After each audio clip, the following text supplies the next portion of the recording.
empowering change, inspiring leadership. Let's begin the convention with a good round of clap for all of you who made it today here.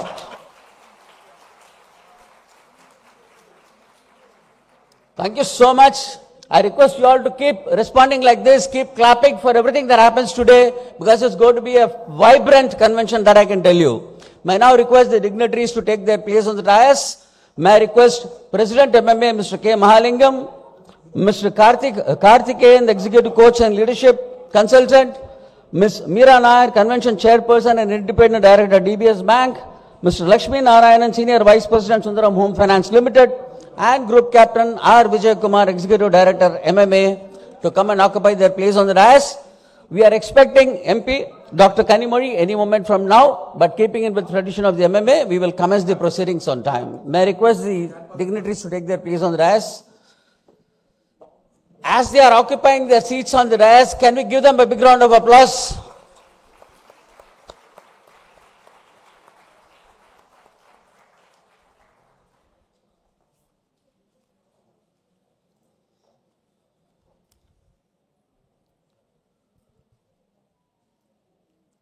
Please sit down.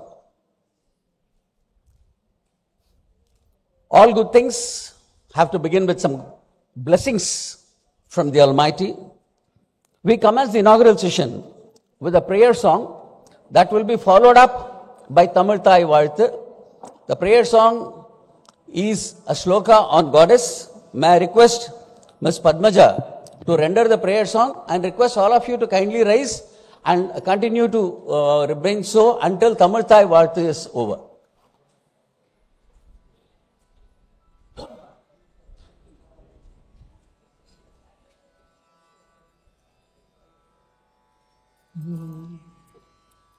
Amba Shambhavi Chandramouli Rabala Parna Uma Parvati Kali Haimavati Shivatri Nayana Katyayani Bhairavi Savitri Navayauvana Shubhakari Samraja Lakshmi Prada Chitrupi Paradevata Bhagavati Shri Rajarajeshwari.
Thank you, Ms. Padmaja.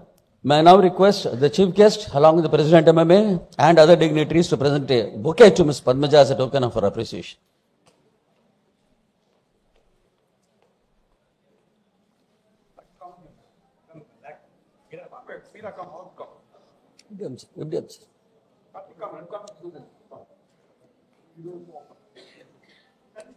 Let's applaud Padmaja for this wonderful beginning to the convention. Thank you, Ms. Padmaja.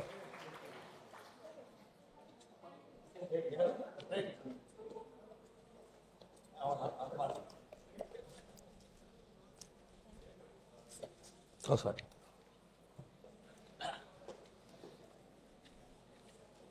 Mr. K. Mahalingam is the President MMA. May I have his AV, please?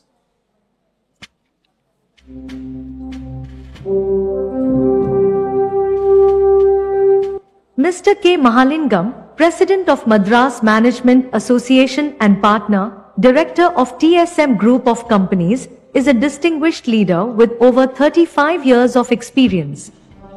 A graduate of NIT Trichy and IIM Calcutta, he is an active angel investor, mentoring budding entrepreneurs. May now invite Mr. Mahalingam to deliver the welcome address.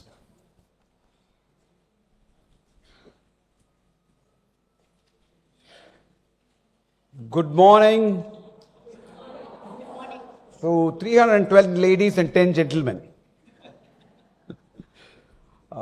It is indeed my pleasure, privilege and honor to welcome each one of you to MMA's the 28th Women's Managers Convention 2025. I must mention that in a manner of speaking, the Madras Management Association has been celebrating and championing women power since the last century. Since 1998, Vijay Kumar, is that right? Yeah. So, welcome to all of you. It's indeed so energizing and refreshing to see a packed hall and packed with. In these days, we spend most of the time virtually on our phones. It's good to see people in reality, actually. Thanks all of you for attending, and I must say, compliment Group Captain Vijay Kumar that we had to stop registration at some point, and you might be adding some extra rows of chairs as well. Thank you again for coming. On this convention, I would like to personally welcome, it's our pleasure and honor to have, we're expecting Dr. Kanimari NVN Somu, Member of Parliament, Rajya Sabha, and a pleasant surprise to me was the other inaugural session speaker and guest, Mr. Karthik Karthikeyan, Executive Coach and Leadership, Consultant Author. I discovered after coming here that I know him only for 45 years. Such a pleasant surprise, Karthik. And to be honest, his memory is better than mine. He recognized me before I recognized him. Thanks, Karthik. I also welcome the distinguished speakers of all the 4 special sessions who have so kindly agreed to join us this morning and share their views and perspectives as indicated in the agenda. I must mention, looking at the sessions, we have a wide variety of speakers, thought leaders, and great inspirers. I think the next 4 hours or so, or 4.5 hours almost, I think we wouldn't move out of our chairs except for a coffee or tea. MMA strongly believes that the Women's Day celebration is not another shallow exercise in tokenism. Especially in these days of WhatsApp, I think what people do is select all the women in their mobile phones and send a templated Happy Women's Day greeting. I think that's what MMA believes in is not just a greeting. For 28 years and over years we have fine-tuned this. We believe in celebrating women and championing women and their leadership qualities and hopefully learn from them and inspire all of us also. This year's theme for Women's Managers Convention is Empowering Change in Inspiring Leadership. It's conceptualized and designed by a convention chairperson, Ms. Meera Nair, and the convention committee. By herself, Meera is a super achiever who's inspiring many women and girls across. Thanks, Meera, for doing this for us, taking time and doing this for us. It's really a little bit of brag time for Madras Management Association, founded in 1956, 68 years young, 8,000 members, 10 chapters, 14 times winner of the Best Management Association Award in the country, I think. And if I remember right, all the 14 years, or most of the 14 years were shepherded by Group Captain Vijay Kumar.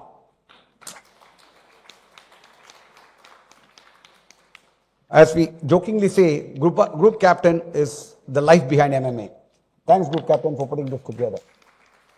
There's no speaker he can't get, and nothing he can't do. Thank you, sir. And the topic for the day, empowering change and inspiring leadership, is, while it sounds, we have heard it before, the perspectives we have to bring today are going to be very, very different. And we believe that discussions like these are important for 2 reasons.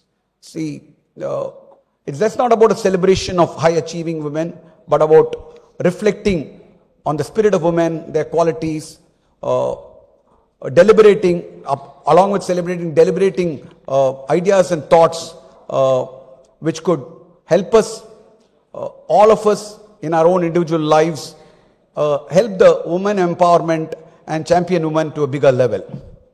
The idea is not to just to talk, but have takeouts which can inspire each one of the attendees and all of us today. Behind all this is while at an obvious level, it's women empowerment. If you look at Indira Gandhi and Indira Nooyi, it looks women have arrived long back in India. But I've said this before, I'm saying it again, while there have been a lot of super achievers and high positions, including presidents, chief ministers, etc., challenges remain across social and economic levels for women in multiple ways to go forward and progress. There are obvious opportunities which have happened in terms of the IT industry, the BPO industry, work from home, etc., which have empowered women a lot more. But beyond all that, beyond the obvious, there are still many challenges, and there are many subliminal challenges which are never discussed in public. Biases are obviously one which women face in many ways, both at work and otherwise also, and families, and stuff like safety and security measures are hardly discussed in public. So these biases and challenges have to be got over. I just want to mention an anecdote which I saw. I'm not a big fan of WhatsApp forward, but this one was rather interesting. There was a incident which was narrated where apparently two valet drivers were picked, one a woman and one a man. And 20 drivers, while the two were waiting, all 20 of them picked the man.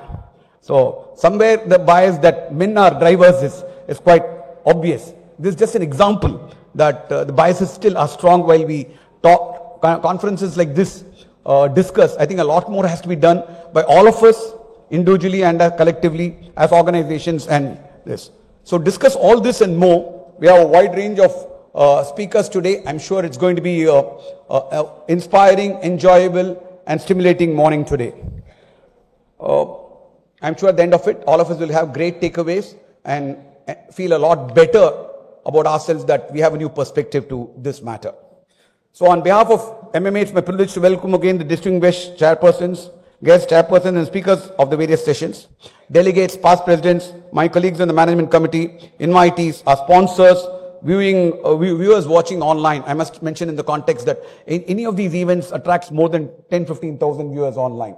And I'm sure something like this, there's an initiative done by Group Captain Vijay Kumar during COVID, and it's really working very well for us. It's reaching it to many more people than it normally would. Wishing all of the delegates for the Women's Managers Convention to an enjoyable and enriching day. Have a great day. Thank you for coming again. Bye.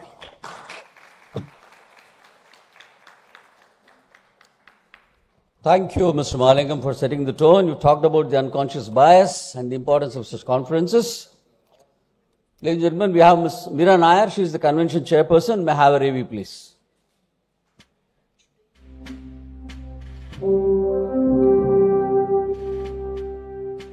Ms. Meera Nair is an independent director on the board of DBS Bank India and a respected strategy consultant and executive coach. She was a pioneering woman manager in the Indian agrochemical industry and a key founding member of the National Commodities and Derivatives Exchange. Ms. Meera played a crucial role in establishing Tamil Nadu's digital trading platform for agricultural commodities and actively mentors entrepreneurs through the Crescent Innovation and Incubation Council and Stanford Seed. Her work spans the agricultural, financial, and women empowerment sectors.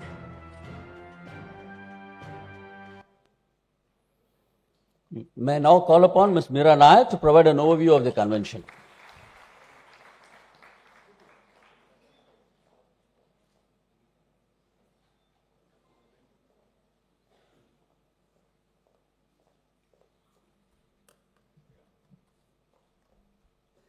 Good morning, everyone.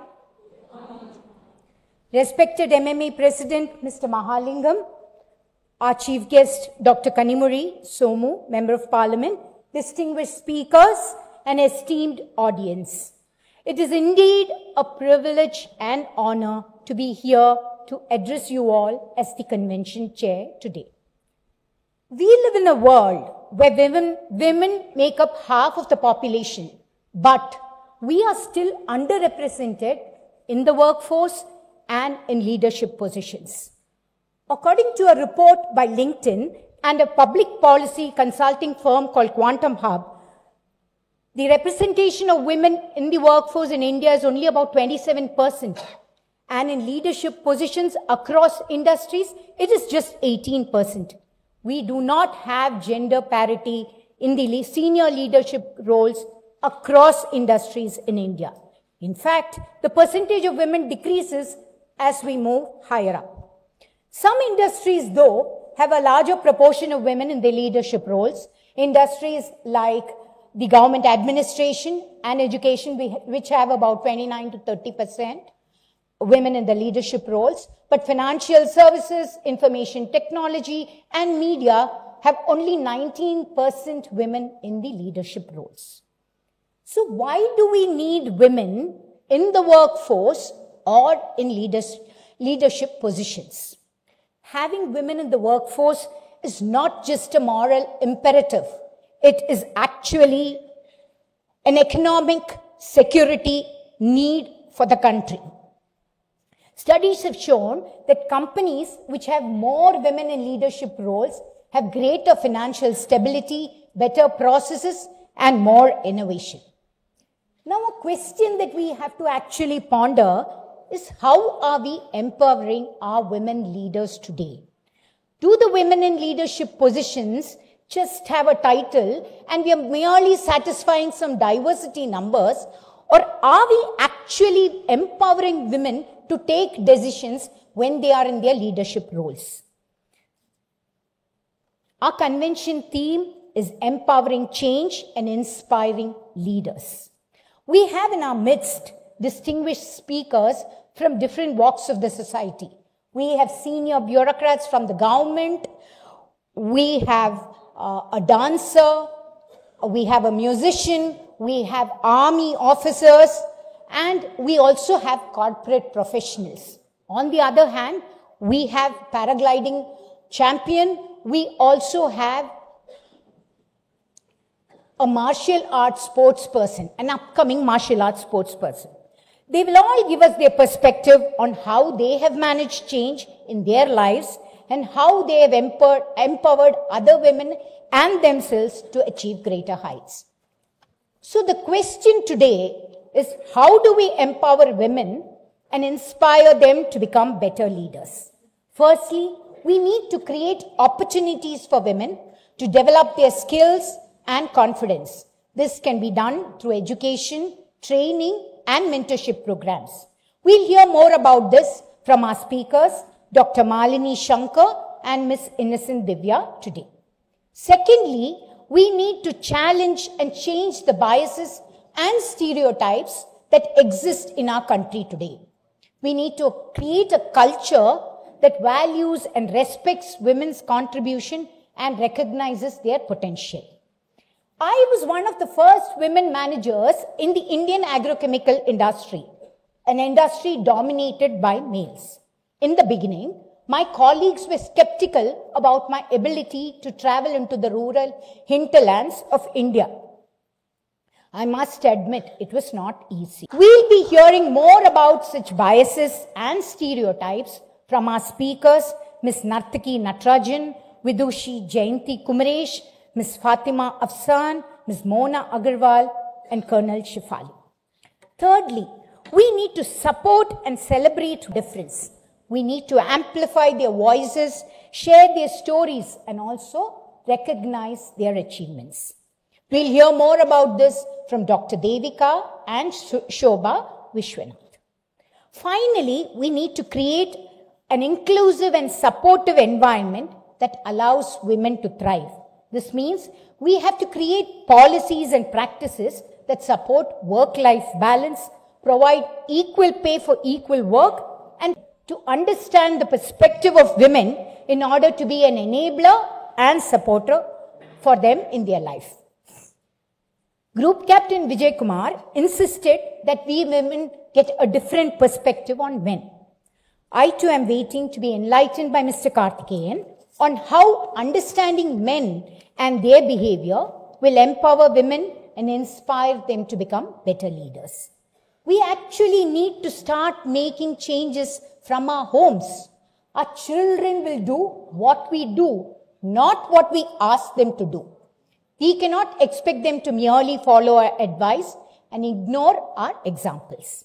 So in order to conclude, we have different women from different walks of life who will be addressing us today. They will be talking about what challenges they have faced, how they have overcome them, how they have addressed them. The key learnings will enable all of us to go forward in our lives. It will also inform institutions and organizations on how to create an enabling environment for the better half of humanity. That enlightened self-interest will definitely enhance economic and social progress. So what is our one anthem today? Our anthem is an all-time favorite. We shall overcome. Hum honge kamyab. So I would request all of you to sing a few lines with me. कामयाब हम होंगे कामयाब, हम होंगे कामयाब एक दिन, ओहो मन में है विश्वास, पूरा है विश्वास, हम होंगे कामयाब एक दिन. Thank you very much. I would like to thank our sponsors for their generous support. And kudos to our group captain Vijay Kumar and his team for putting this conference together. Thank you very much.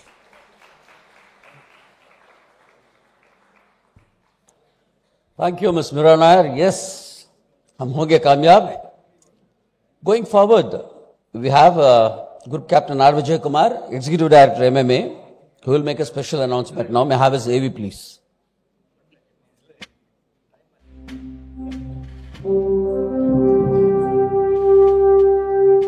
Group Captain R. Vijay Kumar, retired, BSN, is the Executive Director of Madras Management Association, MMA.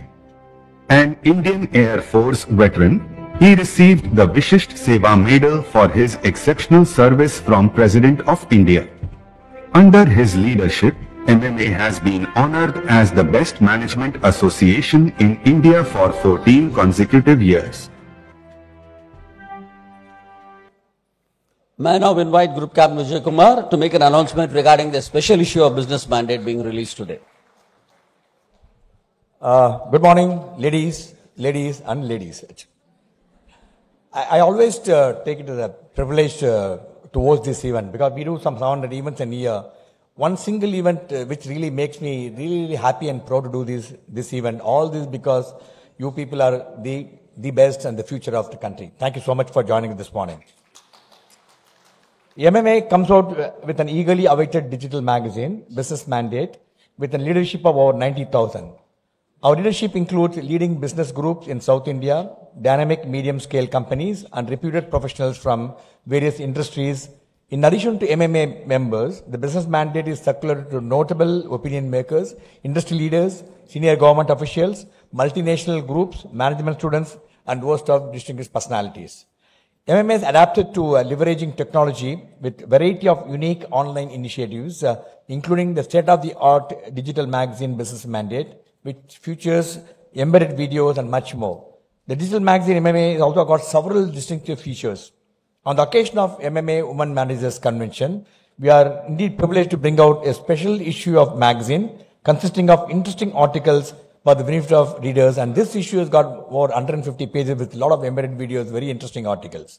May I now request for your attention to the screen to know more about this. May I have the AV, please?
Dear ladies, may I now thank you again, dignitaries, for releasing the thing. A copy of the mandate has already been delivered to your inbox. There's a QR code provided in your program sheet, and just scan the QR code, download the magazine, and the magazine is available for free to everybody. Just log on to my website, read, and I can assure you it's really a wonderful magazine to read. Thank you once again for your patient attention.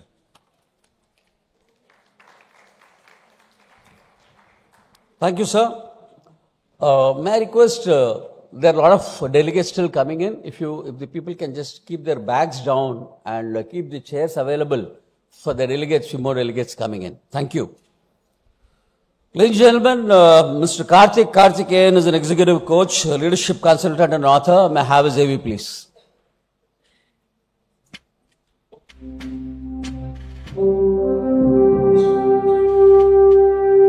Mr. Karthik V. Karthikeyan is an executive coach and leadership consultant with 35 plus years of experience, specializing in leadership development and organizational transformation. He helps senior leaders drive growth and navigate challenges using his proprietary frameworks. Mr. Karthik is also the author of The Good Boy Syndrome and holds a postgraduate diploma from XLRI.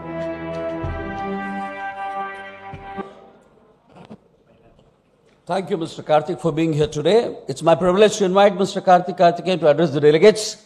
And ladies, please keep your mobile phones ready. There will be a survey very quickly for you to answer.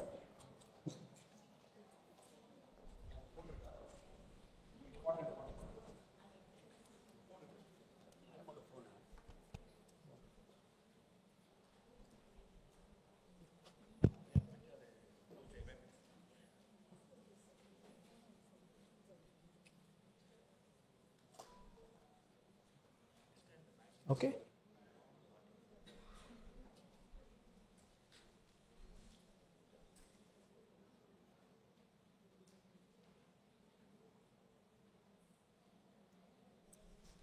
Thank you. Good morning. To all my fellow human beings on a UPI account, the bank. So please take your cameras and you can click. It'll take you to a quick survey. Once you just do the survey, we'll just get a sense of what this group thinks the Indian male or the Indian man is all about. So I will take 3 yogic breaths. So within those 3 breaths, please complete the survey.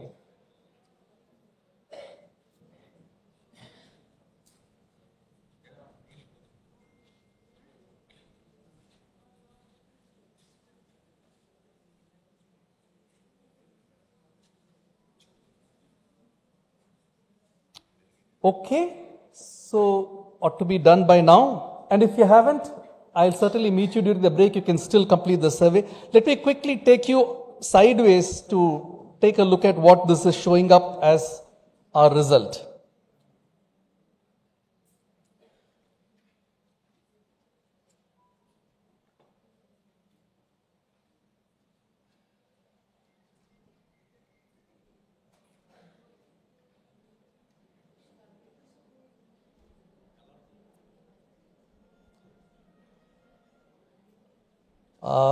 As Murphy's law would have it, it says I'm not connected to the internet. So I am going to switch for a minute to, I'm switching to my data, it's okay. ಅದು ಹೋಗಲ್ಲ, ಅದು ಕಟ್ಟ ಇಡ್ತು. Okay.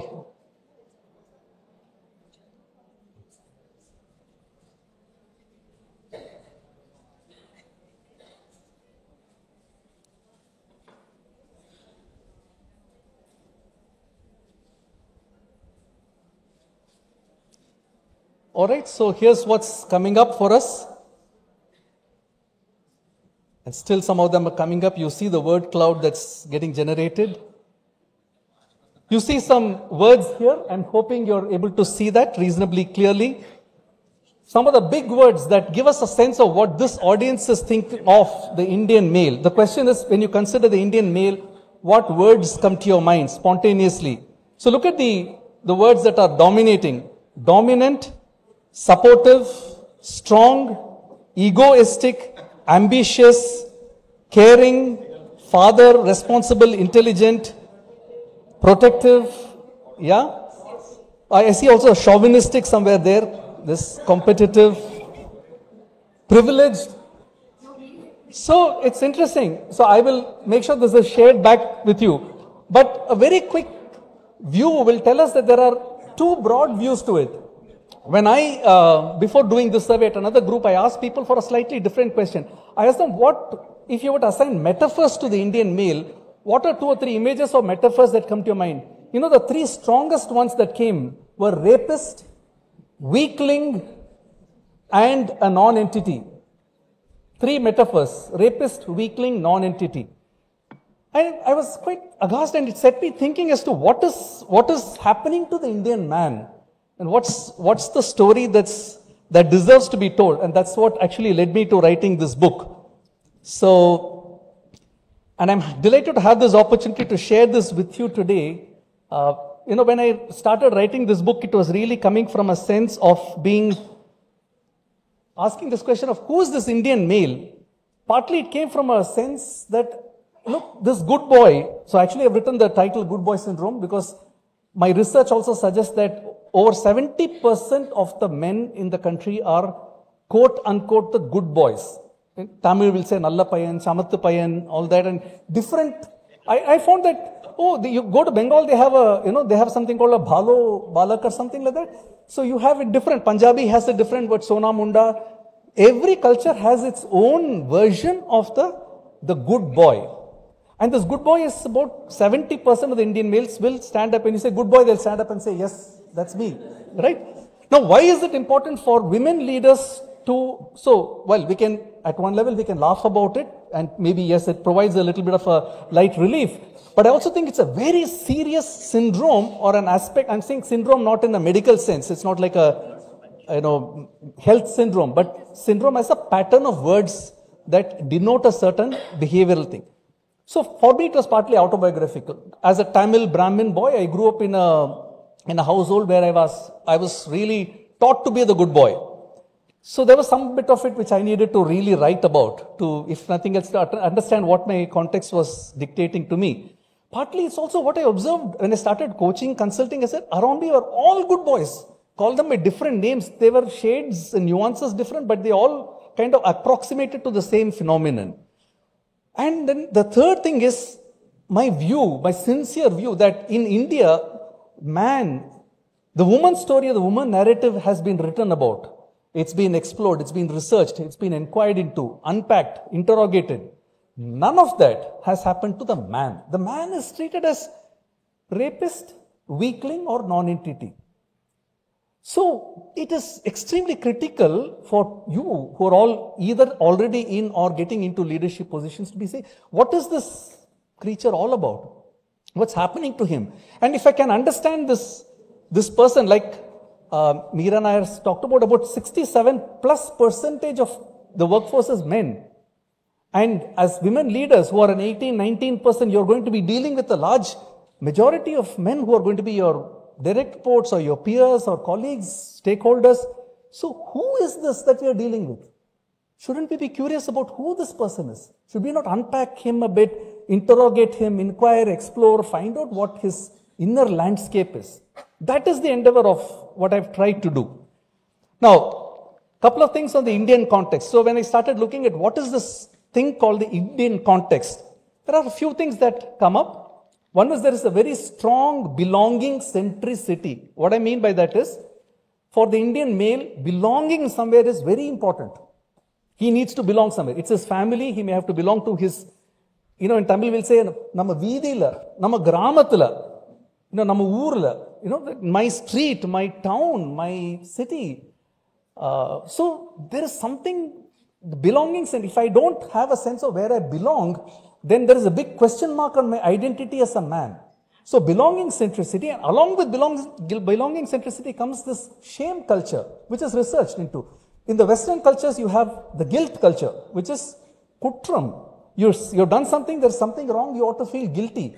In our culture, it's a shame culture. It's the pride and honor which is at stake. Yeah? Give me a nod, give me a wink or something which says, yeah, I think you're on the right track. So this is it. In our culture, it's shame. So if you have not, therefore, for example, you will see that very interesting, chilling but interesting. The boy who goes and kills his sister in the name of honor killing is actually being a very good boy in his family's eyes. He's actually, it's sad, but he is being a very good boy. Now, should we not ask ourselves, what is this? What are we doing? What has our society done to men? What's happening? We are a very patriarchal society. And my sincere belief and my assertion is the good boy syndrome is part of the ongoing patriarchy project of this country. If you take away the good boy, patriarchy will not last in this country. It will be on weak legs. So along with the good boy comes the good girl, which a lot of people ask me, why haven't I written about the good girl? Maybe there's another story that's waiting to be written, hopefully by some of you. So patriarchal, deep reverence to elders. Yeah, so elders should be revered, should be respected, and not just in a functional sense, but going beyond also. You should not cross the Rubicon if an elder has told you something. In-groupism. So my reference point becomes the group, the family that I work in, the organization that I'm part of, the system that I'm part of, and so on.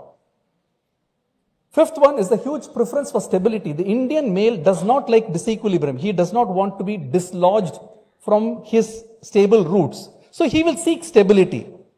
And last but not the least is an expression of deeply coded sense of some inferiority, which is the less thanism. I am less than. I may be less than my Western counterparts, I may be less than somebody else, etc. But fundamentally, it denotes a certain colonization of the mind, where the Indian male feels that maybe he is slightly less than someone else.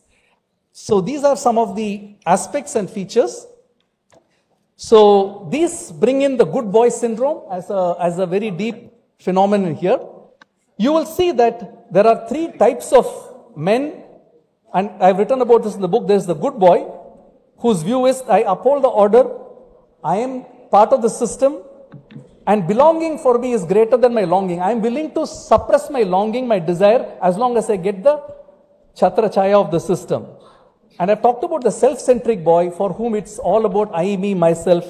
And an interesting aspect for whom we can look at is the ungood boy, who says, I have my autonomy, I have my desires, I am open about my intimacy, and I can seek what I want to, and I can hold things in the world without having to feel beholden. The good boy feels quite beholden.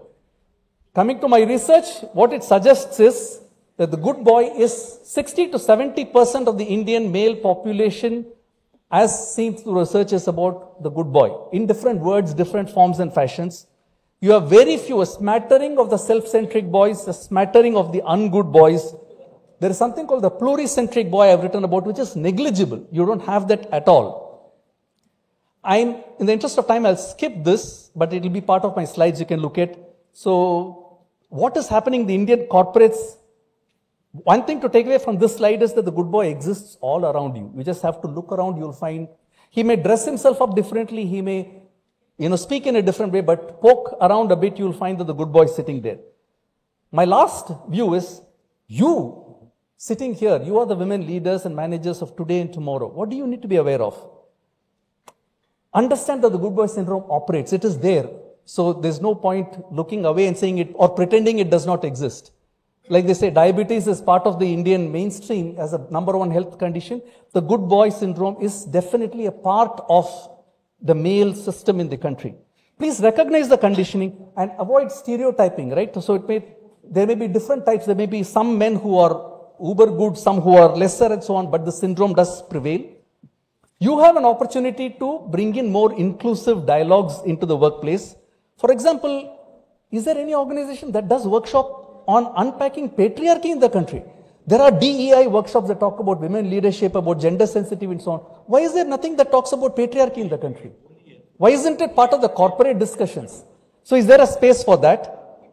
Can you as leaders actively amplify the marginalized voices, give space for LGBTQ discussions, mentor women, minority employees and so on? Women in authority, men do tend to be afraid of women in authority. They may not reveal it to you. They may not come and tell you that I'm afraid of you. There is a sense of Bayam Kalanda Maryada, there is some fear, and then I also show respect to you. So that is very much there. So they may struggle seeing women as equals, and therefore it may lead to different forms of microaggressions and sometimes inappropriate behavior. My beseechment to you is can you build alliances for the way forward? Identify allies. If you read the book, the work that I've done, you'll talk about the ungood boy. Please befriend and create conditions for the ungood boy to exist. And lastly, look at what are some of the long-term expectations that you need to manage. This change is not going to happen. Patriarchy has existed for centuries in the country. It will continue for a longer time. Please be aware of it. And that's what I really wanted to say. Thank you.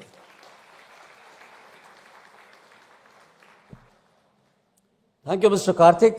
Been a good boy for saying that there are some good boys around. Thank you. Ladies and gentlemen, let's give a big round of applause to Dr. Kanimozhi NVN Somu, Member of Parliament, Rajya Sabha. Thank you, ma'am, for taking your time off to be here today. So going forward, I once again invite Group Captain R. Vijay Kumar to make an announcement regarding the winners of the MMA Women Managers Competition 2025. Thank you, Venkat. I'm again here to do a very, very pleasant job. Madras Management Association has been organizing MMA Outstanding Women Manager of the Year Award annually since the year 1996. The competition is held every year as a prelude to MMA Women Managers Convention on the theme of the convention and is restricted to women the age of 58 years. I don't know why 58 years. Maybe we can make it till 90 years now. No issues. That MMA competition for women managers is a platform to exhibit the talent and leadership skills and thereby win recognition of the potential to excel and lead. The competition provides a unique opportunity to women managers to demonstrate their knowledge, creativity, experience and professional prowess to become the leaders of tomorrow. The competition for this year was held on 12th of March at MMA Management Center as a prelude to MMA Women Managers Convention 2025 on the theme Empowering Change, Inspiring Leadership, which is the theme of the convention. About 25 women participated, entrepreneurs and industry leaders from various institutions in the competition. A distinguished panel of industry experts meticulously evaluated the written and the oral presentation of the participants to select the winners. This year, in addition to the main award, we are introducing two special recognition. One is the best written paper presentation and another is the best oral presentation. To honor exceptional contribution in this area, with this introduction, we found the standard of written presentation as well as oral presentation was outstanding. So I think that's our objective has been fulfilled. May I now request the distinguished dignitaries and the chief guest to step forward to do the honor of presenting the award to the 24th Outstanding Women Manager of the Year 2025.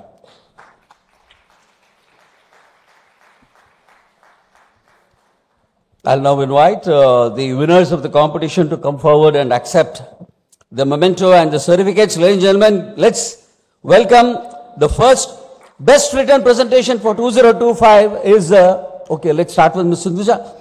Outstanding Women Manager of the Year this time, 2025, Ms. Sindhuja from TCS.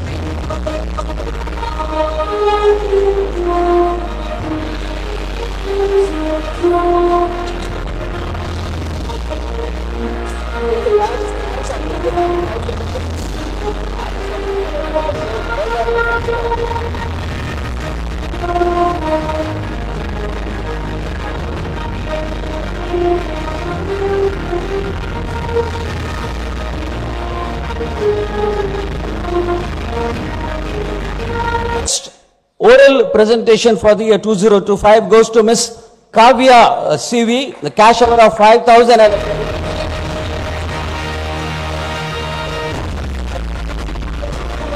From campaign. Let's go to the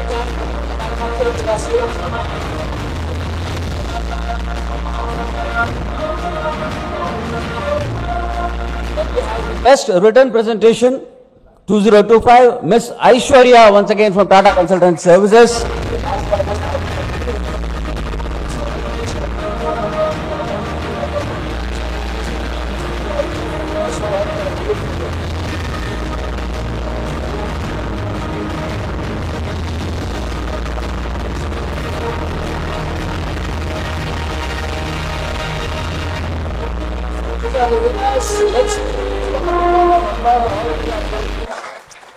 Come through a lot of hard work, submitted an oral written presentation, made an oral presentation, answered all the questions of the jury members, and then they are here today. All the best. Congratulations.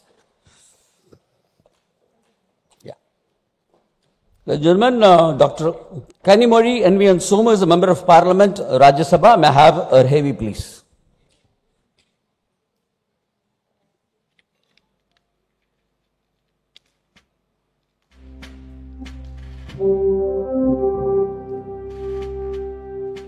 Dr. Kanimozhi NVN Somu is a distinguished politician and medical professional, serving as a Rajya Sabha MP from Tamil Nadu for the DMK party. She is the State Medical Wing Secretary and a party spokesperson. Dr. Kanimozhi, a renowned obstetrician, gynecologist, and laparoscopic surgeon, she founded Thaimai Hospital. With over 17 years of experience, she specializes in maternal health, high-risk pregnancies, and advanced surgical care. Dr. Kanimozhi is known for her expertise, compassionate approach, and dedication to patient care. It's indeed my privilege to invite Dr. Kanimozhi NVN Somu to address the delegates. Let's welcome her with a round of applause.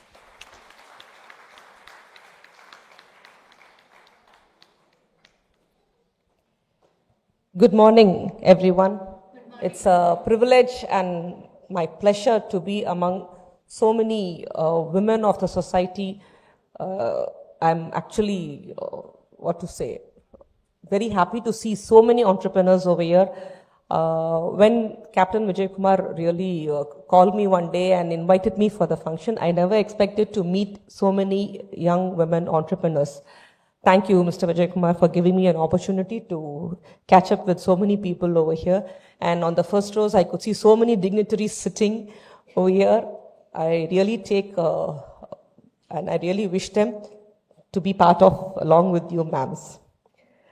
It's a great honor to share the dais with such distinguished personalities and pleasure to talk to you about the wonderful experiences which you have gathered to share on this place.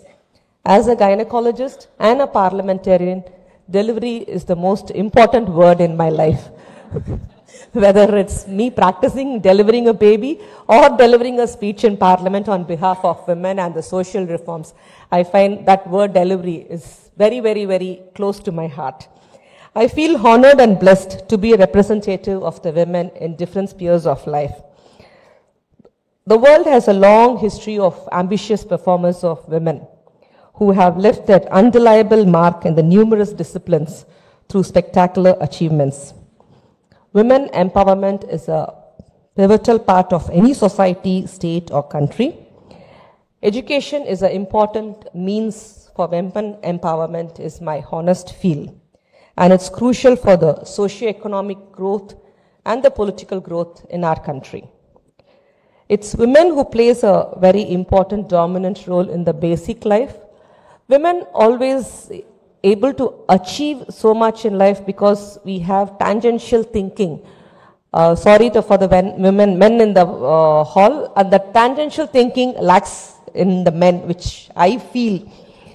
One woman gets up, tangentially she'll think of making coffee, kids going to school, what is in the newspaper, whether the maid came, what is in the office, what are the meeting schedule. I think we are able to do that. One day absence of women in a men's life, I think it takes a long story for them. By 10 or 11 o'clock, they will feel exhausted in the whole world is what I feel. So that tangential thinking is what takes up a long way for us. And I think everybody is empowered with that. Every woman who is born in this world does have the tangential thinking.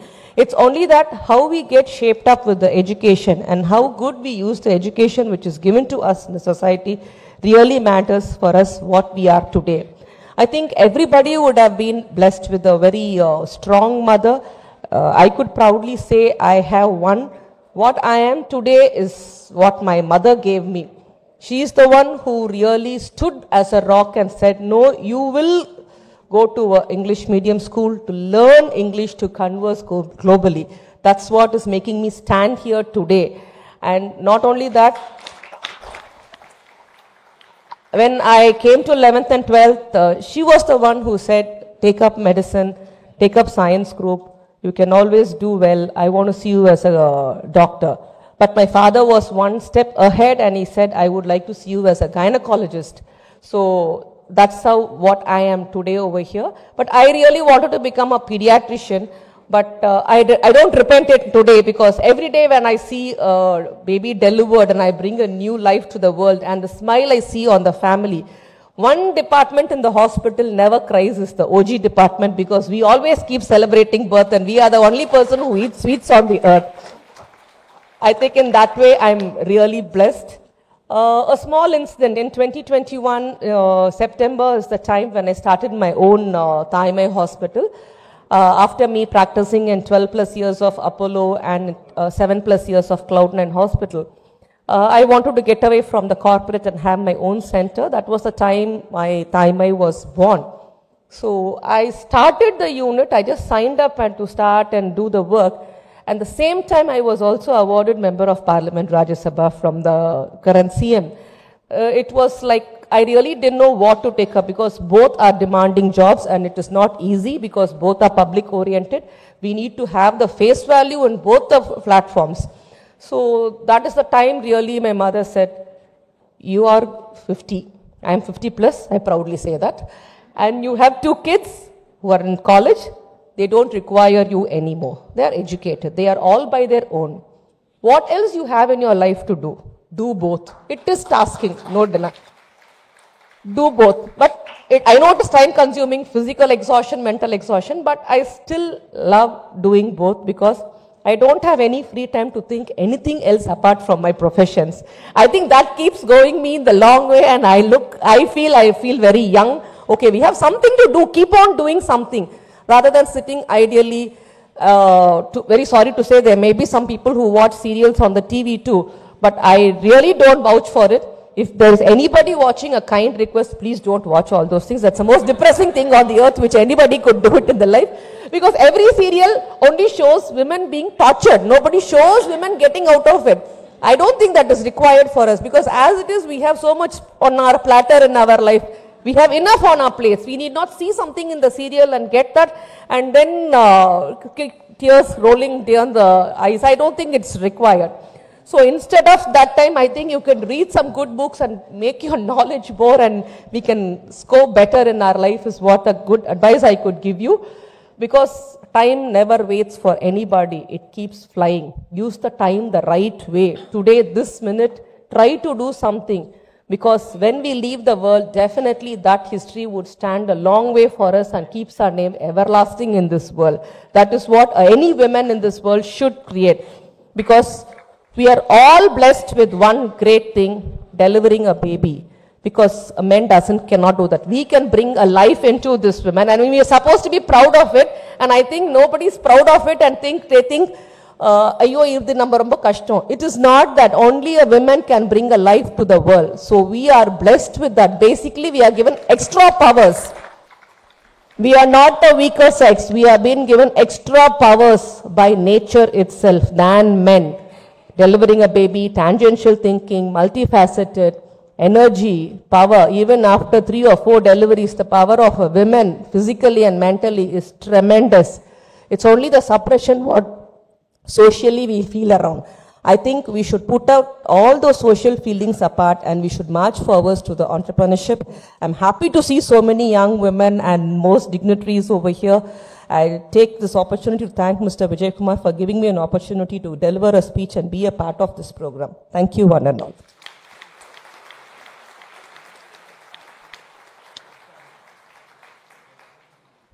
Thank you, Honorable Member of Parliament. That was very inspirational and a very, very thought-provoking. I think a very good message about cereals as well. Thank you. Ladies and gentlemen, time for us to honor the dignitaries on the dais. May I now invite Mr. Mahalingam, President MMA, to do the honors, to step forward and do the honors. I may request the dignitaries to step forward and accept a small memento from our side. Yeah, they deserve a big round of applause for taking their time off this morning. Dr. Kanimuri M. Somu.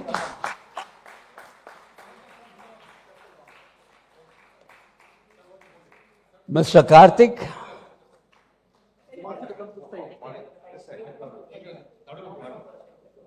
Yeah.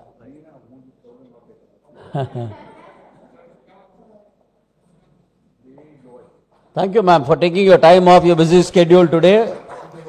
The goodbye, Mr. Karthik. And of course, the convention chairperson, Ms. Meera Nair, without whom this convention may not have been possible.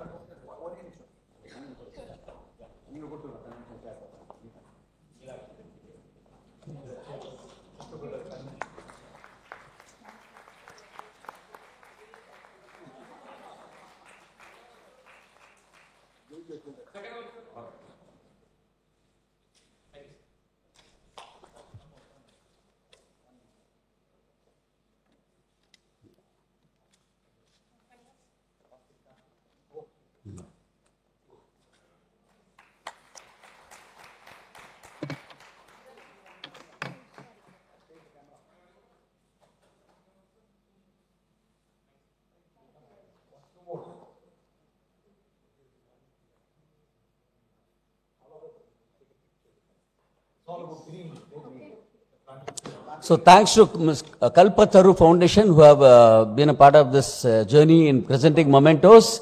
They plant a tree in memory of the dignitaries here.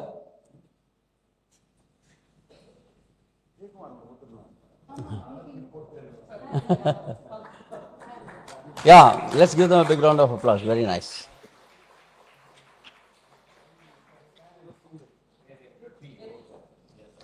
Thank you everyone for being here this morning. Ladies and gentlemen, Mr. Lakshmi Narayanan is the Senior Vice President MMA, is also Managing Director of Sundaram Home Finance Limited. May I have his AV, please?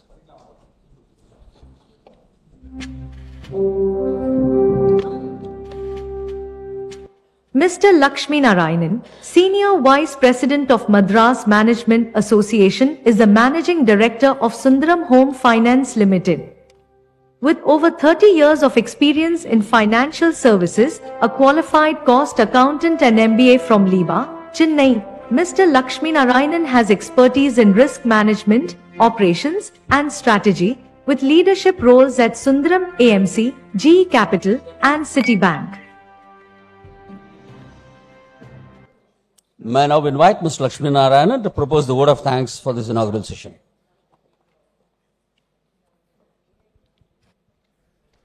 Good morning. Thank you, Venkat. It's indeed my privilege to deliver the formal vote of thanks. I thank the distinguished chief guest this morning, Dr. Kanimuri NVN Somu, Member of Parliament, Rajya Sabha. We're sincerely grateful to you, madam, for taking your time out on a Saturday morning to, amidst your schedule, to share your insightful thoughts to this forum.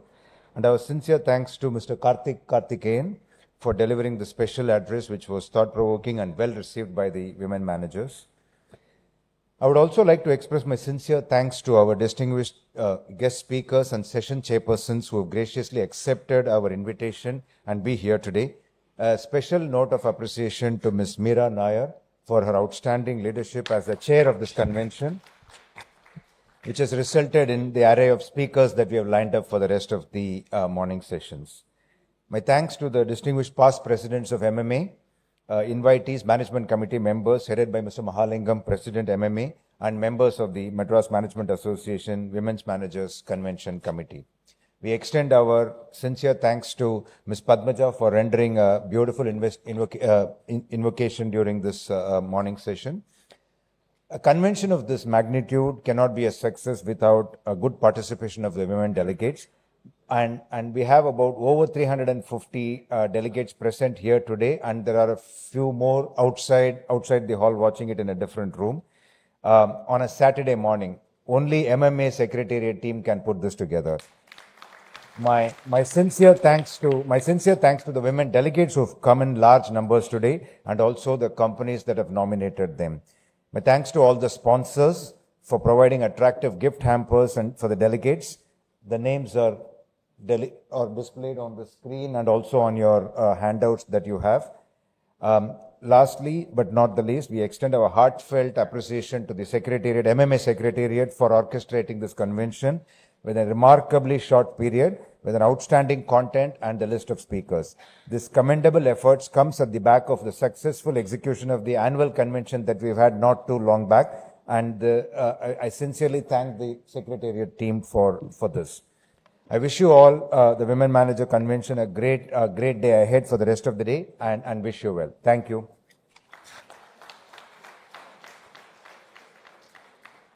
Thank you, Mr. Lakshminarayan, and thanks all the dignitaries for taking your time off for being here.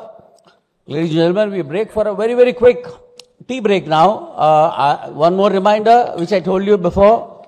The ones who are going to be here on time for the lucky draw will be lucky. So have a quick cup of tea and be back here as we get ready for the lucky draw now, right? Please enjoy your tea. Let's be back at 10:45. That's a deal.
So yes, we are going in for the lucky draw now.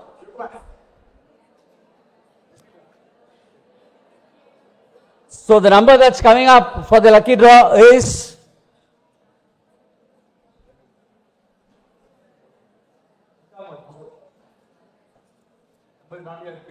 235.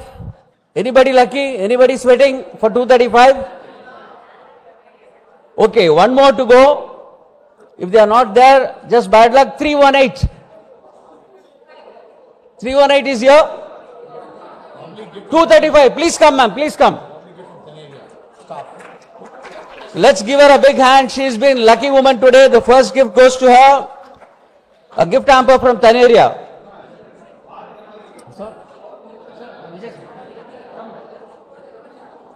Please give her a big hand for being lucky this morning. And 318 is here. Okay, maybe next time. Yeah. So please settle down as we move on to the next session of the day.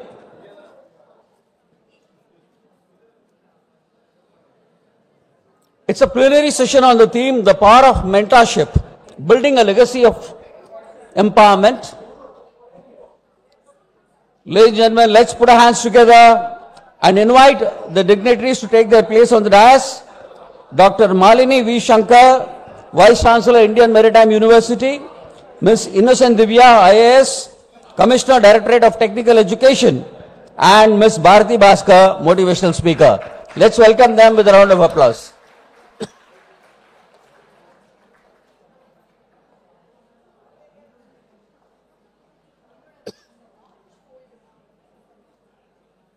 No, ivvodana energy. After tea, let's, yeah.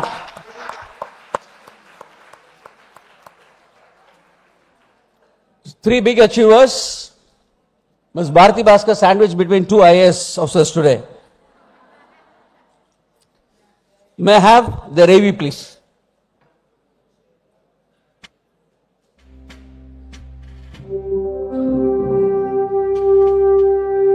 Dr. Malini V. Shankar, IS, retired, is the Vice Chancellor of the Indian Maritime University and Chairperson of the National Shipping Board, Government of India.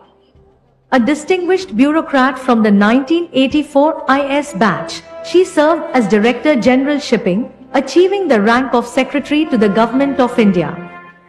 Dr. Malini holds a PhD in Institutional Economics from IIT Madras and has received numerous accolades, including the prestigious AA Award from the Asian Institute of Management, Manila.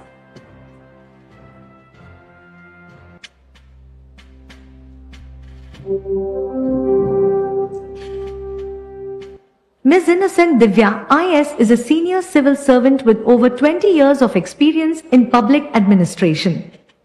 Currently, as Commissioner, Directorate of Technical Education in Tamil Nadu, she leads initiatives to enhance skill development and employability. Ms. Innocent Divya has held key roles, including Managing Director of TNSDC and District Collector of Nilgiris, where she championed sustainable development and governance reforms.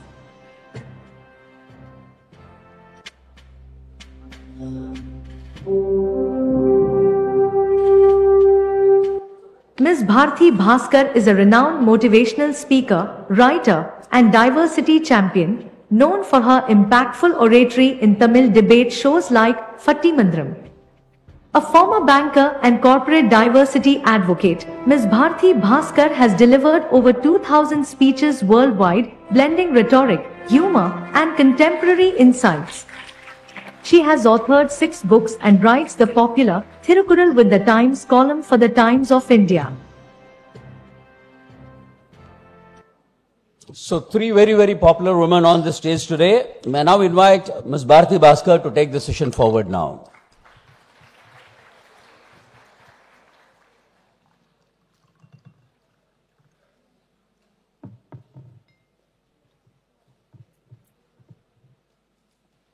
I thank MMA for this superb session, and very, very nice to see a hall packed with men and women.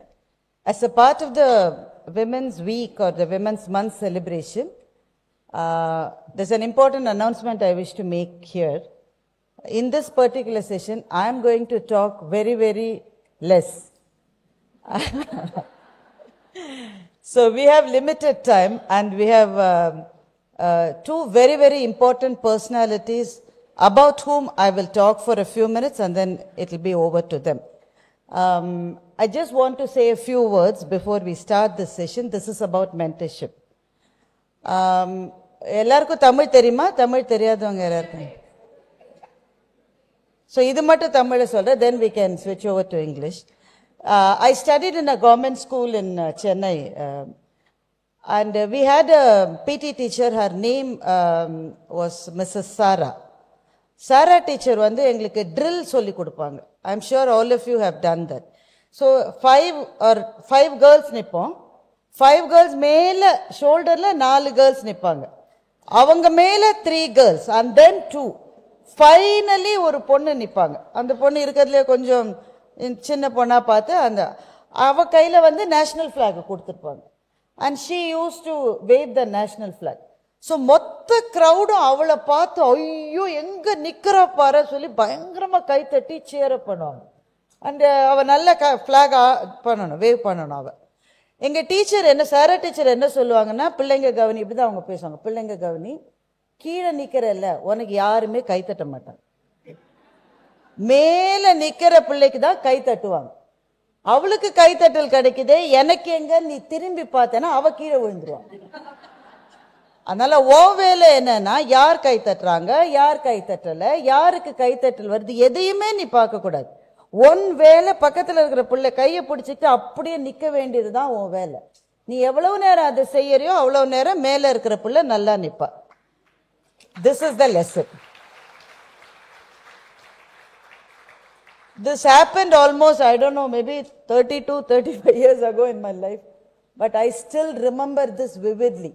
என்னாக்க இன்றைக்கு பெண்கள் இவ்வளவு தூரம் நம்ம வந்திருக்கோம்னாக்க, இவ்வளவு achievements இருக்குனாக்க, அதுக்கு காரணம் கீழே கைத்தட்டல் எதிர்பார்க்காம நின்ன சில பேர் தான்.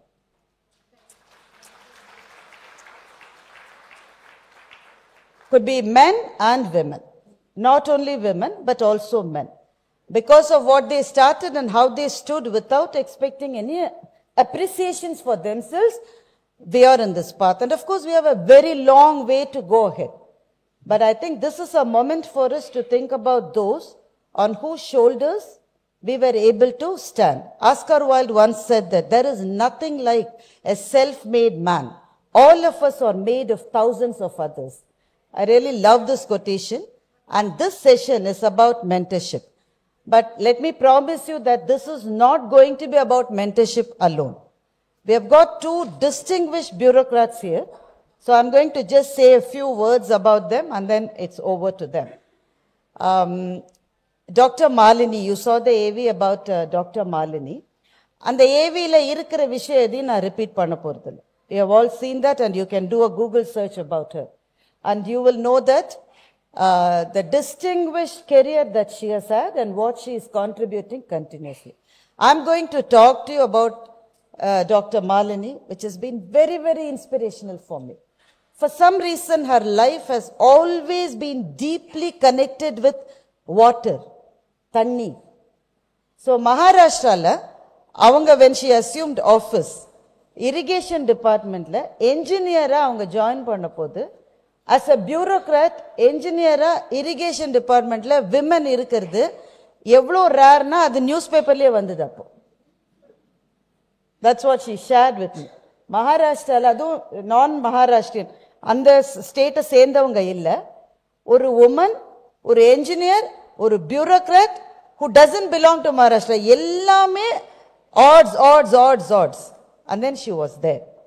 ஸோ முதல்ல ட்ரிங்கிங் வாட்டர், அப்புறமா இரிகேஷன், என்வாயன்மெண்ட், இந்த 3 பெரிய துறைகளில் வந்து she has been posted and she has done so much for water.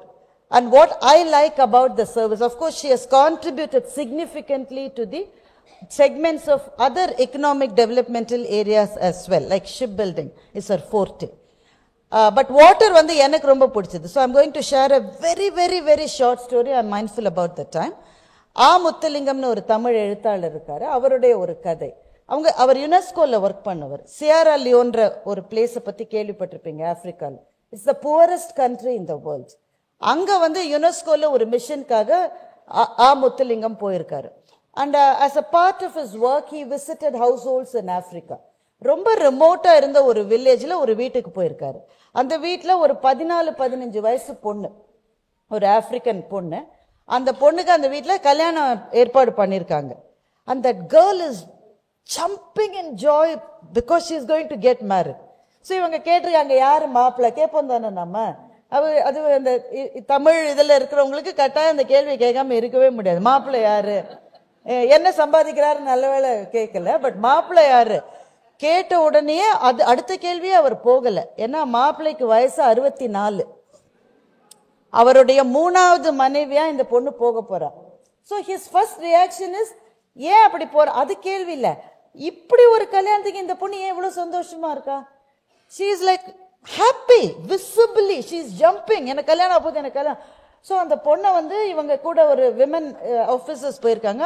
அவங்கள வச்சு கேட்க வச்சிருக்காங்க, என்னம்மா இதுல இவ்வளவு சந்தோஷம் உனக்கு. Can you even guess the answer that she cave?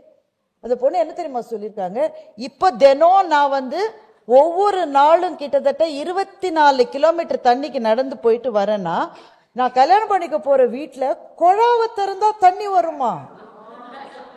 That was the reason why she was happy about her marriage. So what Dr. Malini told me is a very powerful sentence. What she said is, தண்ணிக்காக நடக்கிறவங்க, அலையவரங்கிறவங்க, சேர்க்கிறவங்க, செலவழிக்கிறது எப்படின்னு தீர்மானிக்கிறவங்க எல்லாமே பெண்கள். But every decision about water management is mostly taken by men. That's the statement that she made. And she broke that barrier.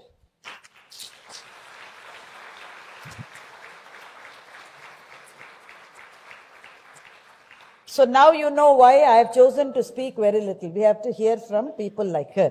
இப்போ Innocent Divya ma'am பத்தி நான் சொல்லணும்னா எனக்கு டைமே போறாது. I really don't know. Because whenever I see Ma'am Divya, I am like, how women can make change. அப்படிங்கிறதுக்கு உங்களுக்கு ஒரு உருவம் வேணும்னா you have to see her.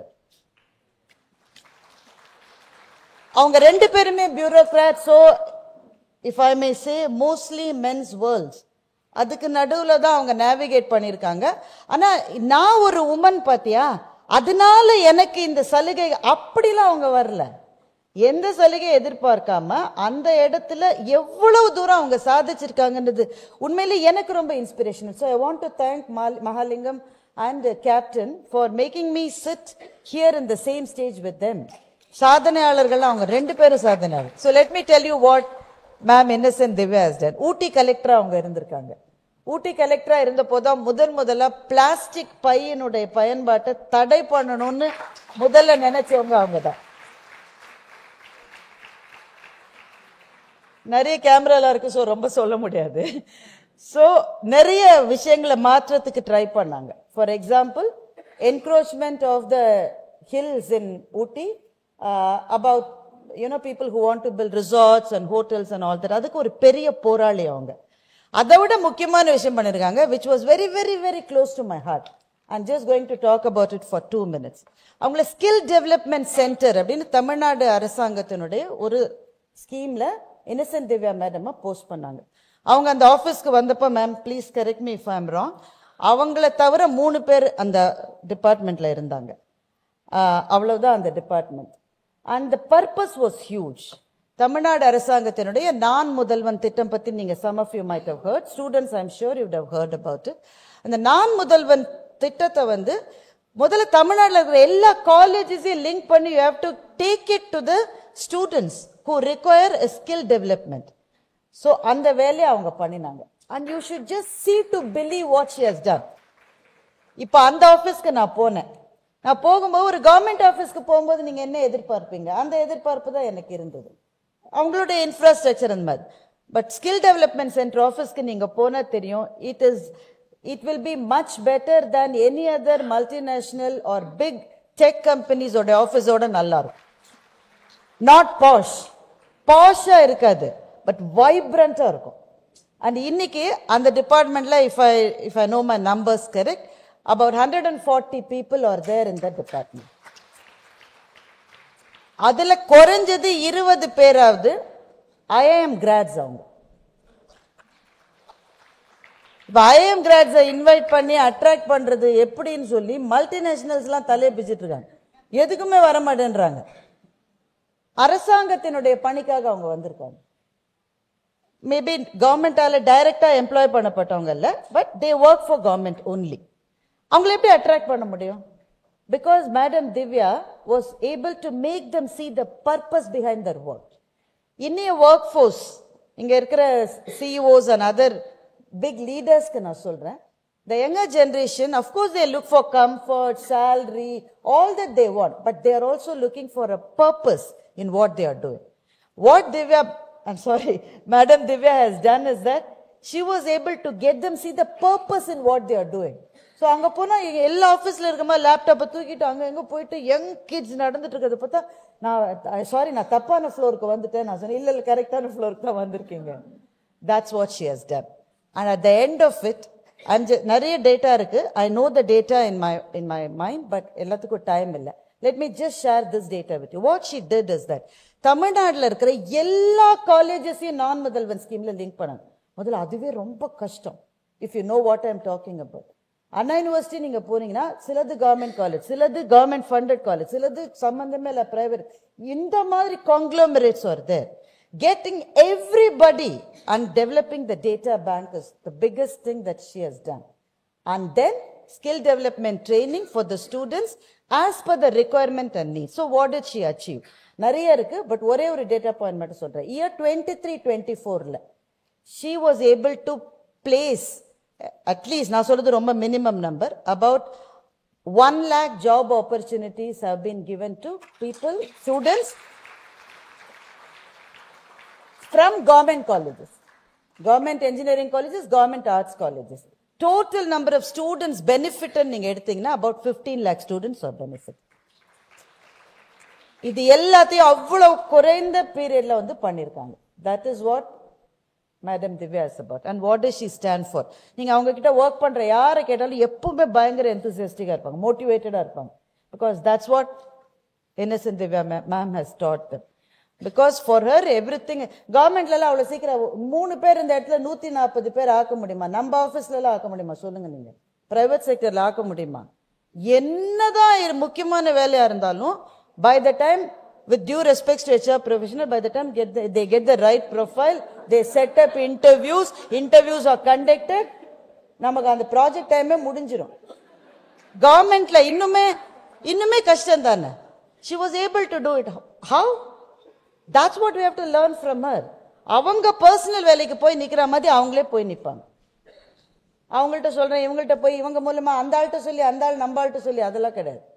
She is there. And she has done this massive task. I have just given very, very, very few details of her achievements. இன்னும் நிறைய இருக்கு, but நமக்கு time இல்லை. So this is the panel that we have, and I think all of us are extremely fortunate to have these two women bureaucrats who have broken the barriers. They are going to talk to us about two things. One is about their own journey and what they have achieved and what they consider as women empowerment. And once they both finish, I'm going to ask them just a couple of questions about who their mentors are and what do they think about mentorship. Because just remember Sarah teacher and the analogy that we had. கீழ நிக்கிற 5 பேரா, மேல நிக்கிற 4 பேரா, மேல இருக்கிற ஒரு பர்சனா, நாம யாரு நமக்கு தெரியாது. But when our time comes, we have to wave the flag. But when our time comes, we also have to be standing on the ground and getting other women to stand on our shoulders. So they both are going to talk about whether we are doing that. So with that, thank you so much. And I'm going to I'm going to invite Dr. Malini to share a few words. And the mic use panla, ma'am. I'm more comfortable, so I came here, but you can do.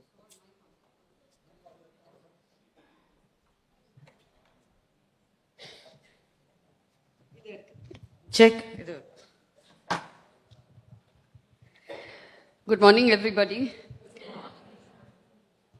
As the Honorable MP said earlier, it's quite a pleasure to see so many women in the audience, in a hall full. And it's an honor and a privilege to be here today. In fact, when I was invited to be on the panel with Ms. Bharati Bhaskar, I almost said no, because I said I cannot match her talk and her motivation. We work almost behind the screens most of the time, and we're not, and delivering any talk to a diverse audience is sometimes very, very intimidating. So as she mentioned that I entered the services in the mid-80s, a time when there were not too many women professionals in many fields, not just the administration. And I think I will refer to what she said, people standing on other shoulders, and it's so true because 1970s was very, very challenging for women who entered the service. They had major problems, not only in office with their peers and their superiors accepting them, but they also had, and from the point of women, I know that in the 70s, Divya is too young to know that, in the 70s, they could not find life partners. It was a major issue because it says, okay, who will marry an IAS officer and how do you deal with them? So the people who led their life as role models in the 70s were the ones who, facilitated those of us who entered in the 80s to say, yes, there was a level of comfort. In fact, when I entered service, there's one incident where the husband was the police officer, SP, superintendent of police, and the wife was a collector. And he apparently told her, I know you're the collector and I have to salute you, but I don't salute women. Now, if the husband is going to say that, there are very many people down the line who were saying that, yeah? Another instance I can tell you is when I was posted as, when they were considering my posting, I was not posted as Water Resources Secretary. This came after a huge, something like 40,000 crore scam in the state. And for 40 years, the secretary's position was held by engineers. So they said, one way the government deals with any of the scams is to find an IAS officer, put them there and say, okay, you deal with it till we find another engineer to replace. I'm sure that happens everywhere. So when they were considering, they said, okay, we need an IAS officer. There are a lot of IAS officers, including males, who wanted that post to come back to the IAS, but they were too worried about taking a post which had a scam-tainted past. Anyway, I said, why are you considering me? First time I said, I'm not interested. Second time I actually went on leave saying, no, not me. But the third time they asked, I said, no, this is getting to be too much. I have to accept. I said, why are you considering me? They said, no, nobody else knows about water here. That's how much I was involved. But when the file went up to the chief minister, and this was a very erudite, scholarly chief minister that we are talking about, apparently he told the chief secretary, Parantu Mahila ahe. But she's a woman, and this is where support helps a lot. The chief secretary told the chief minister, so what? It's my responsibility to get the work done. And it is people like that. Mentoring is not, as Ms. Bharati Bhaskar said, it's not just men, women. It comes from anybody. When you get the support, you actually deliver better. One of the things I'd like to say, because I don't want to take too much time on this, is we also have to acknowledge how far we have come in terms of empowerment, in terms of, encouraging situation. One of the key things we had problems with in the 80s was finding toilets for women. Okay? We don't understand it today because it's a given. And you can see how many would have fought for that. So when I took up that cause, because I was Secretary, Water Supply and Sanitation, that was my first senior posting in the Secretariat, when I told my colleagues, we need such a shauchalaya, clean toilets, I said, but we have it. Because they were talking only about the toilets attached to the officer and not the toilets for the staff down the line or the visitors who come there. Because any number of, Maharashtra is a very developed state. So you had women visitors coming from the villages and they had no place to go. The men, they didn't have either, but they made their own arrangements, right? The women had problems. And this is where it starts, you know. Are you thinking from the point of view of both men and women, or are you just taking care of yourself? This is a key thing. One last thing I'd like to say is very, very often we talk about women in leadership positions and what is leadership. So if you do management, you will have, type X, type Y, type A, type B, all that is there. But in the field, primarily, leadership, in my opinion, is to what extent are you able to enable the people who work with you as a team or below you to realize their full potential and you be proud of that. Because it's not just success in terms of position, but so I think with those words, I'll just Thank you, Dr. Malini. Very, very insightful. Big round of applause for Dr. Malini. Just two thoughts quickly which came to my mind as she spoke. One was that in the beginning, I don't know when it started, but in the beginning, the IFS officers, or even I think the IAS officers, there was a condition that if they are women, they should not be married. There was a condition, initially. Till very late. She's saying not very early. Till 70s, for the IFS, Indian Foreign Service, if a woman IFS officer is there, one condition was that she should not be married. Then it was Justice Krishna Iyer who gave that historic judgment that why should it be then make the men also not to marry? Why should a IFS male officer can be married and why not a woman? And he was the one who asked that question and then passed the dictum which changed. So a lot of things like that. And she has come from a time when it was very difficult for women. She spoke about toilets being available. Madam, even today, there are a lot of women, especially from the IT sector, who come and work in Chennai and they take buses to go to their hometowns during weekends. When a male travels, what he does is that he buys a biryani packet and he buys a bottle of water. I'm talking about good water, not any other water, normal drinking water. And he travels. When a woman travels, she will stop drinking water from 3 o'clock in the afternoon. You all know why? The men in the room know why? Because they won't be able to, relieve that. It's not safe, first of all. It's not hygienic is one aspect. Second is it's not safe. So they can't have a bio break when they travel in the bus. So they prefer not to drink water right from 2 o'clock or 3 o'clock. It happens even today. And last but not the least, I want to talk about Sheryl Sandberg, who was the COO of Facebook till very, very recently. When she became a director in Facebook, that was a great moment in her life. Yes or no? Great day for her. So she went for the first board meeting. And one floor in that building was dedicated for directors. Board meetings were held only in that floor. She went to that floor and all the women in the room, you all know, before we come for any meeting, what do? We go to the restroom and come. We always do that. So she quickly wanted to go to the restroom and come. And she went and saw that there was no women restroom at all in that floor. So she asked the admin person and said, yeah, why is there no ladies restroom here? And that guy was just not able to answer. He said, oh, because there are no directors who are women till now. We never thought about it. So she said, next board meeting when I come here, you better ensure that there is a restroom for that. And why are we saying that more women should come to leadership positions? That's when they'll be able to think for women as a community and take decisions for them as well. I think so. Two thoughts from that great speech. And thank you, Dr. Malini. Over to innocent Divya Madam. Warm greetings to all of you. very happy and privileged to be part of this esteemed forum. Thank you, madam, for those good words, kind words. I don't know how much of that I deserve. Thank you so much. It felt very good. My journey, to speak of my journey, I think I'm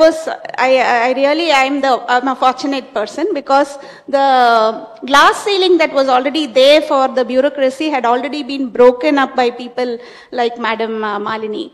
So for us, it was easier. For us, even to dream about a service like IAS, it was very, very easy. Right after school, when I took up college education, I already planned to do the civil services. And once I got into civil services, getting into civil services itself was marked by pressure from parents. Why?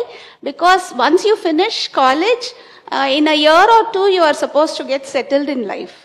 And I really wanted to do something with my life, not just get married and, be happy with that.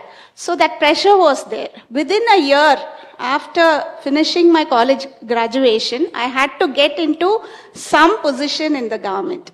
So I studied like mad. That's that pressure that got on to me. I studied like mad. I wrote all the exams, all the state government exams, all of the UPSC and whatever, all of that in just 1 year.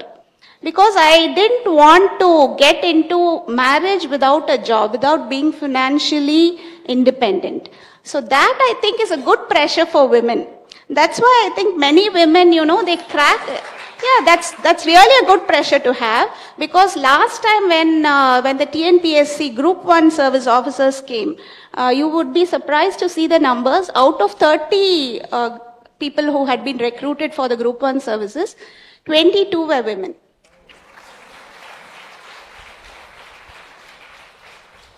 There is a 1/3 reservation for women, but even apart from that, through merit, so many women get selected into competitive exams. And last month we had met with the Indian Foreign Service officers. They had come here for an attachment with the Naan Mudalvan initiative. There, out of seven IFS, Indian Foreign Service officers, 4 were women. So right now we are in a very, very fortunate sphere of space where in my previous role as Skill Development Corporation MD also, I used to meet with different industrialists. Every day that was my job, and every single person was looking for diversity hiring. They want women. Right now we are doing on diversity hiring for Infosys, Wipro, IBM, to name a few. So all of them are looking only for women candidates. Can you believe that? So I think that is something that we have achieved as a generation, I would say.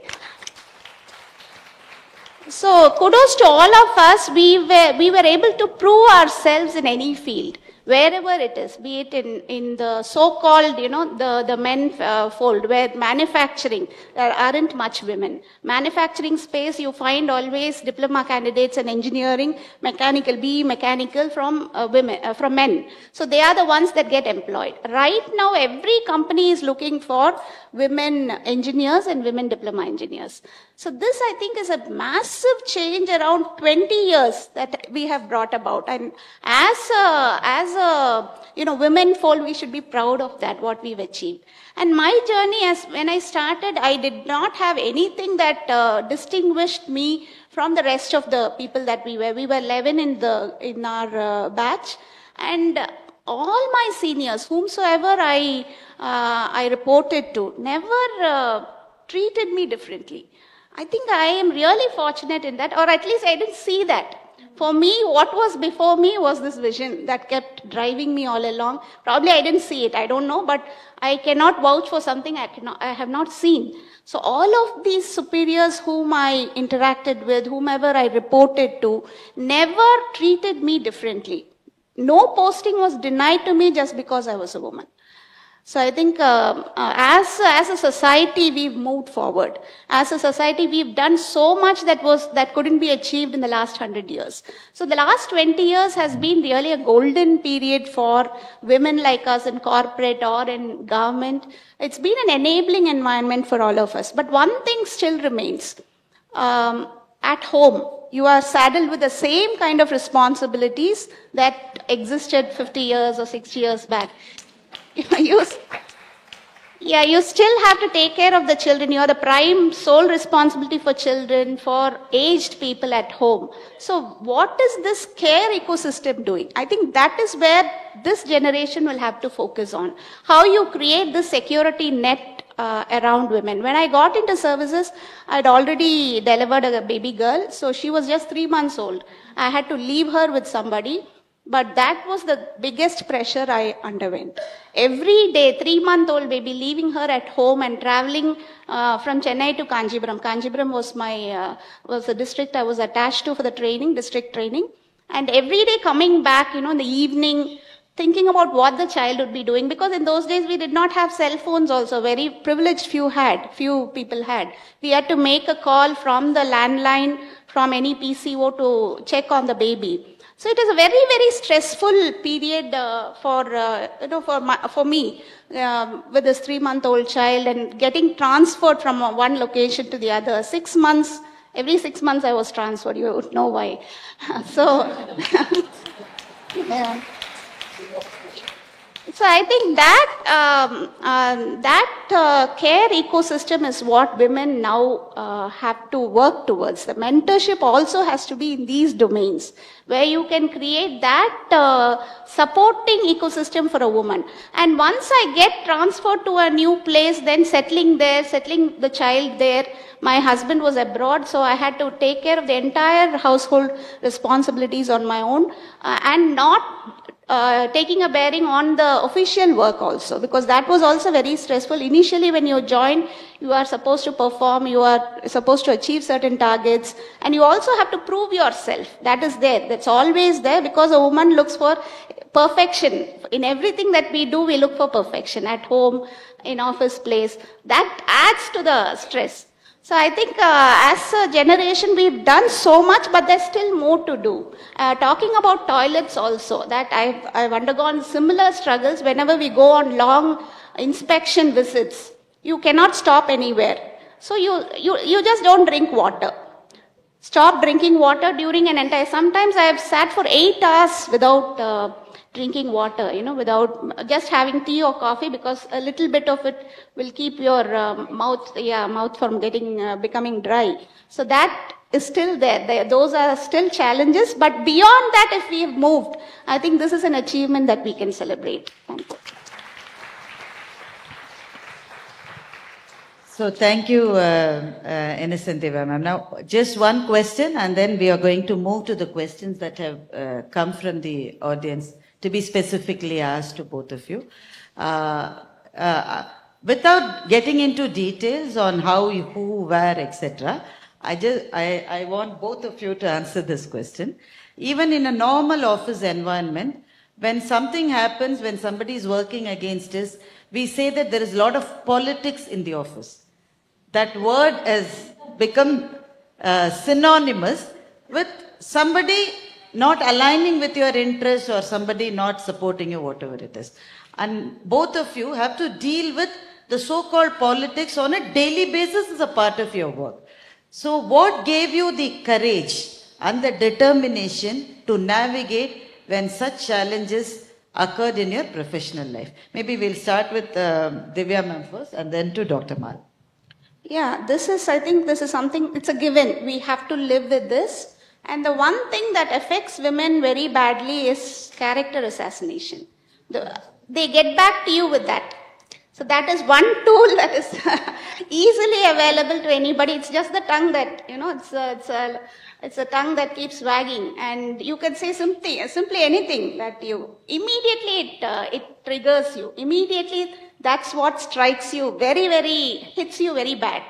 And this is a method that they use systematically to put you down, to demotivate you. I think when you understand the design behind that, when you understand that it is meant to put you down and you don't see any truth in that, you know what the mechanism that is behind it, I think we can get beyond that, because nobody else believes it except you. Once anybody starts something, a rumor mongering about you, you are the first to believe it. Everybody else knows about you. They wouldn't believe it, but you will take it to heart and you will start going down. So I think when you see the design behind that, you clearly know that this isn't meant for you. This is meant to attack your work. They don't want you to. So I've seen hundreds of instances like this. But then what life has taught me, or what my career has taught me, is to see why you are here. If you are in a position, it's by divine design. It's not by, we've never asked for any good posting. Good posting means we don't know what. So they post you somewhere. When you are there, you know you are by divine design, and you see that you have a vision. Everywhere, women, we are empowered to see a larger design, a pattern within the position that we are in. And I think when people start hitting against you, then you get into this shell. That's when you see the microscopic, smaller things of life. That's when that gains importance. I think for us to keep our head above all that, that is something that is our greatest advantage and our greatest strength. So when people try to put you down, they know where to prick you, where to hit you, and you just have to keep your head above that. So multiple instances of this I have seen in my different, because we're all in public positions. Anybody can write anything about you. You can't respond. As a government servant, you're supposed to keep quiet. You can't go back to media and clarify anything. That's a privilege not given to us, okay? So they can write anything, but you always have to keep your head high above all that, and that is the most challenging part, but we've learned, at least in my 23 years of experience, I know that isn't meant for me, that is meant to undermine the work that I'm doing. So I think to that extent, I've become mature.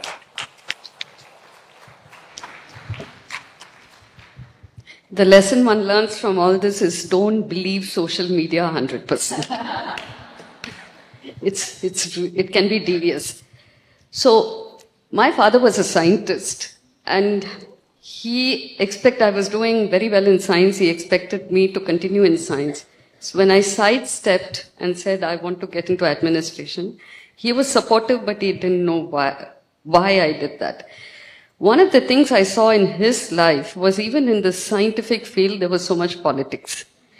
Okay. So I told myself, if I have to face politics somewhere, I will face it straight on in a field where it is there.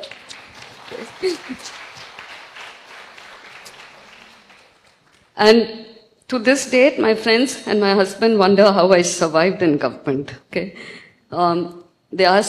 When somebody asked me when I retired, they said, what was your biggest achievement? My spontaneous answer was that I actually survived in government, given my frank, yeah. But coming back to the specific question of how you deal with it, I think one of the things is you just have to cut all that out. You have a job to be done.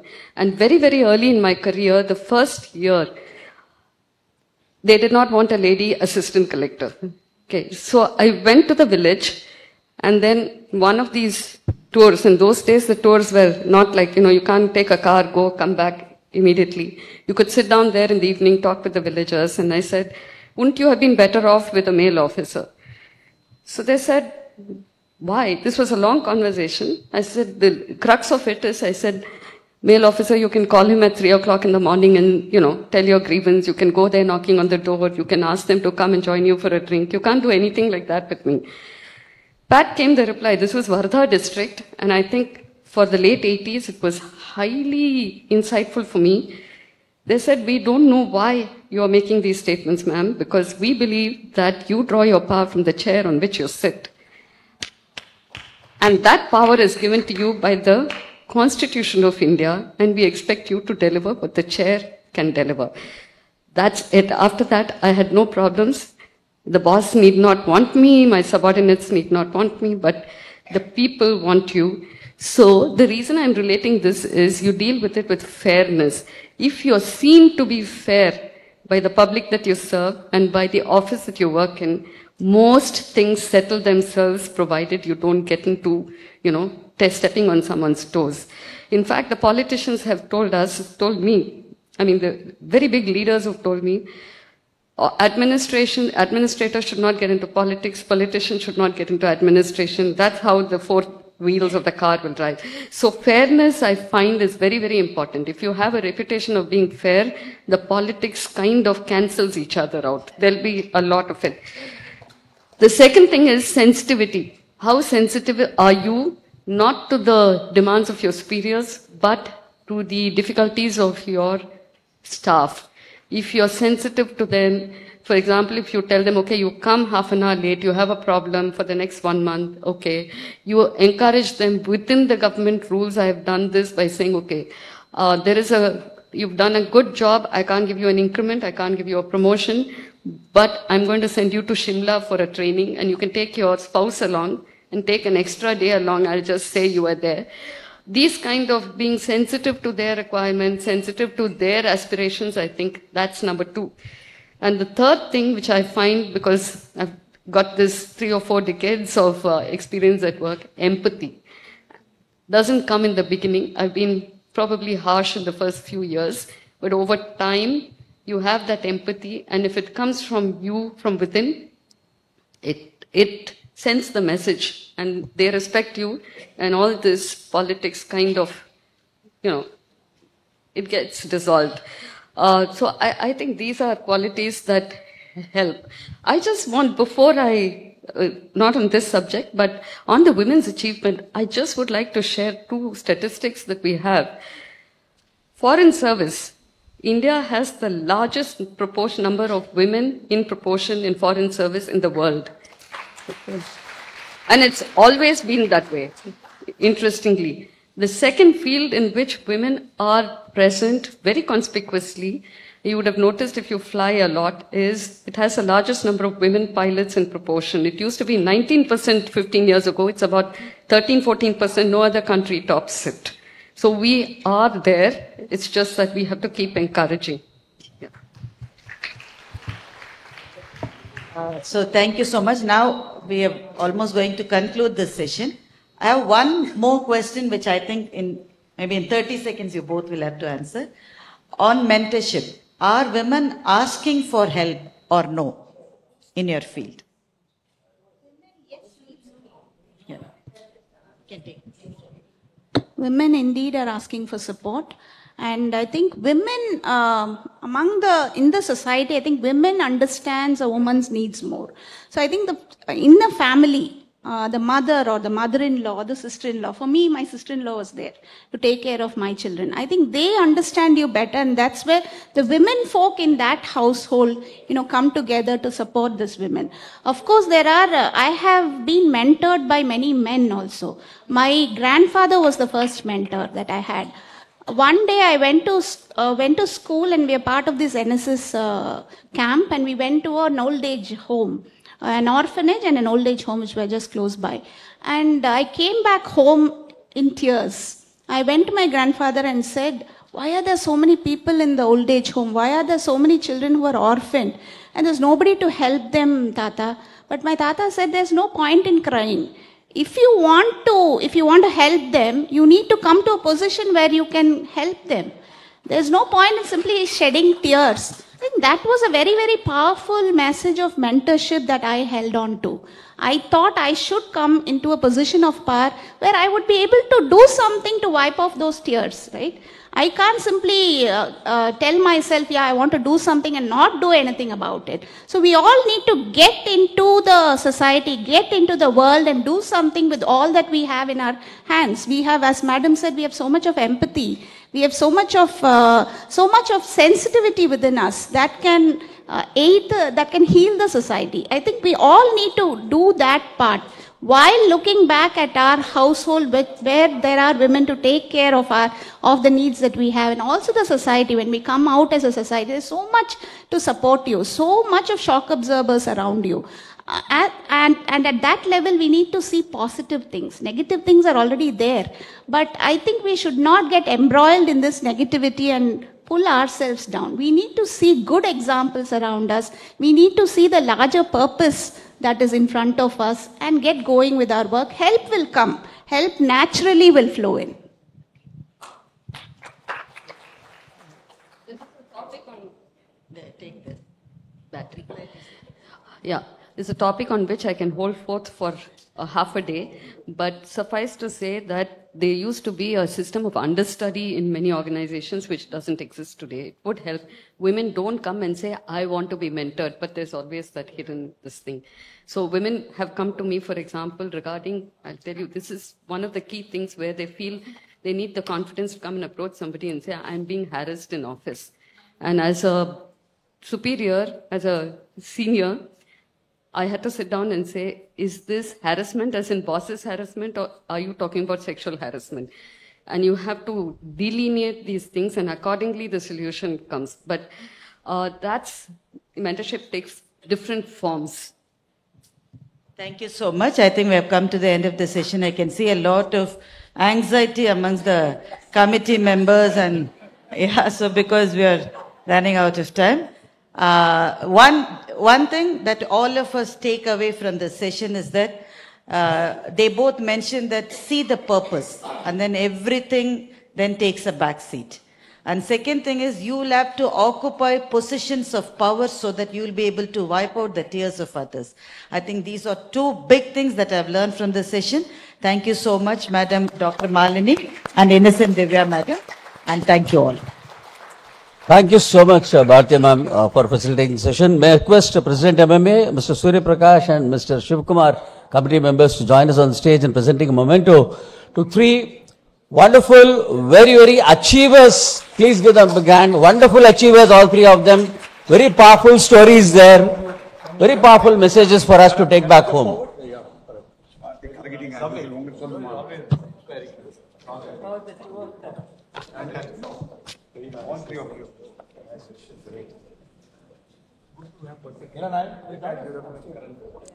Ms. Meera Nair, please join us on the stage, please. Yeah, please.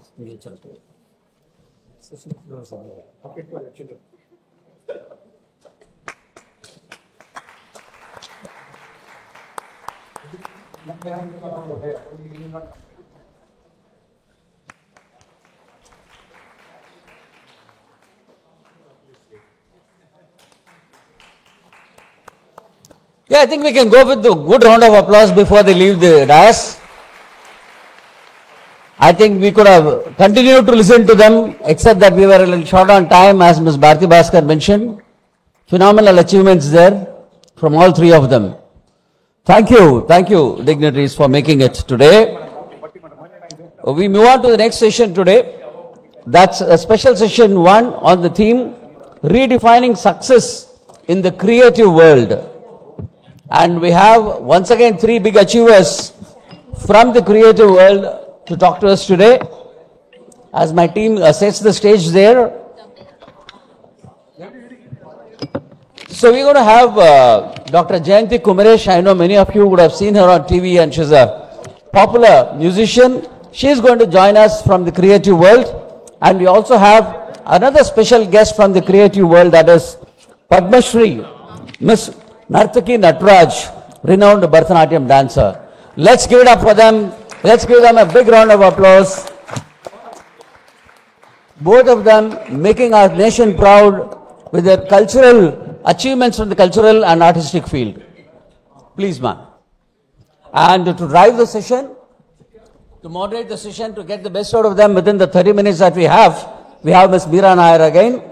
She's going to be the moderator. I'll keep it here. Yeah.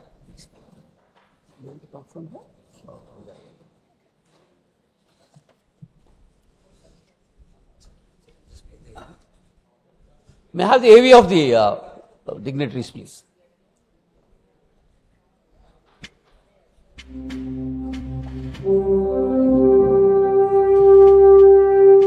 Dr. Jayanti Kumaresh is a renowned Veena virtuoso and global ambassador for the Saraswati Veena, with over 35 years of pioneering contributions to Indian classical music. She has performed at prestigious venues worldwide, collaborated with legends like Ustad Zakir Hussain, and founded the Indian National Orchestra. Dr. Jayanti's accolades include Kalamamone, Sangeeta Chudamone, and numerous other honors. A researcher, composer, and educator, Dr. Jayanti's work, including the acclaimed album Mysterious Duality, showcases her innovation and dedication to the Veena.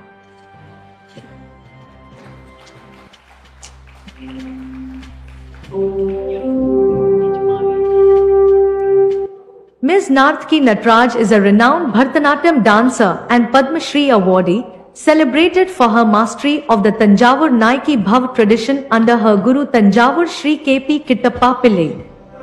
As a trailblazing member, she has inspired audiences worldwide with her powerful performances. She founded the Velyambalam School of Dance, preserving rare compositions and promoting ancient temple traditions.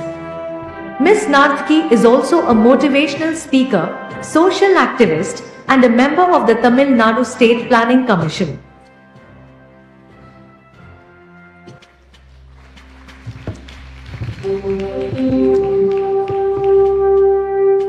Ms. Meera Nair is an independent director on the board of DBS Bank India and a respected strategy consultant and executive coach.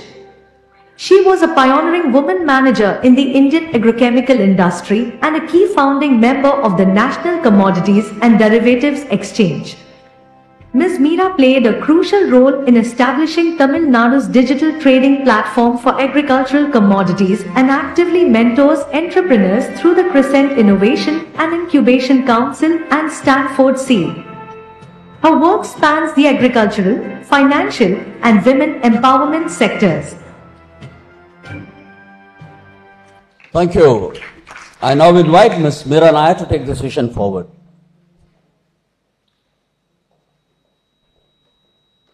Good morning. I believe that our session will take 5 minutes more because the earlier people took 5 minutes of our session. I hope you won't mind it. Yes. Good morning, distinguished speakers, delegates and guests. It's my privilege to chair this thought-provoking session, Redefining Success in the Creative World today. So what does success mean to each of you? The word success carries a lot of weight in our society. There are many expectations about what we should do, not do in our quest to be successful. Success is generally not handed on a platter. It's earned through dedication and perseverance. But from time to time, we need to look inwards and also redefine our journey to understand and have a better way to move forward. தமிழ்ல சொன்ன போனா பேர் பணம் புகழ் இதுதான் success சொல்லுவாங்க. Okay. Now, what is creativity? It's about breaking boundaries, pushing limits, and reimagining possibilities. In a world that's driven by different kinds of commercial models, it's actually very nice to see creative people. And those in creative industries have to constantly strive to attain a balance between tradition and innovation. Today, we have with us two eminent personalities from the creative sphere, Ms. Nartaki Natraj and Dr. Jayanti Kumaresh, and they will be talking to us about how they have redefined success. Let me introduce you to Dr. Jayanti Kumaresh. First and foremost, she is a very close friend of mine. She is a globally renowned Veena maestro who has redefined Indian classical music through innovation while preserving its deep traditions. She comes from a lineage of musicians and who have been practicing Carnatic music for the last 6 generations. And she started playing the Saraswati Veena at a tender young age of 3. She is the recipient of Sangeet Natak Academy Award and has won several other awards. Ms. Nartaki Natraj. She is an iconic Bharatanatyam dancer and a Padma Shri awardee. She has championed the revival of ancient dance traditions while inspiring change and inclusivity in performing arts. I really don't know what questions I will be asking these two eminent personalities today, but we'll hear more from them. I request Dr. Jayanti Kumaresh to come and speak a few words. Okay.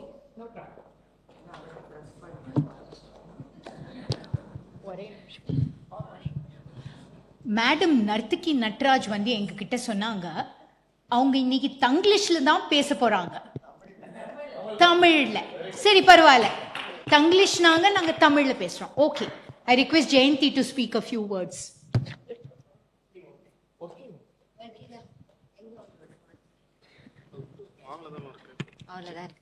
Check.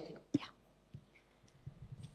Namaskarams, good morning, and so lovely to see so many bright, happy, brilliant faces here, mainly women.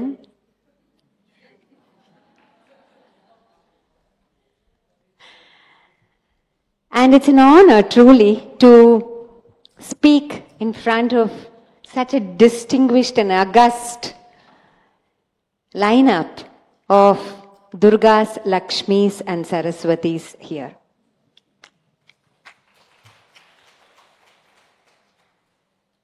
If I have to sum up in a very few sentences about my journey, I come from a family of musicians for the last 6 generations, starting from the great Tyagarajar, the Sangeeta Trinity.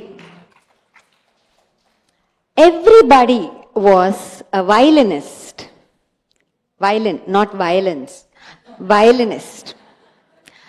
My Perima was the only person who played the veena, and my uncle was the great Lalgudi Jayaraman ji. So, Perima, in this entire family of violinists, got married at the age of 15 to somebody who was 30. And she's 90 today, and this morning, she's teaching on Zoom, practicing for 2 hours, and she has created a veena that can be transported everywhere in the world.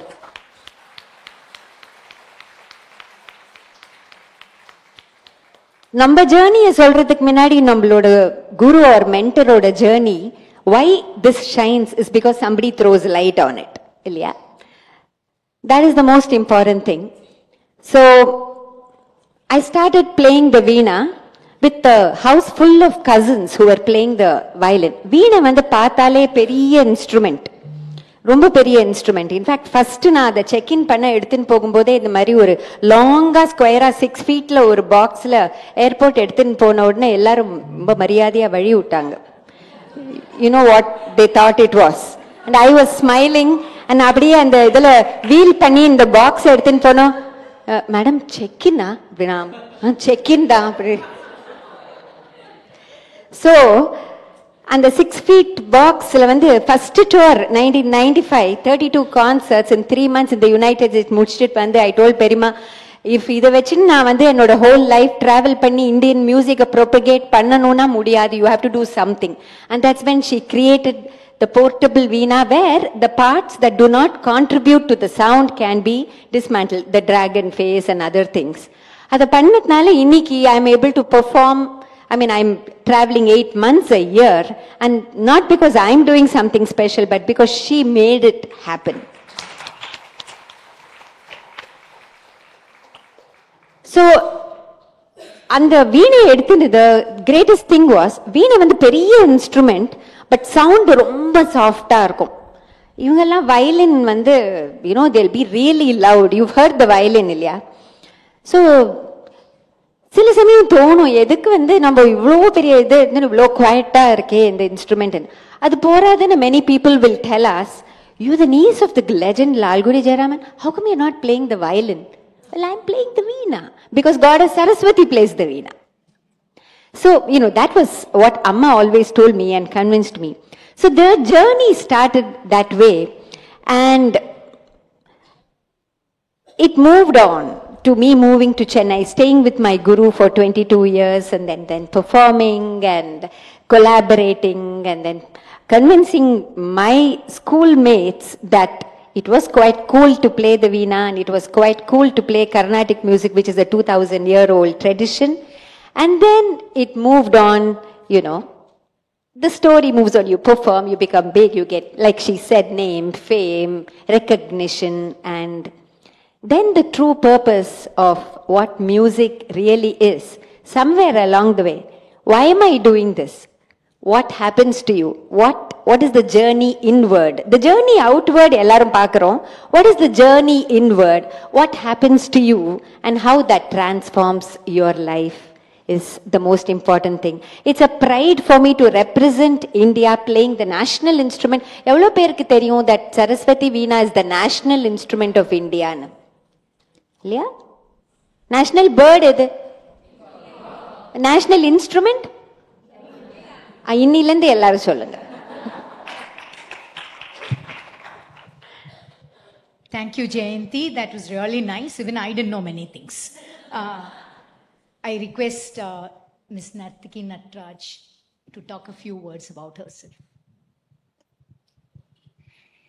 எல்லாருக்கும் இனிய நண்பகல் வணக்கம். அப்படி கொண்டு வந்துட்டோம். தமிழ்ல பேசலாம் இல்லையா? நான் கொஞ்சம் தமிழ் ஒழுங்கா பேசுவேன் நம்புறேன். அதனால இங்கிலீஷ்ல பேசி 24 நாடுகளுக்கு மேல நான் பயணம் பண்ணிட்டு இருக்கேன்.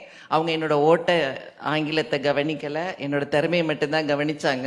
அதனால என்னால ரெண்டுமே சமமா பேச முடியும்னு நான் நம்புறேன். இங்க தமிழ்ல நான் நிம்மதியா பேச விரும்புறேன். உண்மையிலேயே இன்னைக்கு ரொம்ப அழகான ஒரு இணைப்பு.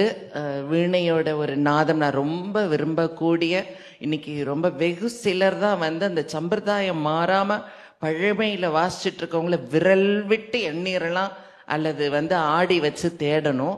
அதுல ஜெயந்தியோட வாசிப்பு நீங்க இனி போய் கேட்கணும். இங்க வீணையும் லயமும் ஒரு அழகான ஒரு பொழுதுல நிச்சயமா. ஆனா எனக்கு முன்ன பேசின இன்னசென்ட் திவ்யா, என்னோட சகோதரி பாரதி பாஸ்கர் அண்ட் மாலினி மேம் எல்லாரையும் எனக்கு கேட்குறப்ப எனக்கு இப்ப கொஞ்சம் நான் யூஸ்ட் ஆயிட்டேன். எனக்கு இது மாதிரியான கூட்டங்கள்ல எல்லாம் எனக்கு பில்டப் பண்ணி சொல்ல ஒரு பின்புலமும் கிடையாது. இப்ப ஜெயந்தி சொன்ன மாதிரி என் அப்பா என் தாத்தான சக்தி தாத்தாவும் எங்க தாத்தாவும் நண்பர்கள், சக்தி அப்பாவும் என்னோட அப்பாவும் வகுப்பு தோழர்கள். ஆனா அவங்களுக்கு இன்னைக்கும் கூட நான் Padmashri, Sangeet Natak academy Puraskar, ICCR outstanding category இப்படி அடுக்கிக்கிட்டே போறாங்க. இது எதுவுமே என் வீட்டில் இன்னைக்கு வரைக்கும் விலைக்கு ஆகல. அவங்க அது என்ன விலைன்னு கேட்குற அளவுக்கு தான் என்னோட மக்கள் இருக்கிறாங்க. அவ்வளவுதான். என்ன ஒண்ணு, 2 திருநங்கைகளோட ஒரு வெற்றிகரமான ஒரு வாழ்க்கை.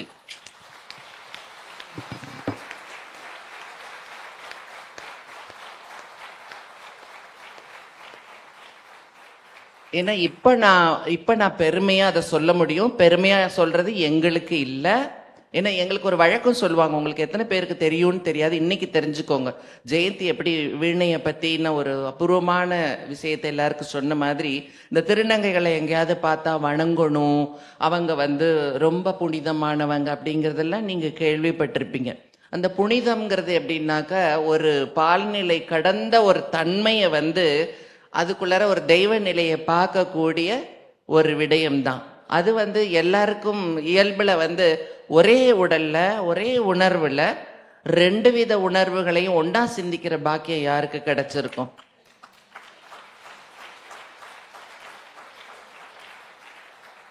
நான் எப்ப எல்லாம் வேடிக்கையா சொல்றது உண்டு, கடவுள் ஆணையும் பெண்ணையும் நல்லா அழகா படைச்சாரு. 2 டை வச்சிருந்தாரு. 2லயும் அந்த அச்சில வார்த்து தள்ளி விட்டுட்டு இருந்தாரு.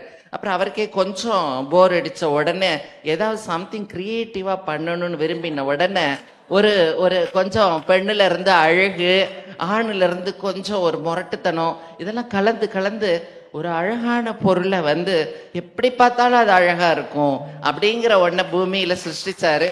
நான் நினைக்கிறேன் அதுதான் நாங்கன்னு நான் நினைக்கிறேன்.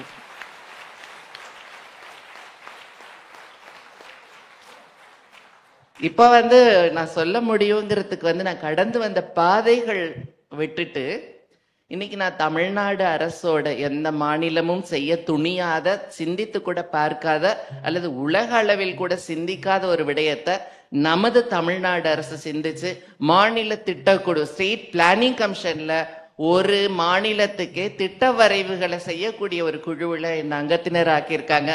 அப்ப நீங்க எல்லாருமே என்னோட குடை கீழே தான் வர்றீங்க. இது நல்ல ஒரு நிர்வாகம். என்ன வந்து மாநில திட்டக்குழுல போட்ட உடனே எங்க கலைஞர்கள்ல தான் முதல்ல என்ன கேள்வி கேட்டாங்க. இவ எல்லாமே எக்கனாமிஸ்ட், எல்லாருமே எத்தனையோ PhD முடிச்ச ப்ரொஃபசர்ஸ், இவ போய் அங்க என்ன பண்ணுவான்னு எங்க நடன கலைஞரே கேட்டாங்க. எல்லாரும் அதுக்கு உண்மையிலேயே ரொம்ப உண்மையா அவ என்ன செய்யறான்னு பார்க்கலாம் அப்படின்னு தான் சொல்லியிருந்தாங்க.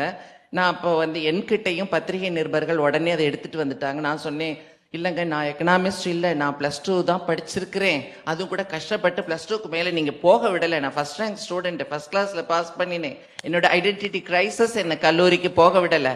ஆனால் என் கூட வெறும் 9th பயந்து திரும்பி ஓடின ஃபர்ஸ்ட் ரேங்க் ஸ்டூடெண்ட் என் தோழி திருநங்கை சக்தி பாஸ்கர் இங்கே வந்திருக்கா. அவளோட மேனேஜ்மெண்ட் அட்மினிஸ்ட்ரேஷன்ல தான் இன்னைக்கு அந்த படிக்காத ஒருத்தி பத்மஸ்ரீ வரைக்கும் என்னை கொண்டே நிறுத்தினா. அதுல இருக்க மேனேஜ்மெண்ட், அதுல இருக்க அட்மினிஸ்ட்ரேஷன், அதுல இருக்க செல்ஃப் கான்பிடன்ஸ் வேற எங்க இருந்து வரணும்? இன்னும் கூட உங்களுக்கு புரியுற மாதிரி சொல்றேங்க. இந்த மாசம் எங்க வீட்டுக்கு தேவையானது 2 பேர் தான். எங்களுக்கு தேவையான பலசரக்கெல்லாம் நான் வாங்கிட்டேன். அடுத்த மாசம் நான் லிஸ்ட் போடணும். லிஸ்ட் போடுறதுல வந்து சிலதெல்லாம் தங்கி போயிருக்கு, சிலதெல்லாம் நிறைய காலி ஆயிருக்கு, சிலது வந்து இன்னும் வாங்க வேணும்னு நினைக்கிறேன். இது எது எது இருக்கோ இல்லையோ பார்த்து தானே அடுத்த மாசம் நான் லிஸ்ட் போட போறேன்.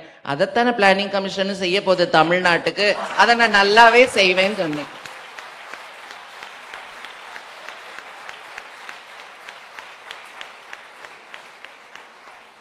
எப்படி சமூகத்தில இருந்தே எனக்கான வழியை கண்டுபிடிச்சணும். ஏன்னா நிச்சயமா எனக்கு ஒண்ணுமே இல்லை. அழகான ஒரு கவிதை தான் எனக்கு நினைவு வருது, தாரா பாரதியோட கவிதை.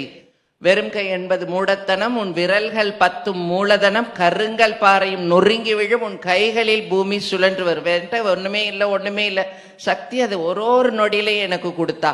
படிக்கிறப்பையும் சரி, அதுக்கப்புறமாவும் எங்களுக்கு தெரிஞ்சது சொசைட்டி எதிர்க்க இப்படிதான் இருக்குங்கிறது எங்களுக்கு தெரிஞ்சிருச்சு. நாங்க அதை பத்தி மலைக்கல. ஏன்னா நாங்க ஒரு ராணியா வாழ்ந்துட்டு இருந்தோம், ரொம்ப மகிழ்ச்சியா. எங்களுக்கான உலகம் அது முழுக்க 2 பட்டாம்பூச்சி, ஒரு கட்டற்ற காட்டுல வயல்வெளிகள்ல பறக்கிற பட்டாம்பூச்சி, நகரத்துல இல்ல. சரியா? அப்படி இருக்கிறப்போ எங்களுக்கானதை நாங்க அழகா யூகம் பண்ணிட்டோம். அதன் பிறகு சமூகம் அவங்க நேரங்களை வீணாகி எங்களை கவனிக்கிறதையும், நீ இப்படி நிக்கணும், அப்படி நடக்கணும், நீ எப்படி சிரிக்கணும்னப்போ என் கண்ணாடி என்ன காட்டல. என் கண்ணாடியை நான் பாக்குறப்ப நீங்க சொன்னதெல்லாம் தான் அது காட்டுச்சு. அப்ப நினைச்சு இந்த கண்ணாடியும் எனக்கு உறவு இல்லைன்னுட்டு நாங்க 2 பேரும் ஒரு ஆர்மியை உருவாக்கினோம், வாழ்க்கையோட சிஸ்டத்தை உருவாக்கினோம். முதல்ல முடிவெடுத்தது நம்மளோட அடையாளத்தை காட்டி வாழணுங்கிற எண்ணத்தை எங்கேயுமே உதவியா நினைக்க கூடாது. அந்த சிம்பத்தியால வர்ற எந்த உதவியும் நமக்கு பயன்படாது. அப்போ கடுமையான உழைப்பு இந்த நொடி வரைக்கும் எங்களுக்கு. அப்புறம் பட்டங்கள் எல்லாம் வந்தது, அடுத்தடுத்து பட்டங்கள்லாம் வந்தது. அவளோட சக்தியோட அந்த நேர ஒழுங்கீடுக்கு நிச்சயமா நான் ரொம்ப தாழ்மையா கேட்டுக்கிறேன். அவளை கூப்பிட்டு நீங்க உங்க மேனேஜ்மெண்ட் செஷன்ல நேர நிர்வாகம் அப்படிங்கறது இன்னைக்கு அவங்க சொன்ன நேரத்துக்கு நான் வரணுங்கிறது, எந்த நிகழ்ச்சியா இருக்கட்டும், நான் ஆடுறதா இருக்கட்டும், எத்தனையோ நிகழ்ச்சியில நான் போய் மணிக்கணக்கில் மேக்கப் போட்டு காத்துட்டு இருந்திருக்கேன். அவ அதை சொல்லுவா, ரசிகர்களை ஏமாத்துறது நமக்கு பொறுப்பு கிடையாது. அவ்வளோ பேரோட நேரத்தையும் வீணடிச்சு வந்திருக்காங்க, உன்னை இங்க அழைச்சிருக்காங்கன்னா அவங்களை நீ நிறைவாக்கி அனுப்பணுங்கிறது. இந்த நேர நிர்வாகம், ஒழுக்கம், கட்டுப்பாடு, பயிற்சி, இதுதான் எங்களை இன்னைக்கு வாழ வச்சிட்டு இருக்கு. அடுத்தடுத்த வெற்றிகளை அது கூட்டிட்டு போயிட்டு இருக்கு. இன்னும் நிச்சயமா எனக்கு நிறைய சொல்லணும்னா நிறைய இருக்கு. நான் மீராவோட சேர்ந்து அதை உண்மையா மகாலிங்கம் சாருக்கும் விஜயகுமார் சார் அண்ட் மீரா எல்லாருக்குமே நான் நன்றி சொல்லணும். இன்னைக்கு நாள்ல நான் இங்க வர்றதுக்கு ரொம்ப பெருமையா இருந்தது. என்ன நிகழ்ச்சிக்கு அப்பாற்பட்ட ஒரு சந்திப்பு. இன்னும் பேசுவோம். Thank you very much. Be the change maker and walk the talk. That is what she told us just now. So now, Jayanti, you have played in different places, different concerts. You have won many awards. You have traveled to different countries. You come from a lineage of musicians. What does success actually mean to you? To speak after that poetry, I don't know what to say. Tamil பேசணுமா இங்கிலீஷ்ல பேசணுமா? What is everyone? Okay. Both are okay. English? Okay. So, success is always an ever-changing destination. Success is not something constant. Just like the journey is changing, dynamic and evolving, success அப்படிங்கிறதும் எப்பவுமே ரொம்ப change ஆகிட்டே இருக்கும். So when you are young, ஒரு particular ஃப்ரேஸை வந்து அந்த particular ஸ்பீட்ல அதை வாசிச்சு நம்ம குரு வந்து வா அப்படின்னு சொல்றது சக்சஸா இருக்கும். அதுக்கப்புறமா நம்மளோட same age group, when you play with people, your contemporaries, you like to see that awe in their face and they say, wow, ரொம்ப நல்லா வாசிச்ச. That becomes success. After that, when you start performing, we artists, we are spoiled by the sound of applause. எங்களுக்கு ரொம்ப பிடிக்கும் அந்த sound. So, அதை கேட்டுக்கிட்டே இருக்கணும்னு, we love the sound of applause. So, அந்த ஆடியன்ஸ்ல we get pampered so much, we look for that sound. இன்னைக்கு கைத்தட்டல் கொஞ்சம் கம்மி இல்லை அப்படின்னு அளவுக்கு தோணும். ஸோ அது வந்து சக்சஸா கொஞ்ச நாள் தோணும். அதுக்கப்புறமா சரி இங்க சவுத்லலாம் வாசிச்சாச்சு, நார்த் இந்தியன் ஜுகல்பந்தி, அப்புறம் north Indian festival Sawai Gandharva, ஒன்று தான்சேன் சமாரோ, அதெல்லாம் போய் வாசிக்கணும். தென் சக்சஸ், அதெல்லாம் வாசிச்சாச்சு. தென் தட் சேஞ்சஸ். சரி இப்போ இன்டர்நேஷனல் பிபிசி ஃபில்ஹார்மோனியாவோட கொலாபரேஷன் பண்ணலாம், finish Philharmonic code, let's go and play. So that is success. When you're known worldwide as an ambassador of India or something, wow, that is success. Then you go and play as a solo, not collaboration, in the Sydney Opera House, the Royal Festival Hall. அது முடிஞ்ச உடனே you think, so have I received success? Mindல you know what I got? இந்த மாயையும் தீந்தது. So you see, that is an illusion. You don't think, okay, this success.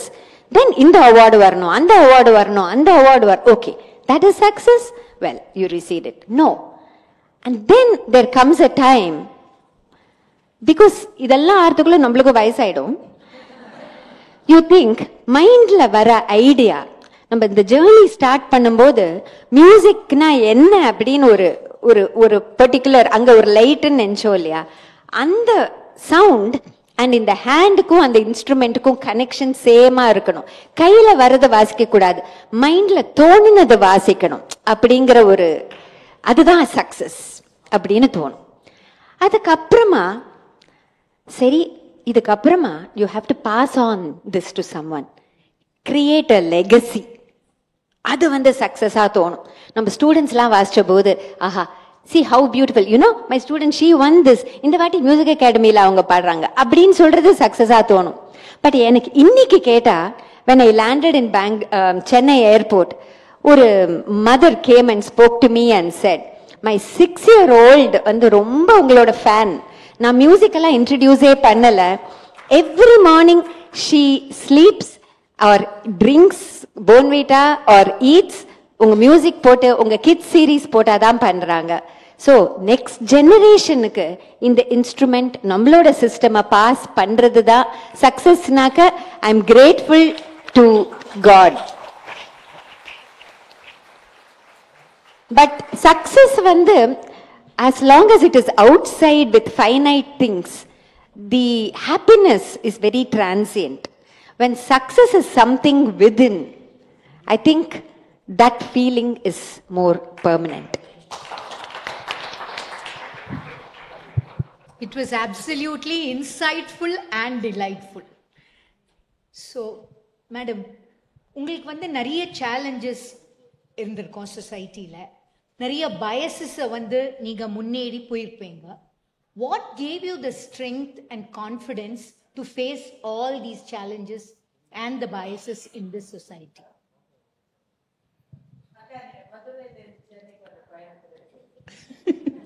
நிச்சயமா நேரம் அவங்க 3 நிமிஷம் தான் நீங்க பதில் சொல்லணும்னு சொல்லியிருக்காங்க. அதனால எதெல்லாம் எடிட் பண்ணி பேசணும்னு தான் எனக்கு ஓடிட்டே இருக்கு. நிச்சயமா இந்த நொடி கூட நான் அது எல்லாமே கடந்துட்டு தான் இருக்கேன். ஜெயந்தி சொன்ன மாதிரி அந்த ஆடுறப்போ மறக்கிறதுல எப்படின்னா எனக்கு வந்து இங்கிலாந்துல தான் ஒரு வெள்ளைக்காரர் 2 கேள்வி கேட்டாங்க இன்டர்வியூல, இந்த பல்ஸ் மேகசினுக்கு. ரெண்டுமே வந்து ரொம்ப உணர்ச்சி பூர்வமான பதில். ஒன்று வந்து நீ உன்னோட நடனத்தை எப்படி உணர்றங்கிற ஒரு கேள்வி. அந்த கேள்வியில நான் சொன்னேன், இந்த உலகத்துல எவனாவது இதை விட போதை தரக்கூடிய விஷயமே கிடையாதுன்னு மயக்கத்துல இருக்கிறவனை கூட்டிட்டு வந்தேன்னா, நான் அவனை விட இன்னும் பெரிய மயக்கத்துல இருக்கிறேன். நான் ஆடுற பொழுது அந்த மயக்கத்துக்கு எதுவுமே இடையாகாது. நான் பறந்துட்டு இருக்கேன் ஆடுறப்போ, எல்லாமே எனக்கு மறந்து போயிடுறதுங்கிற ஒரு கேள்வி. அடுத்த ஒரு கேள்வி எனக்கு அவங்க ரொம்ப ஆனந்தமாயிட்டாங்க ஒன்னொன்னும். அப்புறம் கேட்டாங்க, அதாவது எனக்கு இன்னும் ஒரே ஒரு கேள்வி இருக்கு, ஒரு வரியில பதில் சொல்லு. நீ இவ்வளோ புகழுக்கு வந்துட்ட, கற்பனையே பண்ண முடியாது. உங்க நாட்டுல வந்து நிறைய ஒற்றுமையில் வேற்றுமை, வேற்றுமையில் ஒற்றுமைன்னு மாதிரி மதம் சாதி என்ன எல்லாமே ஒரு கலர்ஃபுல்னா அப்படி இருக்கு, பின்னல் இடியாப்ப சிக்கல் மாதிரி. இதுல நீ எப்படி வந்த அப்படின்னு கேட்டாங்க. ஸோ நீ வரலைன்னா என்ன ஆயிருப்பேங்கிறது தான் அவங்களோட கேள்வி. நீ டான்ஸர் ஆகலைன்னா என்ன ஆயிருப்பேன்னு கேட்டாங்க. ஏன்னா அவங்க நினைச்சிட்டு கேட்டது அப்படி கண்ணில் கிளிட்டரிங்கோட நான் என்னமோ சொல்ல போறேன்னு நினைச்சிட்டு நான் சொன்னேன், நான் வரலைன்னா நான் நல்ல ப்ராஸ்டியூட்டா இருப்பேன்னு சொன்னேன். இது பெயின்ஃபுல் ஆன்சர். எங்களுக்கு சொசைட்டி அது மட்டும் தான் கொடுத்துருந்துச்சு. கொஞ்சம் நல்லா இல்லைன்னா பிக்சர் எடுக்கலாம், நல்லா இருந்தா எவ்வளோ பெரிய பணக்காரவங்களா இருந்தாலும் அதுக்கு தான் போக முடியும். நாங்க முடிவு பண்ணினோம். நினைச்சிட்டு இருந்தேன், நான் படிக்கிறப்போ நான் வந்து அட்வொகேட் ஆகணும்னு நினைச்சேன். ஏன்னா நான் ஸ்கூல் ஃபர்ஸ்ட், அவ்வளவு ஒரு அந்த இக்னாரன்ஸ்க்கு இடையிலையுமே ரொம்ப நல்லா படிப்போம். சக்தியும் நானும் அவ்வளோ அழகா படிப்போம். நான் நினைச்சிட்டு இருந்தேன், அவன் 9th மேல அந்த ஜெண்டர் ஐடென்டிட்டி கிரைசிஸ்னால இந்த சொசைட்டியை ஃபேஸ் பண்ணாம அவ பயந்துட்டா, அவன் நின்னுட்டா. ஆனா எனக்கு பேக் சப்போர்ட்டா இருந்தா. ஏன்னா 11 வயசுல வீட்டை விட்டு துரத்திட்டாங்க. நாங்க வெளியில போயிட்டோம். கற்பனை பண்ணி பாருங்க, 11 வயது குழந்தைக்கு என்ன தெரிஞ்சிருக்க முடியும்னு. ஆனா எங்களுக்கு என்ன ஒரு பெரிய நம்பிக்கைனா, நாங்க 2 பேரும் எங்களை லவ் பண்ணினோம், எங்களை நாங்க காதலிச்சோம், நாங்க பெரிய ராணிகள்னு நினைச்சோம். எங்களுக்கு கேலி பண்ணின இந்த சொசைட்டியை பாக்குறப்ப எங்களுக்கு ரொம்ப மேடா தெரிஞ்சுது. இவ்வளோ பெரிய பட்டத்து ராணிகள் நம்ம 2 பேரும் வர்றோம், இவங்க ஏன் இப்படி பாக்குறாங்க. நான் என்ன இப்ப கேட்கிறேன், கொஞ்சம் நல்லா கொஞ்சம் ரிஃபைன் ஆனோடனே நான் கேட்கிறேன், என்னோட ஐடென்டிட்டி கிரைசிஸ் எனக்கு பிரச்சனையே இல்லடா, நான் ஆனந்தமா இருக்கிறேன், நான் யாரா இருக்க விரும்பணும்னோ நான் அதுவாவே இருக்கிறேன், உங்களுக்கு என்னடா பிரச்சனைன்னு தான் இப்ப கேள்வி கேட்கிறேன். ஏன்னா இங்க வந்து எனக்கு டாக்டர் சொக்கலிங்கம் சார் வந்திருக்காருன்னு நான் நினைக்கிறேன். நான் ரொம்ப மதிக்கக்கூடிய இதய நோய் நிபுணர். நான் இதோடயே அவருக்கு ஒரு இதே போல ஒரு மீட்டிங் கான்வர்சேஷன்ல டாக்டருக்கு ஞாபகம் இருக்குமா எனக்கு தெரியாது, அவர் கேட்டாரு ஒரு கேள்வி, நீங்களுமே தெரிஞ்சுக்கணும். எனக்கு ஏன்னா மிகப்பெரிய இதய நோய் நிபுணர், அவரை பத்தியே நம்ம தமிழ்நாடு பெருமைப்படணும், படிக்கணும் இன்னும். அவர் கேட்டாரு, எனக்கு ஒரு பெரிய ஆச்சரியம், இந்த திருநங்கைகளுக்கு இதுவரைக்கும் ஹார்ட் அட்டாக் வந்ததாவே நான் கேள்விப்பட்டதே இல்லை, ஒரு பேஷண்ட் என்கிட்ட வந்ததில்லையேன்னு சொன்னாரு. இன்னைக்கு நான் அதுக்கு உங்களுக்கு விட சொல்றேன். ஏன்னா நாங்க ஆனந்தமயமா வாழறோம், எங்களுக்கு நாளைய தேவை அடுத்து இது இருந்தாதான் வாழ முடியுங்கிற எண்ணமே கிடையாது. ரொம்ப சிம்பிள். ஒரு காலத்துல ஜெயந்தி சொன்ன மாதிரி ஐடென்டிட்டியை உறுதிப்படுத்துறதுக்காக ஆடினேன். அப்புறமா வந்து நேம் ஃபேமுக்காக ஆடினேன். என்ன நிலைநிறுத்தணும், நான் அகாடமியோட பிரைம் டைம் டான்சர். அவ சொல்ற அதே எடின்பர்க் ஃபெஸ்டிவல் ஆகட்டும், thrones of world music festival எல்லாம் போய் இந்த ஓட்ட இங்கிலீஷை வச்சு போயிட்டே வந்துட்டு இருக்கிறேன். அதை பத்தி பிரச்சனை இல்லை. அதுக்கப்புறமா பணம் தேடுறதுக்கு ஆடினேன், அது தேட முடியல, அவ்வளவுதான். அதன் பிறகு வந்து இப்பதான் நான் எனக்காக ஆடிட்டு இருக்கேன். எனக்காக ஆடுறப்போ இந்த விருதுகள் எல்லாம் எனக்கு வேடிக்கையா போச்சுன்னா, எனக்கு பத்மஸ்ரீ வந்தப்போ நான் போய் அதை பேத்துறதுக்கு கூட எனக்கு இடம் இல்லை. யோசிச்சு பாருங்க. என் ஊர்ல இருந்து எனக்கு போன் பண்ணினாங்க, ஏய் டிவியில நீ வந்துட்டே இருக்கிற, உனக்கு பத்மஸ்ரீ அறிவிச்சிருக்காங்களாமே, அதோட ஒரு நடிகைக்கும் கொடுத்தாங்க, அவளையும் சொல்லி என்னையும் சொன்னாங்க, அவளுக்கும் கொடுத்து உனக்கும் கொடுக்குறாங்களாம். ஆமா, எவ்வளவு பணம் கொடுப்பாங்கன்னு சொன்னேன். நான் சொன்னேன் 3 லட்சம் ரூபாய்ன்னு சொல்லி அளந்து விட்டேன். என்னது 3 லட்சத்துக்காக நீ அங்க போறியா? நான் சாரி, சங்கீத் நாடக அகாடமி புரஸ்காருக்கு 2011 பத்மஸ்ரீயை விட மிகப்பெரிய விருது அது. அப்ப சொன்னேன் நான் 3 லட்சம்னு சொன்னேன் நான் அவங்க கிட்ட. அப்ப அது 50,000 தான். 50,000 தான். அதுவும் நான் போய் வர்றதுக்கே சரியா போயிருச்சு. நாங்க 2 பேரும் ஜவுளி கடைக்குள்ள போனதுலயே முடிஞ்சு போச்சு. ஏன்னா இப்ப காசிக்கு போனாங்க, காசி விஸ்வநாதரை பார்க்க 2 லட்சத்துக்கு தான் புடவை எடுத்தோம். ஃபுல்லா காலி. ஏன்னா என்ன எடு சக்தி, எத்தனை நாளோ எல்லாம் போனஸ் டேஸ், அவ்வளவுதான் அப்படின்னுட்ட. அடுத்தது பத்மஸ்ரீ அப்ப அதே ஆள் என்ன கூப்பிட்டாரு. நான் சுதாரிச்சுட்டேன். இதுக்கா போறேன்னா பத்மஸ்ரீ ஏய் பத்தியா அடுத்தவன கதை கொடுத்தோம், இதை கொடுத்துட்டாங்க, எங்க மதுரைக்காரங்களை கேட்க வேணும். நான் சொன்னேன் எவ்வளவு கொடுப்பாங்க? 10 கோடி ரூபா. ஏ அப்பா. அடுத்து எங்க வாழ்க்கை பூரா அரசாங்கமே பாத்துக்கிறோம். வீடு, நான் எனக்கு நோய் வந்தாலும் சரி சக்தி, அப்ப சக்திக்கு இல்ல நான் 3 பேரை கை காட்டல, நான் சக்தியை மட்டும் கை என்னையும் சேர்த்துக்க. இவ்வளவுதான் என் பத்மஸ்ரீ. அதுல என்ன இருக்குன்னு யோசிச்சு பாருங்க. நிச்சயமா இன்னொன்னு, நான் தேவதூதரும் இல்ல. எல்லாம் கேட்பாங்க நீங்க உங்க திருநங்கை மக்களுக்கு என்ன செஞ்சீங்க? நான் ஒண்ணுமே செய்ய வேணாம், ஒழுங்கா நான் இருந்தாலே போறோம், தடத்தை பார்த்து வருவாங்க. எனக்கு முன்னே யாரு இருந்தாங்க? நம்பிக்கை மட்டும் இருந்தது இல்லையா? பேச நிறைய இருக்கு. இதுதான். நன்றி.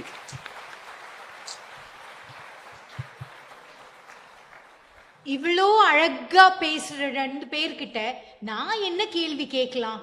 அதுதான் என்னோட சந்தேகம், என்னோட ப்ராப்ளம் இப்போ.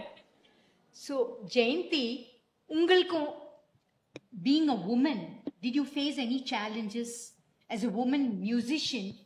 What did you have to overcome in your journey? I never thought of my journey as a woman or male.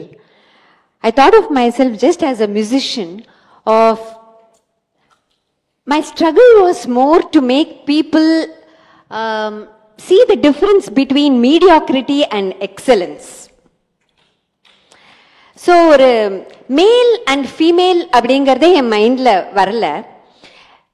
நான் நிறைய பார்க்கும்போது மீடியாக்ரிட்டியை எக்ஸலன்ஸ்னு everybody was celebrating. How do you show them this is Kanchipuram and this is tested zari? அது எப்படி? How do you show people that excellence is something else? So codifying that was where I spent a lot of my energy. As a woman, எப்போ only time எனக்கு தோணும்னா, அந்த நிறைய அந்த பெரிய பெரிய வீணை கேஸை தூக்கி கன்வேயர் பெல்ட்ல இறக்கும்போது நான் ரொம்ப ஸ்வீட்டா smile at someone, can you help me அப்படின்னு சொல்லி அந்த டைம்ல மட்டும் நான் I'll be that very timid person and invariably somebody will lift that huge box and keep it down. That's the only time. I have never felt, thanks to my community, the musician community, I have never felt at any time being a woman was set back for me. But veetla, there's one thing that has interested me.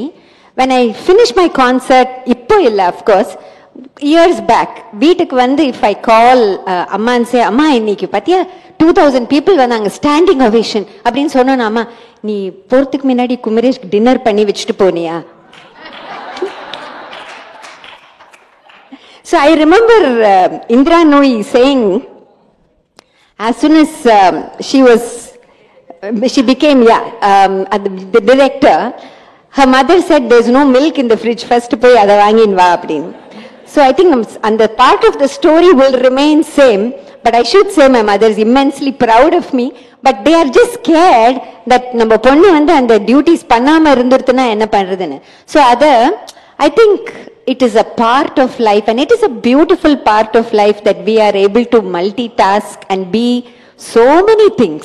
இத ஒரு குறையா நினைக்காம நிறைய நினைச்சோன்னா I think we are able to do so many things.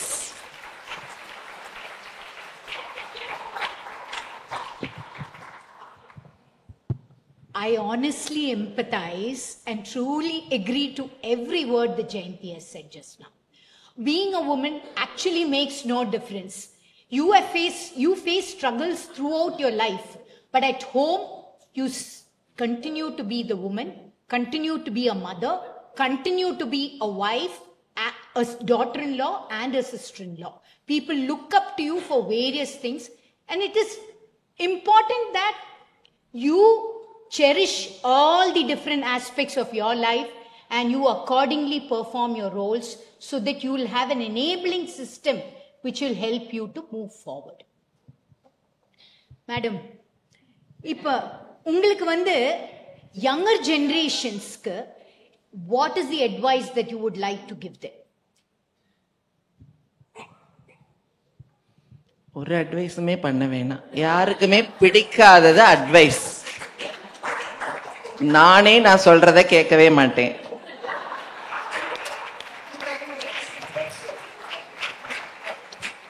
சக்தி கிட்ட வந்து எங்க 2 பேருக்கும் மிகப்பெரிய 2 போராட்டமான யானைகள் மாதிரி என்கிட்ட கேட்டாங்க, 24 மணி நேரத்துல எப்படி நீங்க ஸ்பெண்ட் பண்றீங்கன்னு கேட்டாங்க. நாங்க 8 மணி நேரம் தூங்குவோம், மிச்ச நேரம் சண்டை போடுவோம். ஏன்னா 2 பெரிய மதம் பிடித்த யானைகள் மாதிரியான சண்டை. அவ சொல்லுவா, நான் கேட்பேன், நீ சொல்றத கண்டிப்பா கேட்க மாட்டேன் அப்படின்னுவா. அதை ரொம்ப அழுத்தமா உறுதியா சொல்லுவா. ஏன்னா யாருக்குமே அது பிடிக்கல. ஏன்னா எல்லாருமே இங்க மாஸ்டர்ஸா இருக்கிறோம். முன்னெல்லாம் நான் US போறப்போ நிறைய ஒர்க் ஷாப்ஸ் அதெல்லாம் வந்து ரொம்ப பணிஞ்சு எல்லாம் கத்துட்டு இருந்தாங்க. இப்போ அவங்களே ரெனவுண்ட் எக்ஸ்போனன்ட் மாஸ்டர்ஸ் போட்டுக்கிறப்போ நான் யாரு அப்படின்னு இருக்குது. அதனால அது பத்தின தேவை கிடையாது. இந்த சேலஞ்சஸ் அப்படிங்கிறது வந்து ஒண்ணுமே கிடையாது. நமக்கு என்ன யங்ஸ்டர்ஸ்க்கு சொல்லணும் அப்படின்னா, நம்ம ஒழுங்கா வாழ்ந்தாலே போதும். நிச்சயமா அது சூரியன் சொல்லுதா என்னோட ஒளியை எடுத்துக்கோங்க, நான் தினமும் காலையில வருவேன்னு. சந்திரன் சொல்லுதா என்னோட குளிர்ச்சியை எடுத்துக்கங்க, நான் இப்படி எல்லாம் ஒரு இன்பத்தை கொடுப்பேன்னு. இல்லவே இல்லை, எங்களுக்கு புரிஞ்சிருச்சு. இன்னும் கூட இந்த டான்ஸ் அப்படிதான் எனக்கு கொடுத்து நிறைய எனக்கே அது பாடம் சொல்லிக்கிட்டு இருக்கு. ஒரு நொடியும் ஒருத்தருமே இங்க எத்தனையோ பேர் இருக்கீங்க, எல்லாமே என்னோட ஒரு நொடியையும் நான் என்ஜாய் பண்ணி வாழறேன். அந்த வாழ்க்கையை நான் ஒழுங்கா வாழறப்பயே என்னை தொடர்ந்து வர்றவங்க வந்து நிச்சயமா, ஏன்னா நாங்க இப்போ வந்து வெள்ளியம்பலம் அறக்கட்டளைன்னு பணமே இல்லாம ஒரு அறக்கட்டளையை ஆரம்பிச்சிட்டோம். யாரையும் எதிர்பார்க்கல. நான் என்னென்ன ஆடுறேன், எங்கெங்கெல்லாம் போறேன், ப்ரெசைட் பண்றேன், அதுல கிடைக்கிறது எல்லாம் அதுல போட்டுடுறேன். என்ன காரணம் அப்படின்னு சொன்னா, இந்த 2 பேர் உள்ள உலகம். நாங்க என்ன நினைச்சோமோ அதை நாங்க அடைஞ்சிட்டோம்.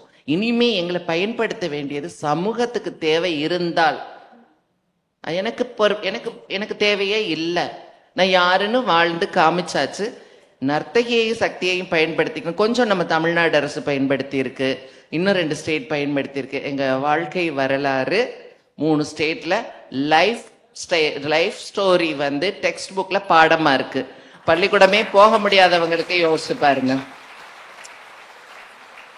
இருங்க, டிஎன்பிஎஸ்சில நான் 5 மார்க்குக்கு வேல்யூ, அதை மறந்துடாதீங்க. போய் பாருங்க சரியா. குறுக்க வேற வேற கேள்வி கேட்கிறாங்க. சக்தி நர்த்தகியை எப்பொழுது அடித்தார், எந்த ஆண்டு அப்படின்னு எல்லாம் கேள்வி இருக்கு, தெரிஞ்சு வச்சுக்கோங்க. அந்த மாதிரி நம்ம கடந்து போறப்போ எதனை நின்று எதனை பெற்றோமோ அதனை அதற்கே அர்ப்பணித்தல்ங்கிற பேர்ல தான் எங்க ட்ரஸ்ட பண்ணியிருக்கிறோம். நாங்க பண்ணிட்டு இருப்போமா இல்ல நாங்க போனதுக்கு அப்புறமா அது நடக்கும், நர்த்தகிய பார்க்க போறேன்னா நானு இல்லவே. குழந்தை பருவமே கருக்கப்பட்டுருச்சு. பயங்கர கனவுகளோட உள்ளவன் நானு. கனவுனா ஒரு நொடியும் வந்து எனக்கு வாழ்க்கைங்கிறது, என்னை அடிச்சாலும் சிரிப்பேன், என்னை அவமானப்படுத்தினாலும் சிரிப்பேன், பண்ணுங்கிற கேஸு நானு. யோசிச்சு பாருங்க, அது முடிச்சதுக்கு அப்புறம் எல்லாருக்குமான பதில் தான். இது எங்களுக்கு மட்டும் இல்ல. ஒரு காலத்துல ரொம்ப பக்தியா நான் தேவாரம் திருவாசகம் எல்லாம் இன்னும் ஆடிட்டு இருக்கேன். இப்ப என் ஸ்டூடெண்ட் என்கிட்ட கேள்விகள் கேட்கிறப்போ, எனக்கு எதுக்கு வந்து ஹிரண்யகசிப்பு அவங்க அப்பா தானே, அவர் எதுக்கு கொன்னாங்க அப்படின்னு கேட்கிறப்ப எனக்கு பதில் சொல்ல தெரியல. இப்ப எங்க பக்தி வருது? நான் அப்படியே ட்ரை பண்றேன். இப்ப ஒழுங்கா ஆடிட்டு இருந்தவளை இந்த சமூகம் கெடுத்து விட்டுருச்சு. இப்ப சமூகம் தான் எனக்கு பாடம் எடுத்துட்டு இருக்கு. நிச்சயமா யாருக்கு அட்வைஸ் சொல்லாதீங்க. நீங்க நேர்கொண்ட பார்வையில உங்களை காதலிங்க, உங்களுக்கு பெரிய மதிப்பு கொடுங்க. அப்போ மதிப்பு கொடுக்கறப்போ உங்ககிட்ட இருக்க கெட்டதெல்லாம் தன்னாலவே போயிடும். எங்க மதிப்பு கொடுக்க முடியும்? உயர் மதிப்புன்னு என்ன அர்த்தம்? ஹை லெவல், ஹைனஸ் இல்லையா? ஏன்னா எனக்கே வந்து என்னென்னமோ கேலி சொல்லல கூப்பிட்டு இருந்தப்போ உங்களுக்கே தெரியும். இன்னைக்கு உலகம் பூராமே அந்த அனாட்டமியில ஒரு அட்ரஸ் கேலி சொல்லுதான் இருக்கு. அப்ப நான் தமிழ் படிச்சதுனால நான் ஒத்துக்க மாட்டேன். என்னோட நங்கைக்கு திருவிகுதி கொடுத்து திருநங்கைன்னு தான் எனக்கு 96 வந்து போட்டுட்டு இருந்தேன்.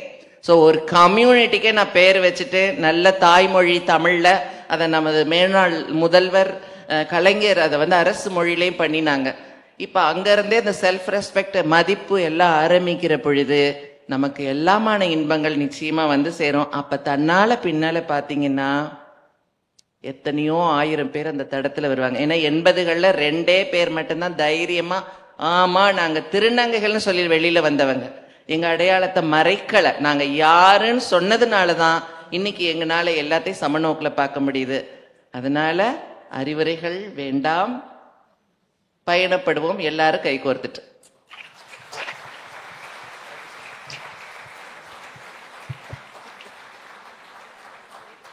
So basically, Madam said, our children will not do what we ask them to do, but they will do what we do. Rather, they'll not follow our advice, but they'll only follow our examples. So we have to go forward and set the right example for our children and the future generation. Dear Jayanti, how do you think you as a musician can provide an enabling environment for the future generation? We want to use this time to take a couple of questions. Okay, I'm okay. Do we have any questions? No? Okay, so she will just end up. I'll just take 2-3 minutes, let Jayanti complete, and then we will finish the session. What's the question?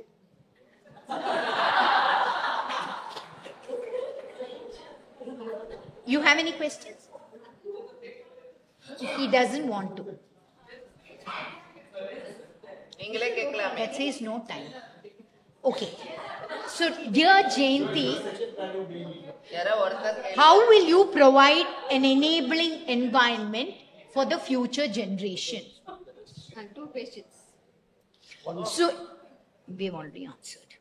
As a global ambassador for Saraswati Veena, how do you balance preserving traditional essence of this ancient instrument while innovating it and making it relevant in the contemporary music world? This is a fantastic question. So Carnatic music, Indian classical music itself, is not something that is kept in a big wooden box inside a museum and locked and we go and see it. It is a constantly evolving system of music. Iniki, when children are born, you sing lullaby, குழந்தையில தூங்க வைக்கிறதுக்கு கல்யாணத்துல கௌரி கல்யாணம். For everything in our everyday life, we take songs from our music. And this tradition is addition. Whatever we have done so many years ago, the expression is changed. Ipo with social media, I came up with a series called Kapo Carnatic with small snippets of music demystified for many people. Then you collaborate with instruments that are Western. You collaborate with Hindustani musicians. You collaborate with the Western classical music orchestras. You show them that the 7 notes are same in every system. And ideno thaniya romba knowledge, எனக்கு ராகம் தாளம் எல்லாம் தெரியாது, Carnatic music I can't appreciate nu solla mudiyadu, because music is de-regional and de-religious. Anybody who is open to sound can appreciate music. So especially instrumental music where you don't have any lyrics, anybody can appreciate it. And we take this instrument, we keep with time, we change the packing.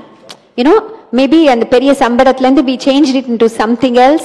We changed the packing, we put some extra dressing, and we present it in a very creative way so that everybody has that identity that this is the music of our nation and they are proud of it and they are happy to share it with their children.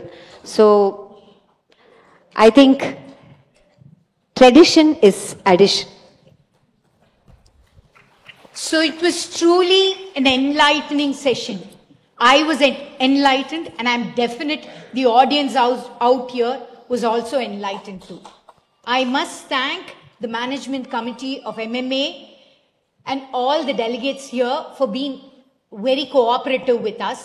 I truly thank my dear friend Jayanti Venkatesh and my new friend Jayanti Kumaresh. My dear friend, apologies. My dear friend Jayanti Kumaresh and my new friend Miss Nartaki Natraj. Women empowerment, okay, ivlo empowerment venda. for having come here and enlightened us today. Thank you very much. Thank you so much, Ms. Meera. Thanks a lot for facilitating this session. I request Mr. Suresh Raman, past President MMA, Head TCS, Mr. Mahalingam, President MMA, and Mr. Sita Raman also to join us on the stage. Committee member, Managing Director, Super Art Approach.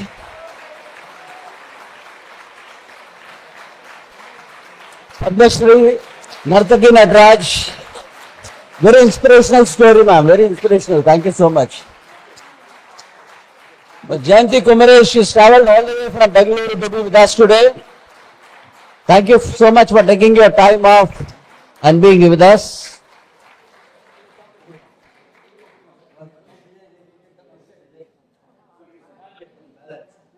A power part section. We have 2 more such sessions to go. Thank you so much.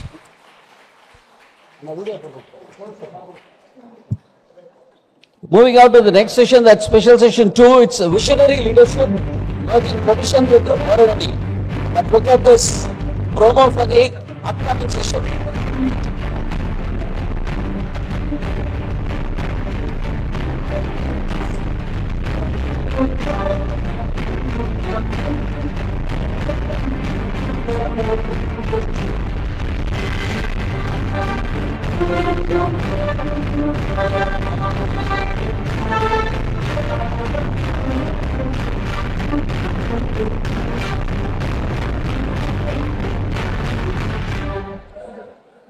Well, that's special session 3 for you.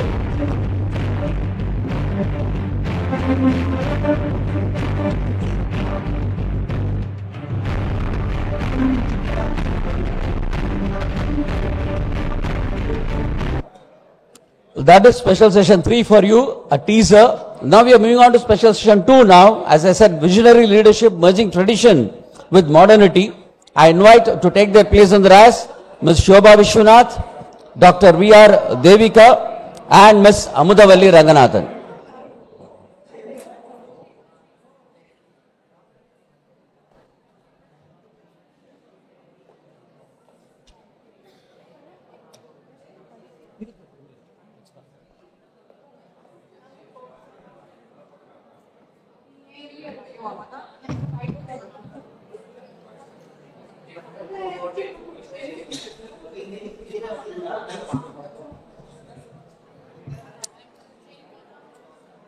Let's welcome them with a big round of applause. Our speakers for the special session 2. May I have the review, please?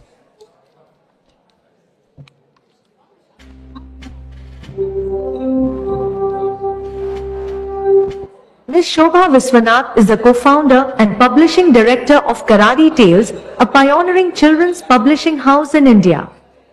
She is an author who blends music, art, and storytelling to create memorable experiences for readers of all ages. Under her leadership, Karadi Tales has gained national and international acclaim. Ms. Shobha is also a dedicated volunteer, drawing inspiration from travel and her spiritual journey.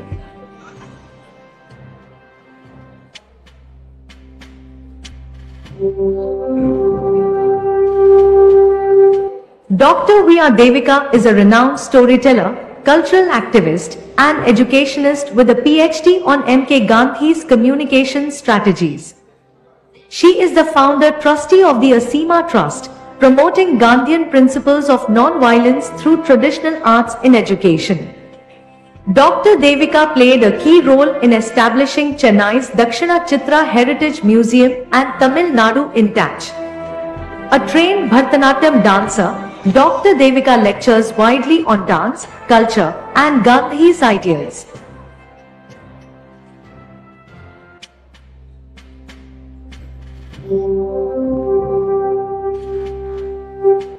Ms. Amudavalli Ranganathan is the Director of E-Commerce and Special Projects at Cavinkar Private Limited, driving growth and innovation through strategic leadership. She began her career as a management trainee and rose through various leadership roles, blending traditional brands with e-commerce platforms. Ms. Amudvalli also leads Cavincare's CSR initiatives, including the CK Group of Educational Institutions, focusing on accessible education and community welfare. Her leadership style emphasizes innovation, resilience, and balancing family and business values. Wow, 3 big achievers again. Let's welcome them with a big round of applause. May I now invite Ms. Amudvalli to take the session forward.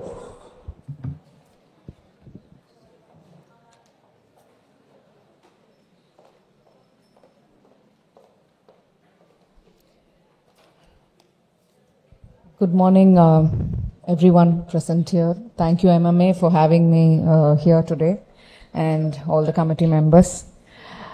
Good morning, esteemed speakers, delegates, and guests. It is definitely a privilege to chair this insightful session, because always I've been on the other side, and this is something, the first time that I'm trying out. Visionary leadership, merging tradition with modernity. Today we explore the art of storytelling, timeless and powerful tool that leaders across industries use to inspire and connect and drive meaningful change. Because at the end of the day, storytelling is involved in our everyday life, whichever profession we come from, whatever we do, setting the context and driving through, right from even if, when we are parenting at home to everything. So I think storytelling is really an integral part of everyone's life, and that's wonderful to hear from experts like Devika ma'am and Shobha Vishwanath ma'am. We are honored to have extraordinary speakers with us today, and Ms. Shobha Vishwanath, a pioneering publisher who has redefined children's literature by blending music, art, and storytelling. Dr. V.R. Devika, a distinguished storyteller and cultural activist whose work in education and Gandhian communication principles has left a lasting impact. Let us hear from them. Through their experiences, we will uncover how narratives can influence mindsets, shape brands, and connect people across generations. Looking forward for the session along with you. Thank you.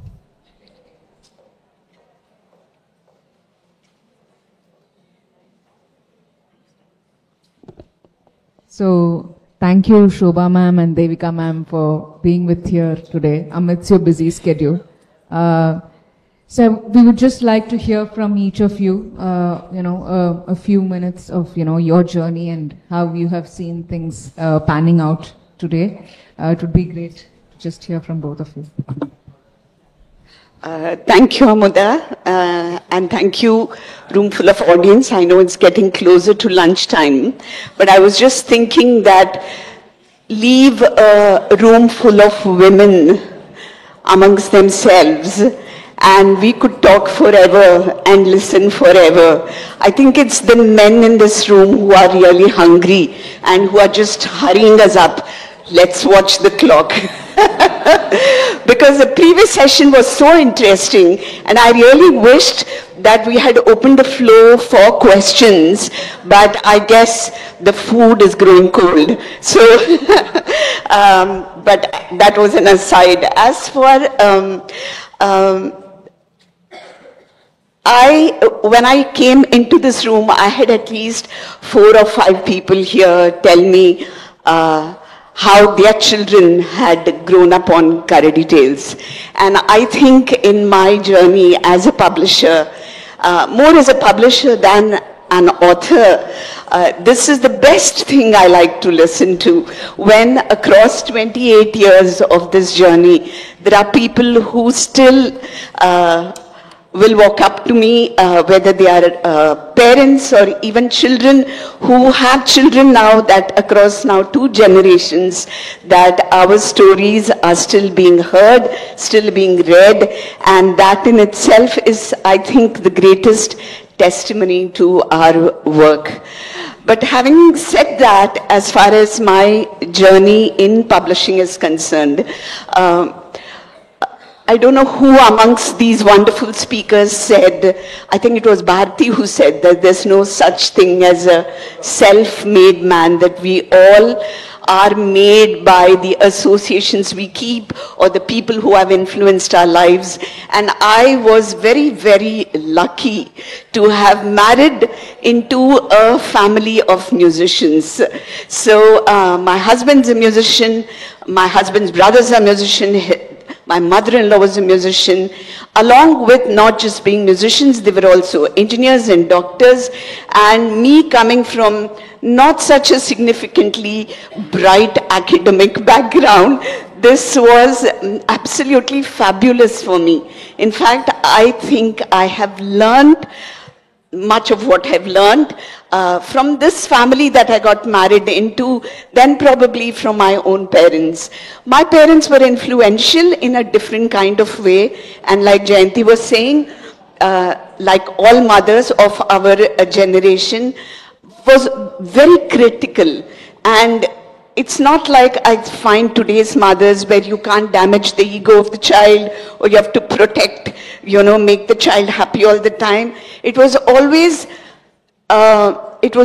told to how can you better yourself? How can you be better than what you brought? You know the famous thing about 99 mark vandu 100க்கு வாங்கிட்டு வந்தா ஒரு mark யார் சாப்பிட்டா இதுக்கு விட்ட kind of a thing. Those were the kinds of families we were brought up in. And Karadi Tales started, I would not say accidentally, it was, you know what they say about necessity being the mother of invention. I was an educator. I did a master's in special education. My husband was a musician, but he was also employed in an MNC. And we lived in the United States for about 6-7 years, during which time my son was born.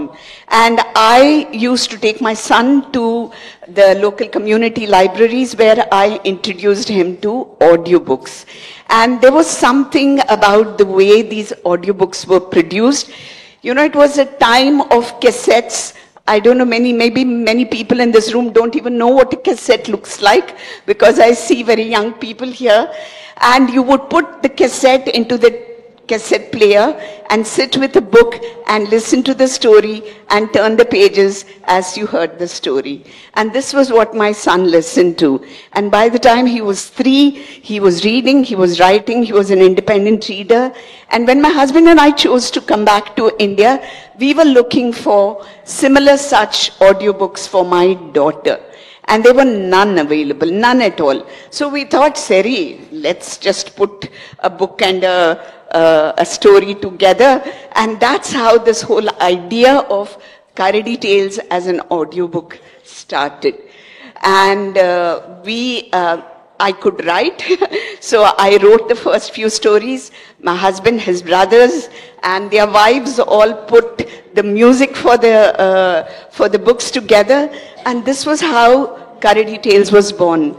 We called it Karadi Tales, and this is just an aside, and I want to tell this room full of people here that most people in the north know very few South Indian words. Idli, dosa, or something like that. And I also discovered when I was looking at stories to retell and republish that there were no stories which had a bear in it.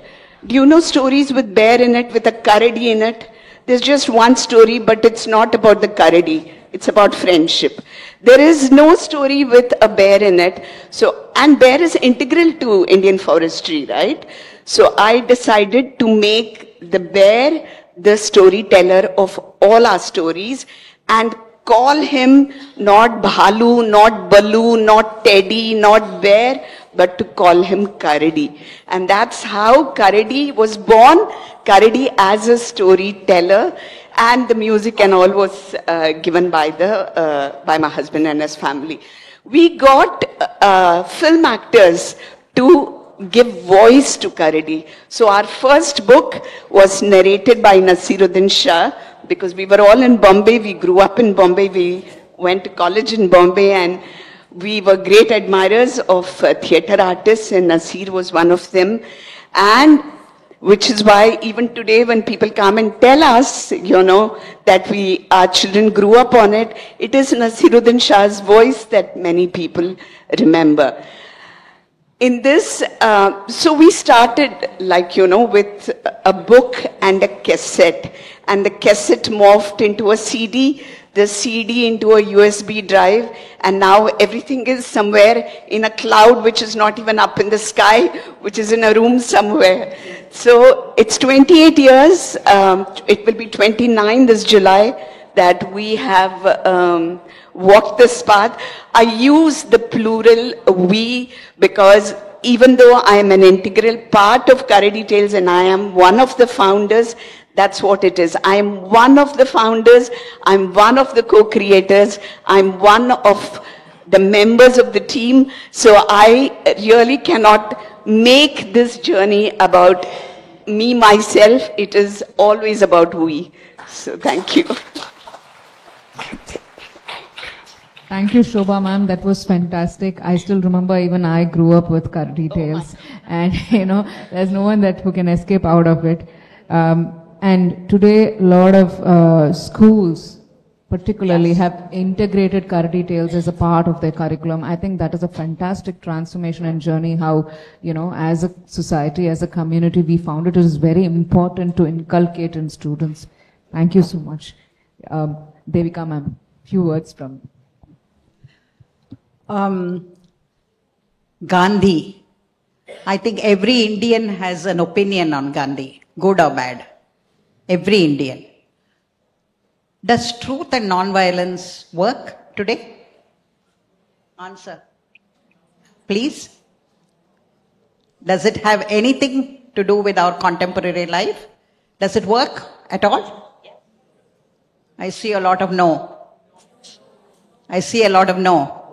Okay, so you're all working in a company, in a corporate setup, and you're married, you have friends. Tell me, do you expect your colleague to be honest with you or your subordinate? To be honest with you? Do you expect them to be honest with you? Or do you hope to them? What about your husbands or your friends? You want them to be honest with you or not? Not always? Okay. But see, Gandhi did not keep truth as a separate word. Non-violence went with it. So, truth and non-violence were a composite word for Gandhi. Because it is always the intention and the use of that truth. For what purpose that mattered. So how do I bring this? I started as a kindergarten teacher. And then, of course, I went on to teach MBAs and etc., etc. But I consider myself a kindergarten teacher first and foremost.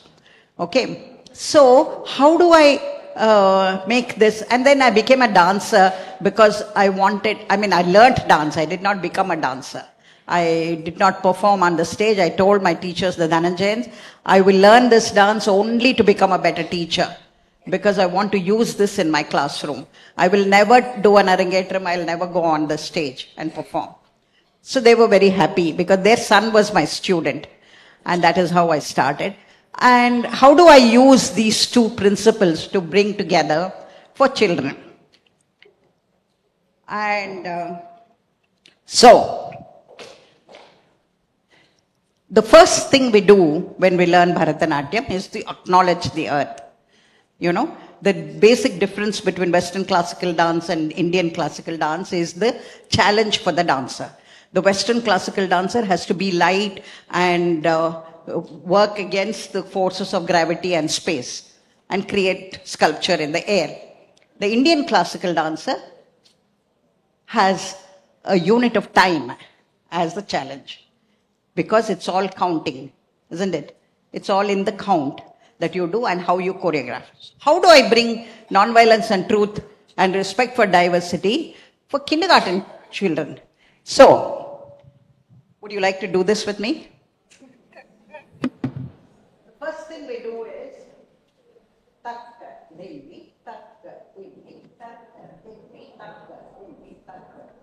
this is acknowledging the earth.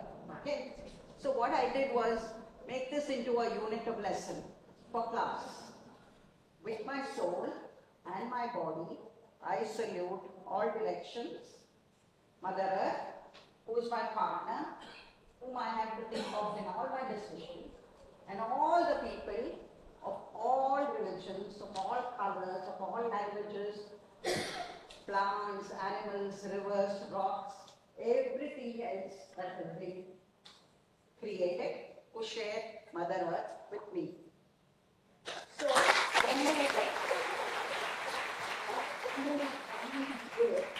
we have created a circle around us. So the dancer reaches the periphery of the circle, performing. So I started all my mathematics classes, figures, etc., etc., and then telling the story with all the mudras, all that, using all this. Now, respect for diversity, constantly telling children that everything, whether it's an insect or another person of another religion, another color, has the same right for the resources of the earth as you and I have, as I have, has the same right for the resources. How do you teach all this? So this is how I brought a lot of things together.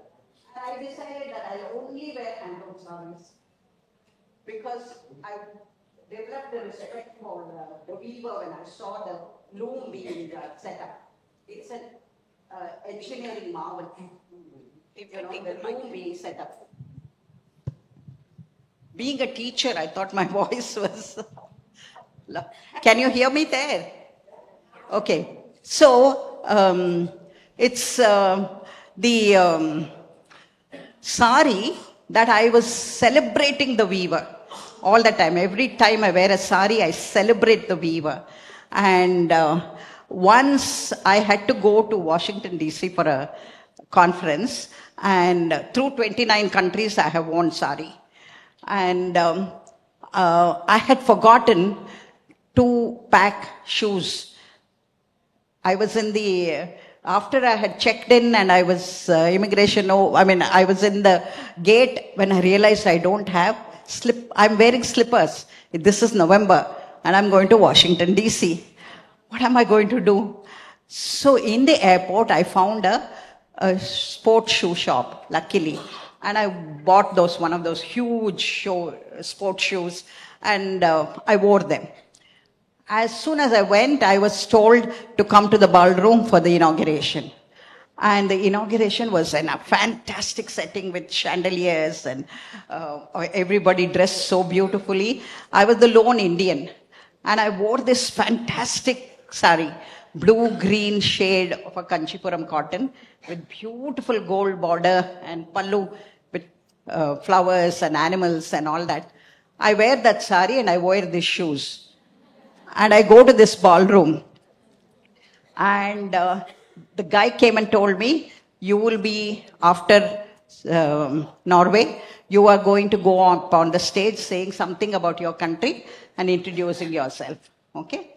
So Norway finished. So I went on the stage and I said, whatever you have heard about India, the opposite is also true. Good or bad. Whatever you have heard, the opposite is also true. And here I am, exemplifying it with this sari that was made by a weaver who does not even earn $50. And look at this work of art, this blue-green sheen in the sari. And I wear this with these shoes. You know, this is how India is jostling, billionaires jostling with slum dwellers just next to each other in the same space. We are in the same space, traditional, very modern. Here I am, a very, very modern woman who lives alone, who drives a car, who travels the world, and is very, very traditional. You know, tradition and modernity go together all the time.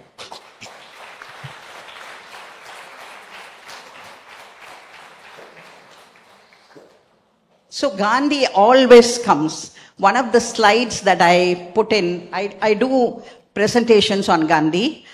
I must have done some 1,000 everywhere in all kinds of gatherings, and people ask me heated questions, and there are heated arguments that take place, and I am very confident about how Gandhi is relevant. Okay? Anyway, so this last slide I put always is be true, in his own handwriting.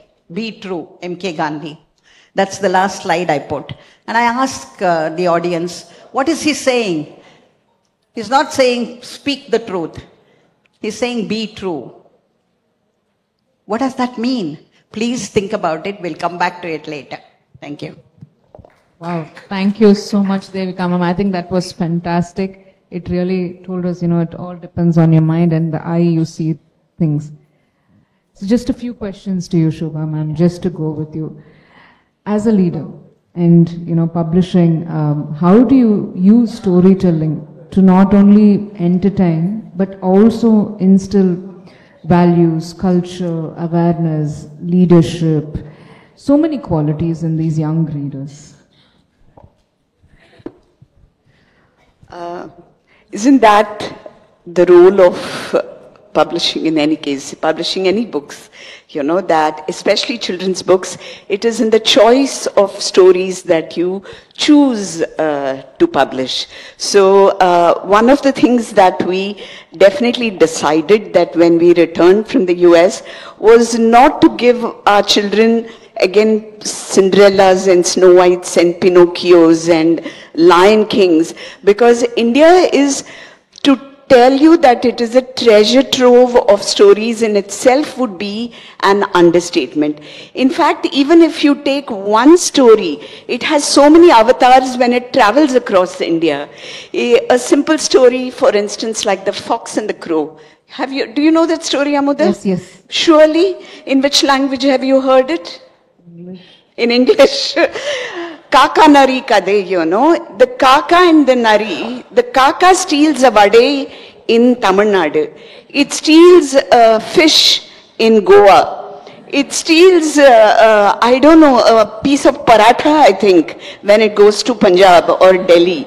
So, this story, and I'm talking about one story, and we've heard stories which have morphed and changed, but where the intrinsic message remains the same, doesn't matter where it travels. In fact, sometimes I really think that the stories that have been credited to Aesop got them from India or the Indian civilization, because even this story about the thirsty crow, where the crow puts the pebbles in the pot and the water rises, we have found relics in the Harappan civilization of a pot with a crow on it. What do you say? Aesop came much later. So when we talk about stories within India, India is to say that it is a culture of stories and storytelling. I mean, nobody needs to be convinced about it. When we were young, books were not a part of our household at all. We received the newspaper, we listened to the news in the radio. If we wanted a book much later, we would go to the library, a community library, and take for 25 paisa or something and read it for a week and return it. We never owned books because it was a privilege. It was an entitlement to have books. Our houses didn't have, we had probably dictionaries. Yes, we had dictionaries, but we didn't have storybooks. But what we did have were stories. And we got stories from everybody, from not just the tata parties of our house, from attes and mamas and mamis and whoever visited. In fact, even when relatives came from Ure and came to visit us, what they had to tell each other were stories which were not exempt, because we all lived in small spaces. So even the gossip was our stories, So this is how. And it was much later, I think, I don't know when, probably the joint family disintegrated to become nuclear families. When both mother and father started going to work, there was no party at home, that stories from outside had to be brought or bought as books and given in the hands of the child. So we had always stories which always instilled some message, some value, some thought, for us to either think about or to develop. So I am no visionary or a leader here, but what we did do, which was interesting, was we took these wonderful stories that we had heard from our tata, pati, atte, mama, mamis and everything, and we wrote them in the manner in which we heard it. We got a good narrator to tell the story, and then the icing on the cake was give songs in the story. Just like how, do we ever go to see a movie without songs in it or dance in it? So it was that kind of an experience. Because even when my party told me a story, there would be a part in the middle, there'll be a song in the middle, there'll be some dramatic sound effects. So this is what we did to our audiobooks. It was not just a clean reading of the story. We had music, we had songs, we had a soundtrack, and the entire ecosystem, or the soundscape, was all based on Indian ragas and Indian classical music. This was what was different. And then the stories did their job. I didn't do anything to instill values. It was the stories and the choice of the stories that did its work. Wonderful. Yeah. If I have to just put it in one sentence, I would like to resonate it in a way that, yes, content, the values, the story, it is the same, but we can think globally, but we need to act locally. So right. whether it's Punjab Absolutely. to Chennai to Mumbai, everywhere, still managing to ensure the content and it's been taken to the audience. Fantastic. Devika ma'am, just one question to you.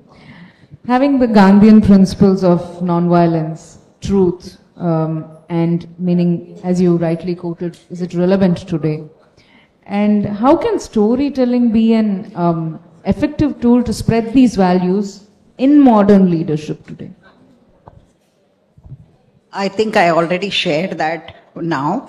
I had, being a student of dance and who became by fluke a critic in the newspapers, and I was writing a lot from 1979 and interviewing artists and things like that. And I got sold to this narrative that the North American dance historians were talking about the role of Muthulakshmi Reddy and Rukmini Devi Arundel in the dance history and creating villains out of them. So to counter that history narrative, I wrote these two books. One is on Dr. Muthulakshmi Reddy and why and how she gave, amazing inspiration stories. I'll just narrate one small thing from the two, okay? Muthulakshmi was born to a Devadasi woman, okay, who had no rights for the children with the man who had produced them. And, a married man could have a young girl as a companion, and the children born out of this family had no rights to the name or the inheritance of the man. And they brought the children up as their own. And they were allowed to learn music and dance and perform in public. This woman became the first surgeon in Madras Medical College. She became the first woman legislator. She fought against wet nursing system. She fought for equal property rights for women. She fought for the abolition of dedicating young girls as Devadasis. And everything has a story. Amazing how she saw her younger sister die of cancer right in front of her eyes, and she founded the Adyar Cancer Institute and worked towards it. She had two young girls who came to her house when she was arguing against the Devadasi system in the legislative assembly, with stalwarts like C. Rajagopalachari and Satyamurthy arguing against her. And she was so bold, and I have some interesting stuff in this, but her husband used to rehearse her. When Dr. Subbaram Reddy from Visakhapatnam, who says, I want to marry you, She says, I'm not interested. She was 26 and 16 was too late at that time, 1914. But when she wrote this book.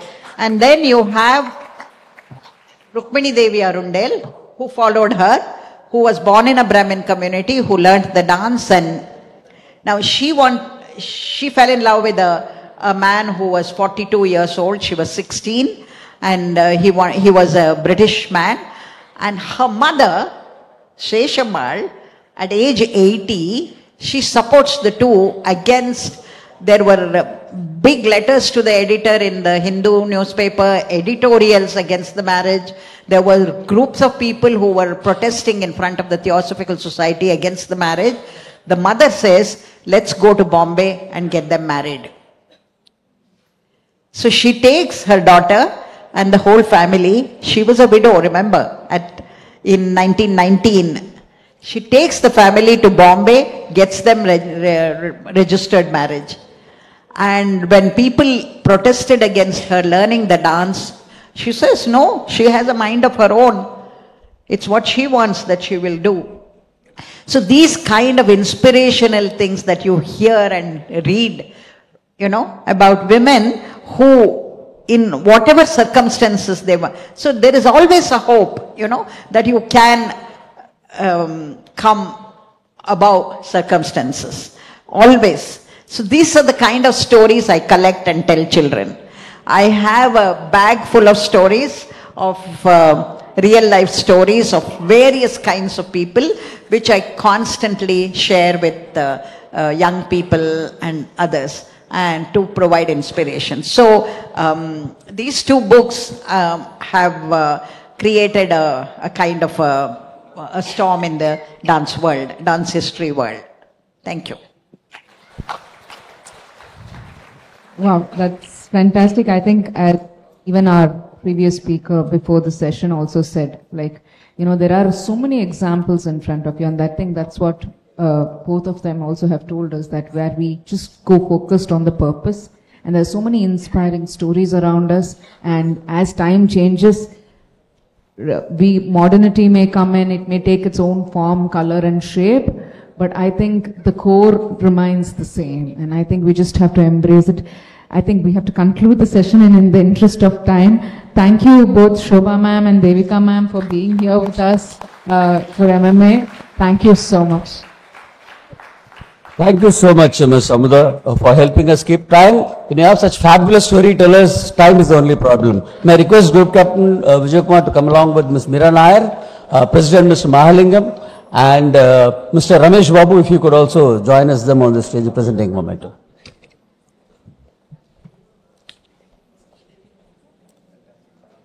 Well, let's give them a big round of applause. They've come all the way. Fabulous storytellers, both of them. I wish we had more time to listen to their stories, but unfortunately we are tied up with time.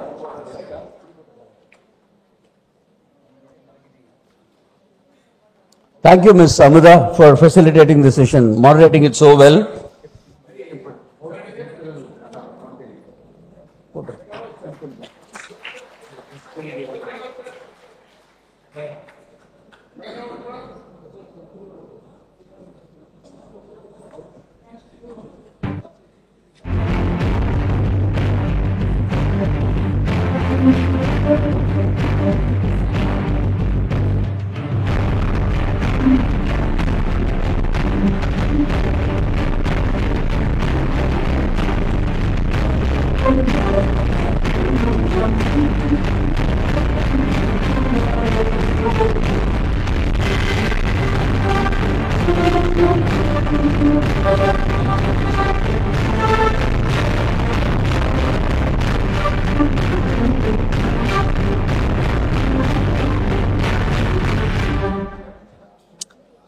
So let's give it up to the speakers for the next session. You've just seen the promo, the curtain riser.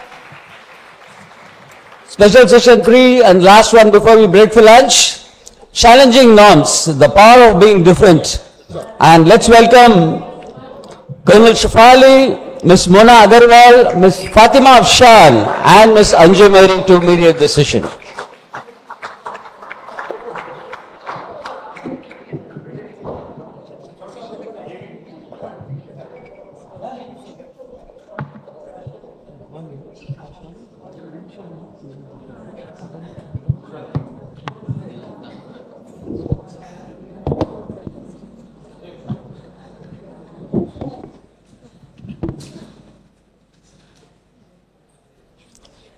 May I have the AV of the panelists, please?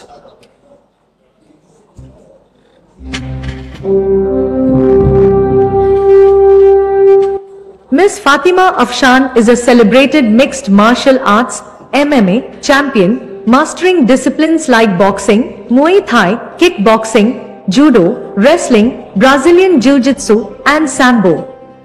She holds 8 national MMA titles and made history by winning a silver medal for India at the 2024 World MMA Championship. Ms. Fatima is known for her passion, determination, and trailblazing impact on Indian MMA.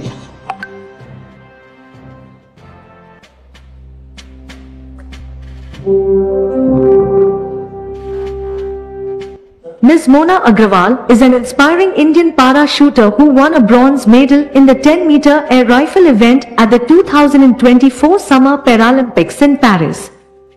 Overcoming polio and personal challenges, she began her shooting career in 2021, quickly challenging terrains. An accomplished sports person, NCC cadet, and the first at Danfoss Industries Private Limited, leading initiatives in branding, public affairs, sustainability, and CSR. With over 20 years of experience across global organizations, Ms. Anju has significantly contributed to Danfoss' growth and recognition as a sustainable workplace. An award-winning leader, Ms. Anju is an active member of CII National Councils and a passionate advocate for sustainability, education, and community development.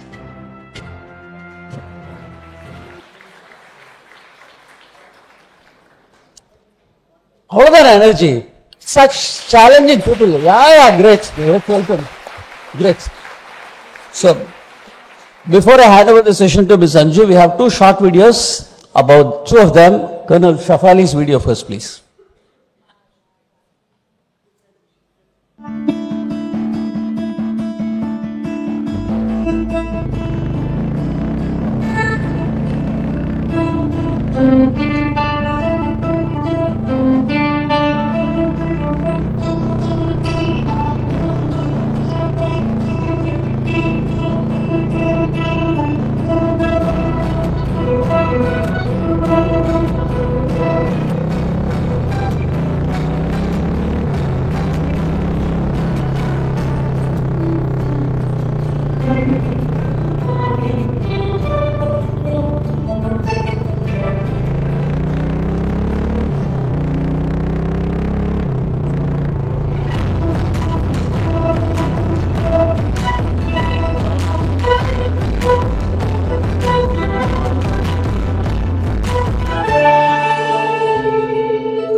That's fine. It is number 3.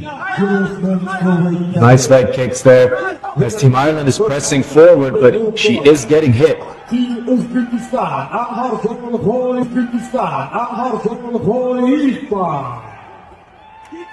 Oh, she is out! Oh my goodness! Fatima! Oh, she is out! Oh my goodness! Fatima Afshan chokes out Lisa Murtaugh in the 3rd round. Puts her to sleep with a standing guillotine. My goodness, that one got tight real quick. Take it forward from here.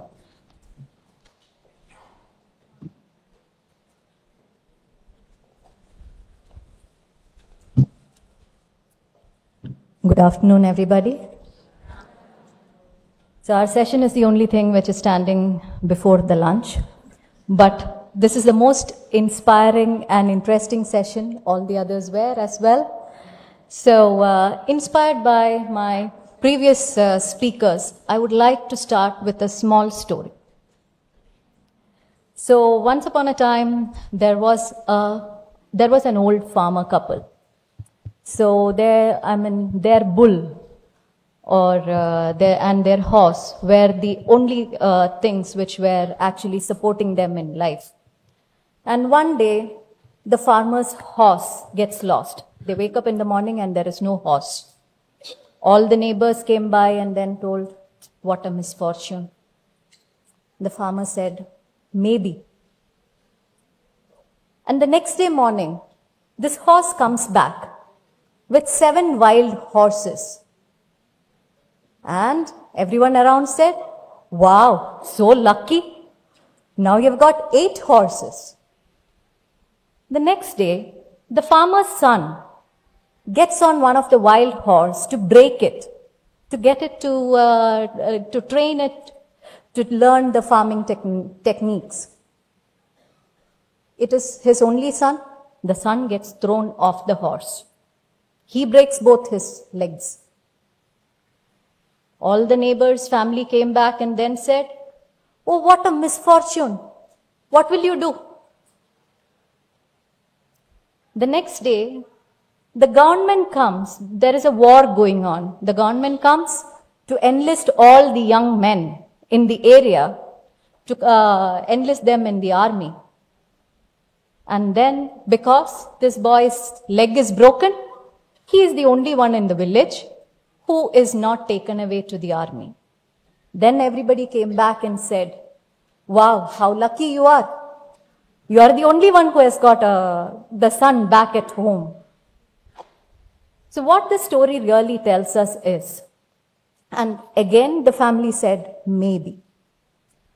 Our power at times when we are challenged to kind of be open to the possibility of what life throws at us, that is sometimes what makes a distinction between how we are dealing with things.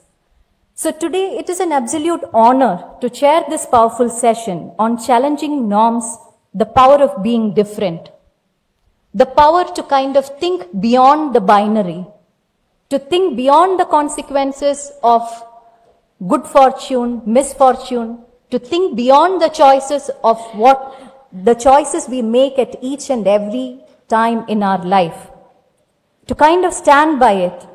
And today we have an opportunity to hear more and celebrate the courage, the resilience and determination of 3 wonderful individuals. Let me add something more to the same. Ms. Fatima Afshan is a decorated mixed martial arts champion who started her journey in mixed martial arts at around 19 years. And now she is an 8 times national champion, undefeated in India, and a silver champion outside India who has won 3 consecutive matches. So more power to her. Then Ms. Mona Agarwal, a Paralympic medalist whose journey of resilience started way back right from her childhood. And today, she is not just a parachuting winner. She is the mother of 2, a daughter 6 years old and a son 4 years old, and a wonderful loving wife, daughter-in-law, daughter to her entire family. That is another story. And Colonel Shefali, an exemplary leader in the Indian Armed Forces, who has earned respect by what she has done. A wonderful mother who has the unwavering support of her family. So today we have her husband who has traveled all the way from Ladakh, another army person who has come all the way from Ladakh, and her son today to cheer on the family. So let us hear more from them. And as we dive into their experiences, I also encourage you to reflect your own life journeys and be ready with more questions about them. So over to you. We start off with Colonel Shefali. I request all the speakers to make their initial opening remarks, and then we will get on to further questions. Thank you.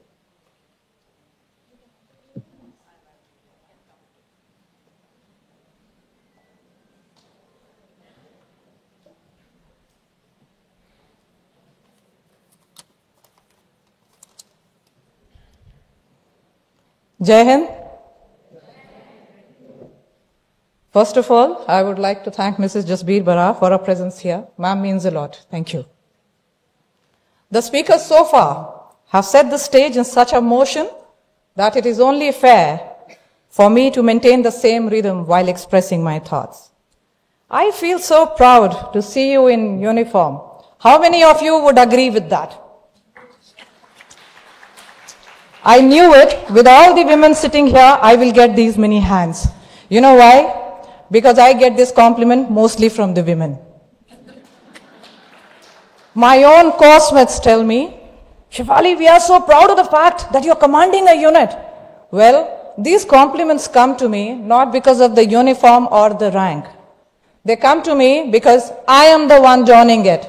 A woman is wearing a uniform and is standing in this field.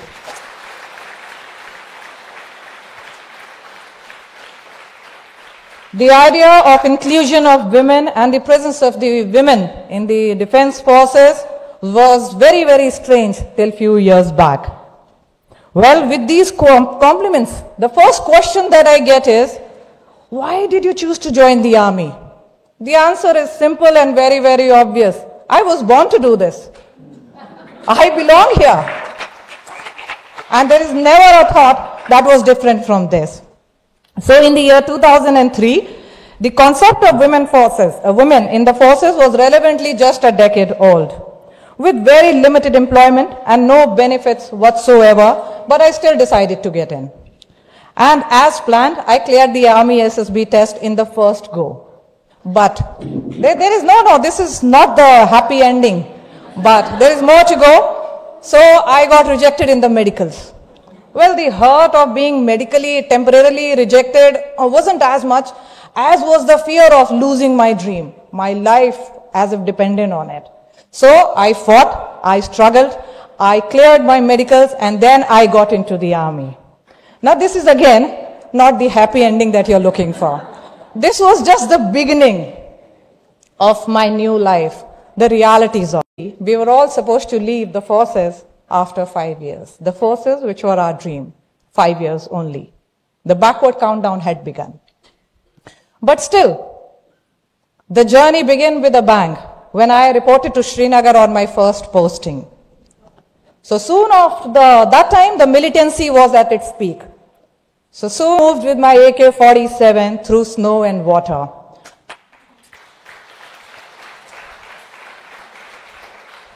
Well, due to this, I became a very popular young leader because on the slightest of delay or a roadblock, I would just run to the place with my AK. Well, this appreciation or my acceptance, the indication of this was that during those moves, I would get hot drinks and hot food while on the move from my boys. Which now the road from Srinagar to Leh is wonderful. It is butter-like. But during that time, the terrain was completely inhospitable. After this, it was time to move to a new location, which I did, and it was time to get married. And first 2 years of our marriage, we stayed completely apart. So that was our first stayed completely apart. So that was our first acid test of our marriage, like to begin with. Okay? So 20 years and counting.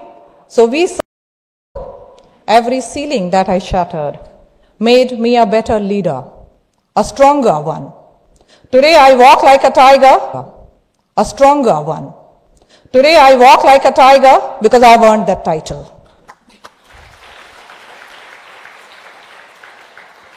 As we grow in age and service, the challenges, the conflict between the personal and professional life, they show up time and again. I'm sure you all also face the same dilemma professional or personal life, women, by the virtue of their gender, have a larger role to play in the society, and I'm very proud of it. But I see all of you are looking at me to find an answer, whether professional or personal life. But you know it, the answer is with you and not with me. I know my challenges and you know yours.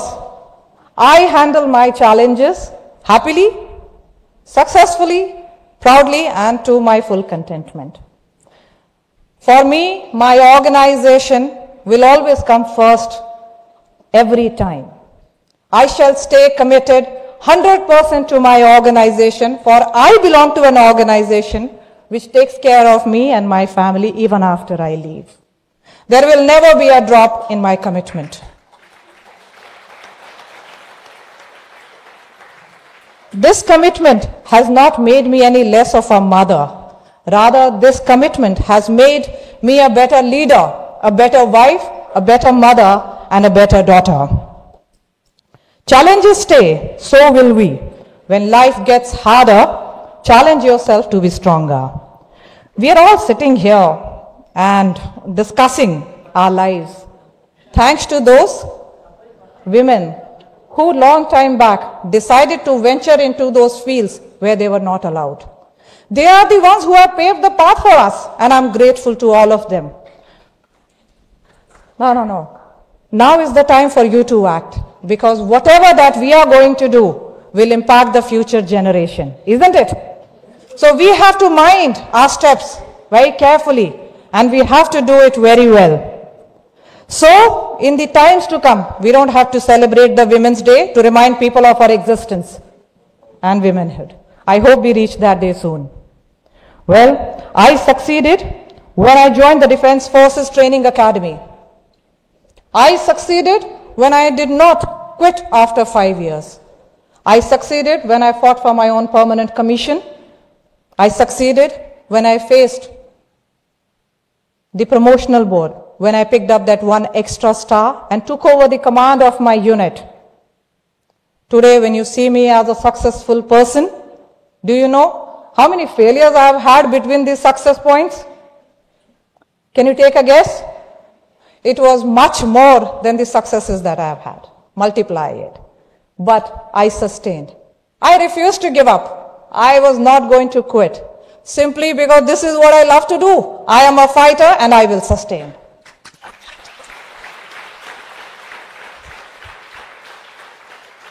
I will fight till I feel, yes, I have done enough for this life and enough for my nation, which will be till my last breath. Today, I must tell you, I never tried to be different.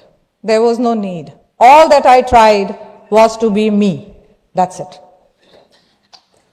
And I got to tell you something that you will enjoy. When I reached the academy, I failed in a public speaking test. So my instructor looked at me in disgust and said, "You are the only lady officer in the entire history of Officers Training Academy who has failed in this test." I said, thankfully I made some history somewhere. But I could not muster the courage or get words to tell him that I had a stage fear. And I could not approach the stage because my legs would tremble at their own pace. But today I'm standing right in front of you. I showed you this video. There is nothing great that I'm doing, just riding a bike and running, and because I wanted to tell you, this is just pastime activity. There is much more that we do. I run, I jog, I ride a cycle, I ride a bullet, I race my car. I am very happy for what I have traveled and how far I have come. But more than that, I am happy and proud about the distance that I have traveled, from where I have traveled. I come from a village where the only transport that we saw was one bus once a day. And I am a government school educated student. And yet I stand in front of you. I believe that women can climb mountains. Women can move mountains. And if women decide, they can be that mountain themselves.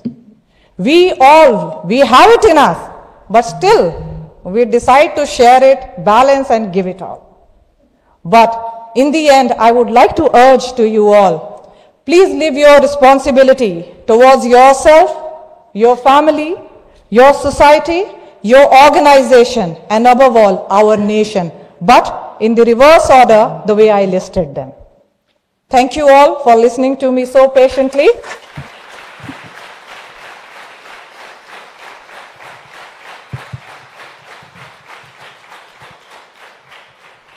And Jai Hind, Jai Bharat. Thank you so much, ma'am. We will come back to you later with more questions which will share more knowledge and interesting anecdotes to you all. Now may I move on to Ms. Mona Agarwal to share her story.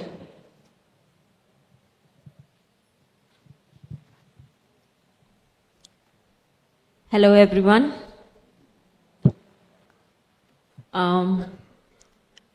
I don't know from where to start, but I'll start from my childhood, from my birth. My struggle started since from my birth. As when I was born, I was the third girl child to my mother, and that was my first struggle. No one accepted me because my mother was already having 2 girl childs, and my family wanted a boy, a male, boy child. So they didn't accepted me, and after 9 months, I met with polio. My polio drops got reacted to me, and both my lower limbs get infected to that. So everyone in the family, they were thinking how they are going to upbring me. They don't know how to handle my injury, and they don't know how to how they will prepare me to fight the world. So my grandmother, she took that initiative, and she had decided to train me. She was illiterate. She don't know how to write her name even. But she know that how the world is, how I have to fight the world, how I have to handle situations when I face the world, when I face the society. So she trained me on every step of my life. It's like any task she gave me, she didn't tell me how to do that task, but she gave me an option that you decide your own how you are going to do that task. It is always your choice that how you are doing your task. Whatever situation you will face in your life, you have to select your options. You have to make it done your own way. You have to create your own way to move on. I'm not that good in English, so sorry, but hopefully you'll understand my feelings. So from that, my journey has started. With that learnings, my journey has started, and I was dreaming of becoming a doctor. But in my family, girls are not allowed to go for higher studies like professional trainings, professional studies. So I have not been allowed to go for that doctor studies. I decided, okay, whatever you'll allow me, I'll do that only. I completed my graduation. Then my grandmother got ill, and she was in her last days of life, and I was like, okay, after my grandmother, what I'm going to do? Because I was not looking any other support in my family who can understand me, who can train me, or who can talk me the way my grandmother did. So I asked my grandmother, ki you please allow me to go out and do job for my earnings, for my independency. And I don't know how she was in that last phase of her life. She was not even knowing anyone in the family. Unko memory loss tha, and she don't know. She was not recognizing anyone, but she recognized me. She was that concerned with me, and she allowed me for job. She has asked my grandfather that allow her for job. And I started doing job. But later, because some family reasons, we have shifted to Nepal. And I also shifted to Nepal. And I was again bound in my family. Then I decided, after 1.5 years of staying in Nepal, I decided that I want to go out and I want to be independent. I don't know why, but I cannot stay with you and depending on you. And I decided to left my home because घर पर रहने के साथ वो लोग मुझे कुछ भी करना अलाउ नहीं कर रहे थे. They are not allowing me to do anything. So I decided कि मैं घर छोड़कर and I'll leave my home. So in 2010, I left my home, and my parents, my grandparents, everyone said कि we are not allowing you to come back. वापस कभी भी आने नहीं देंगे घर पे. I said okay, I'll manage. Whatever I'll do, I'll manage. And I came back. I earned for myself. I did some small jobs.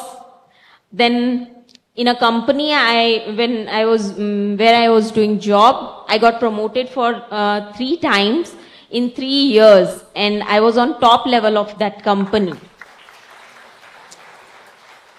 And after that, in 2015, I decided to quit that job again. Because whenever I feel that comfort zone in me, I want to do something different.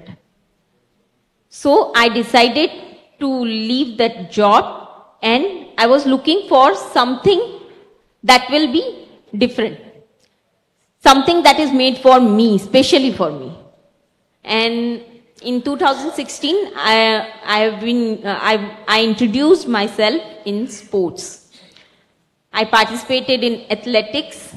I participated in powerlifting. I'm the founder player for girls, women sitting para volleyball. And in that phase, 2017 and 18, I found that not only me, but every girl is facing problem. While deciding their career, while deciding their study options, every girl is facing problem. And being a girl child with special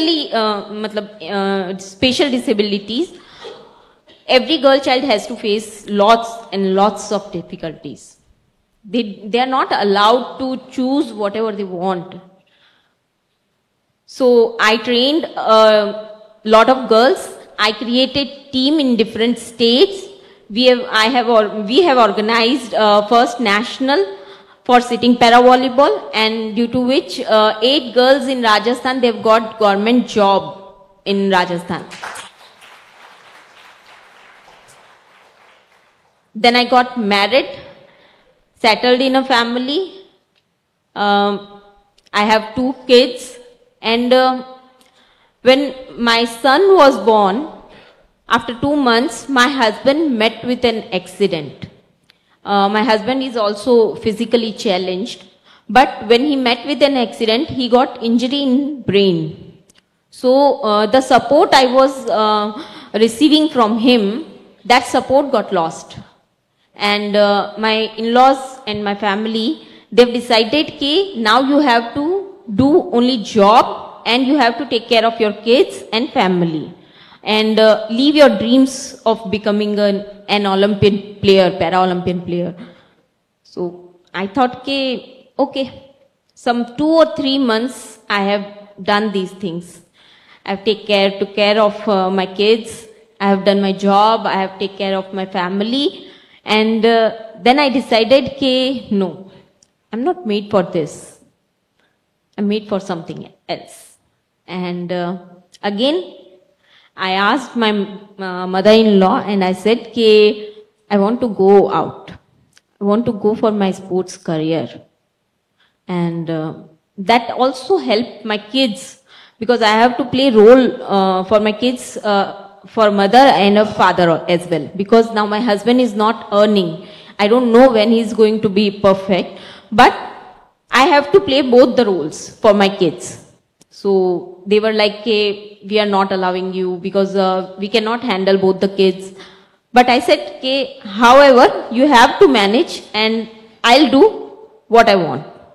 I again decided I go against my in-laws, and I decided to start my shooting career. I chose shooting as my sports option, and in December 2021 I started shooting, and within 2.5 years I'm a Paralympic medalist.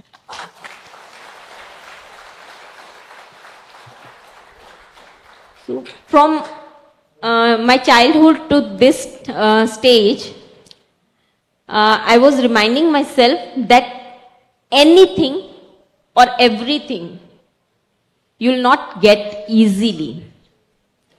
Anyone can get easily, but you will not get it easily. You have to earn it. You have to fight for it. And I'm trained for it now. So I know whatever I'm dreaming of, whatever I'm looking for myself, whatever I'm thinking for myself, I have to fight for it. And that is what I'm doing. Thank you. Thank you so much, Ms. Mona. Truly inspiring. Now we move on to a young champion. Undefeated in the ring, but facing a lot of challenges outside the ring. Let us hear from Ms. Fatima on her journey towards breaking the barriers.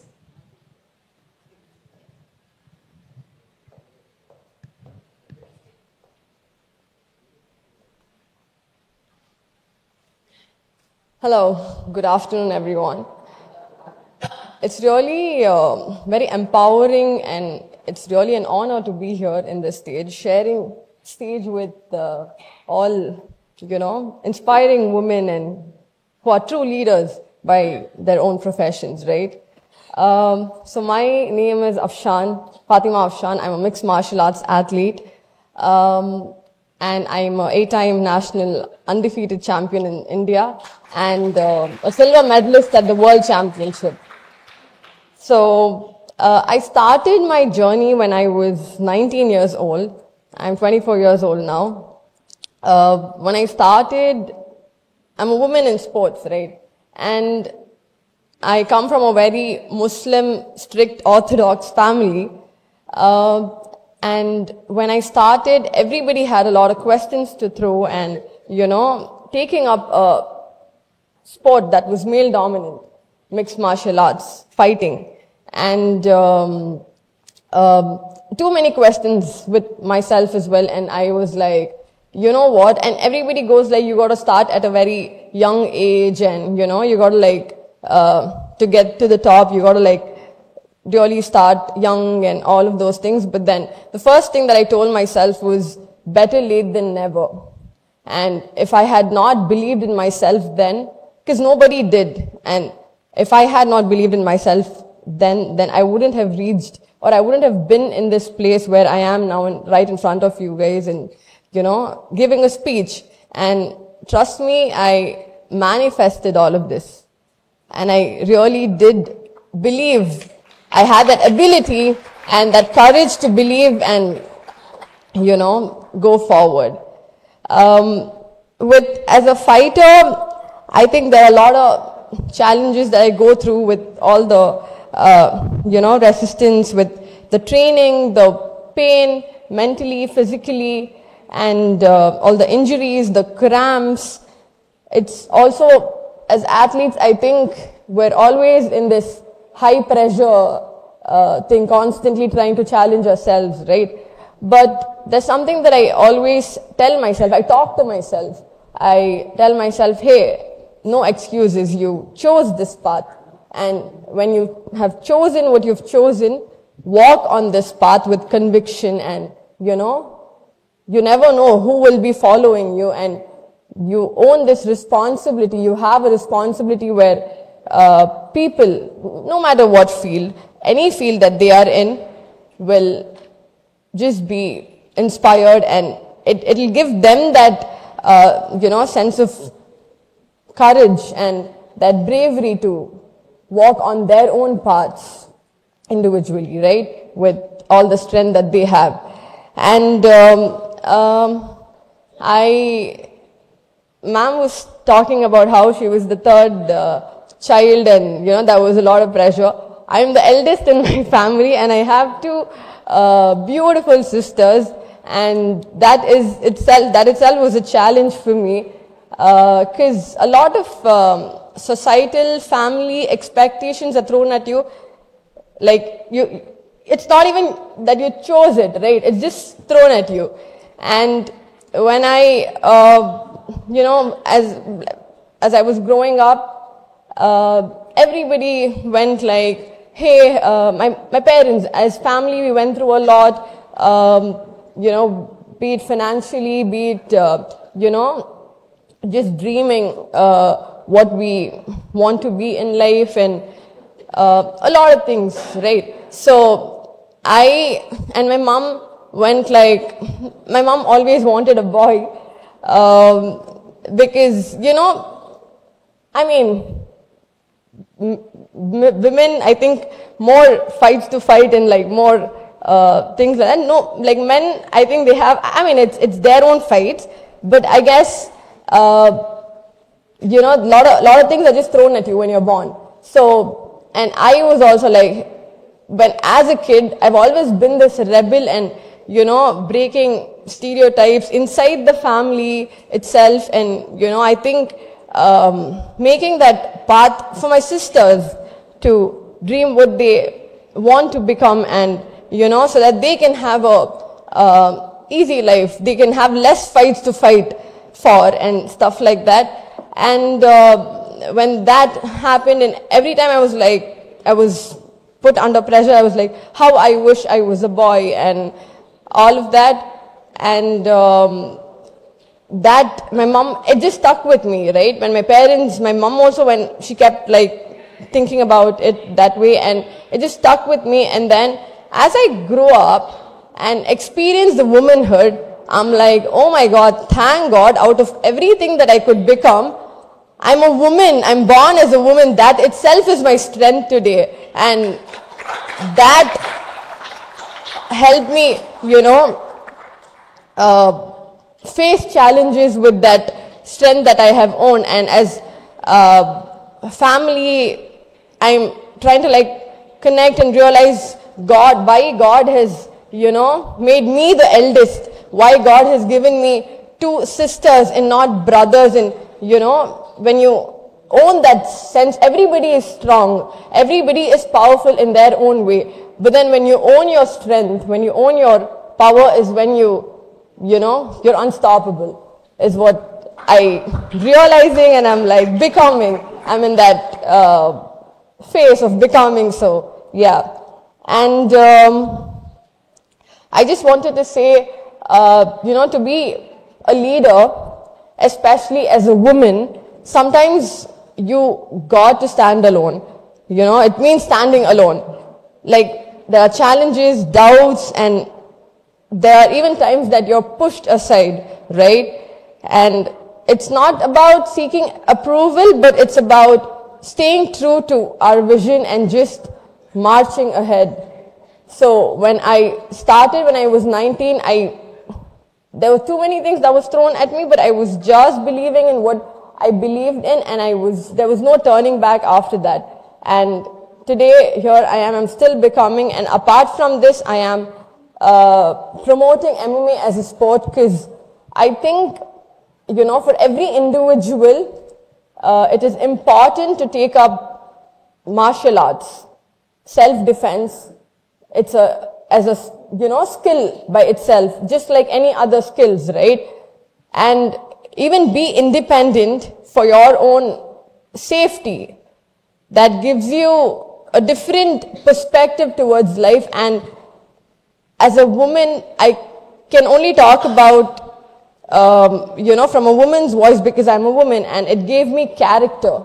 And it gave me a different perspective towards life that I am experiencing. Everybody has their own way of, taking life and understanding life, and that's something that I wanted to tell. And I also I'm also making a movement to, stand up against this sexual abuse for women and harassment and everything, because I think that is very important to have a very safe and sounding support system, and whether it's, like having an ally, I think every individual, men and women, need right role models where they can look up to, which will help them lead their lives in their own ways and, dare to dream and actually walk the talk. Become that inspiration, and together is how we make a change, right? I think everybody, if we can, fulfill our own duties and responsibilities together as a community, that itself is an empowerment by itself. So I want to conclude here, and thank you. Thank you so much for listening to me. Thank you so much. And MMA is recognized in Asian Games right now, and I will be representing India again in the Asian Games. Yes, I didn't walk away with gold last time, but today, and now I'm forced to turn pro, but before that, I want to get that national anthem moment, and all of you, please keep me in your prayers, and thank you. Jai Hind.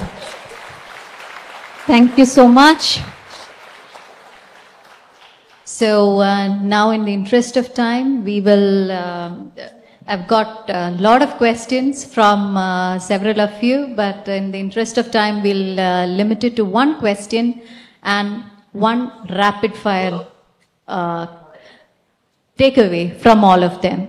So let me start with Ms. Mona. Many people struggle with self-doubt when facing obstacles. What advice would you give to those who feel limited by their circumstances but dream of achieving something big? What is your advice?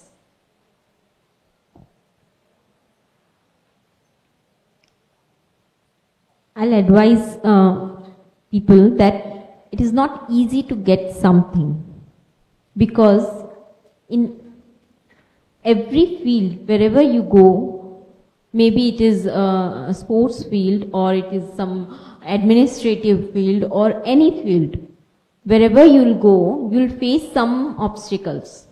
But it is your choice that you allow that obstacle to come to your path, or you're not allowing that obstacle to come to your path.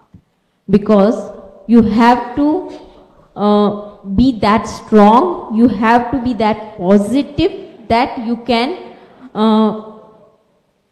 break all that obstacles and you can go and reach to your dream. Whatever you are looking forward, you can go to that dream. Just one thing you have to do is to be positive and to trust yourself. Nothing will stop you. That's it. Thank you so much. Now, moving on to Ms. Fatima. What lessons from martial arts can be applied to leadership and personal growth in any field? Hello. What lessons from martial arts? So, by profession itself, I'm a fighter. I think you gotta be, everybody has a fighter inside you, and I think just listen to your voice that echoes inside and train yourself hard, be it mental or physical training. And that's something that, I think, be a fighter, be a believer, and just apply that in everything that you do. And that itself is more than enough, I think. Thank you. So, Colonel Shefali, in an era of evolving gender roles, what initiatives do you think are crucial to making armed forces and many other male-dominated sectors more welcoming to women leaders? Well, the first expectation is wrong. Don't expect anything. Reach the top, make the change. Most of us seek validation from the others. We don't need that. Have self-confidence. And if you've taken the first step, think of your last step. Do not stop midway. If women don't reach the top, you will never be able to make a change.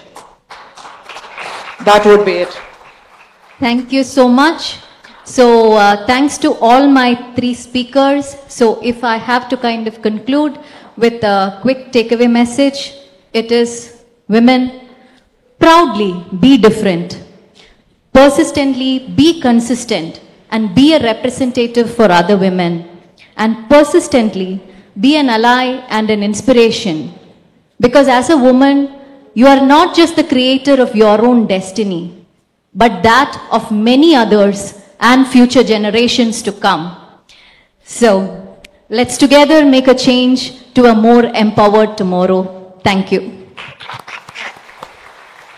That was a lovely message to conclude, Ms. Anju. Thank you so much. May I now request Mrs. Jasbir Brar. Let us welcome her. She is wife of Lieutenant General Brar, GOC-in-C of Dakshin Bharat area. Ma'am, we are indeed privileged to have you with us to present a memento, Mr. Mahalingam, and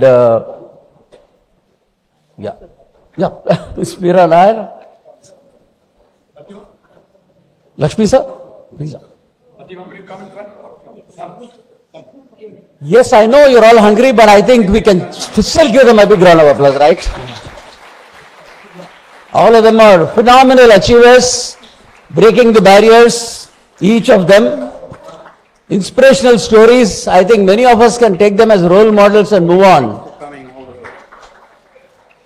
I'm wishing Fatima the best for her Asian Games. Let's give it up for her. All the best, Fatima, for her Asian Games.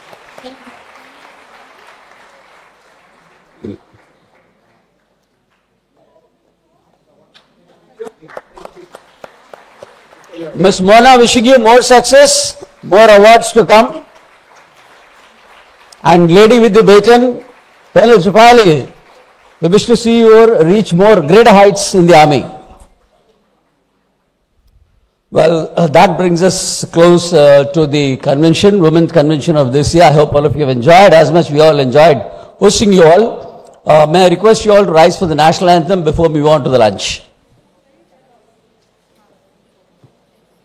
जय गण मन अधिनायक जय हे भारत भाग्य विधाता पंजाब सिंध गुजरात मराठा द्राविड़ उत्कल गंगा विंध्य हिमाचल यमुना गंगा उज्जल जलधि तरंगा तव शुभ नामे जागे तव शुभ आशीष मांगे गाहे तव जय गाथा जन गण मंगल दायक जय हे भारत भाग्य विधाता जय हे जय हे जय हे जय जय जय जय हे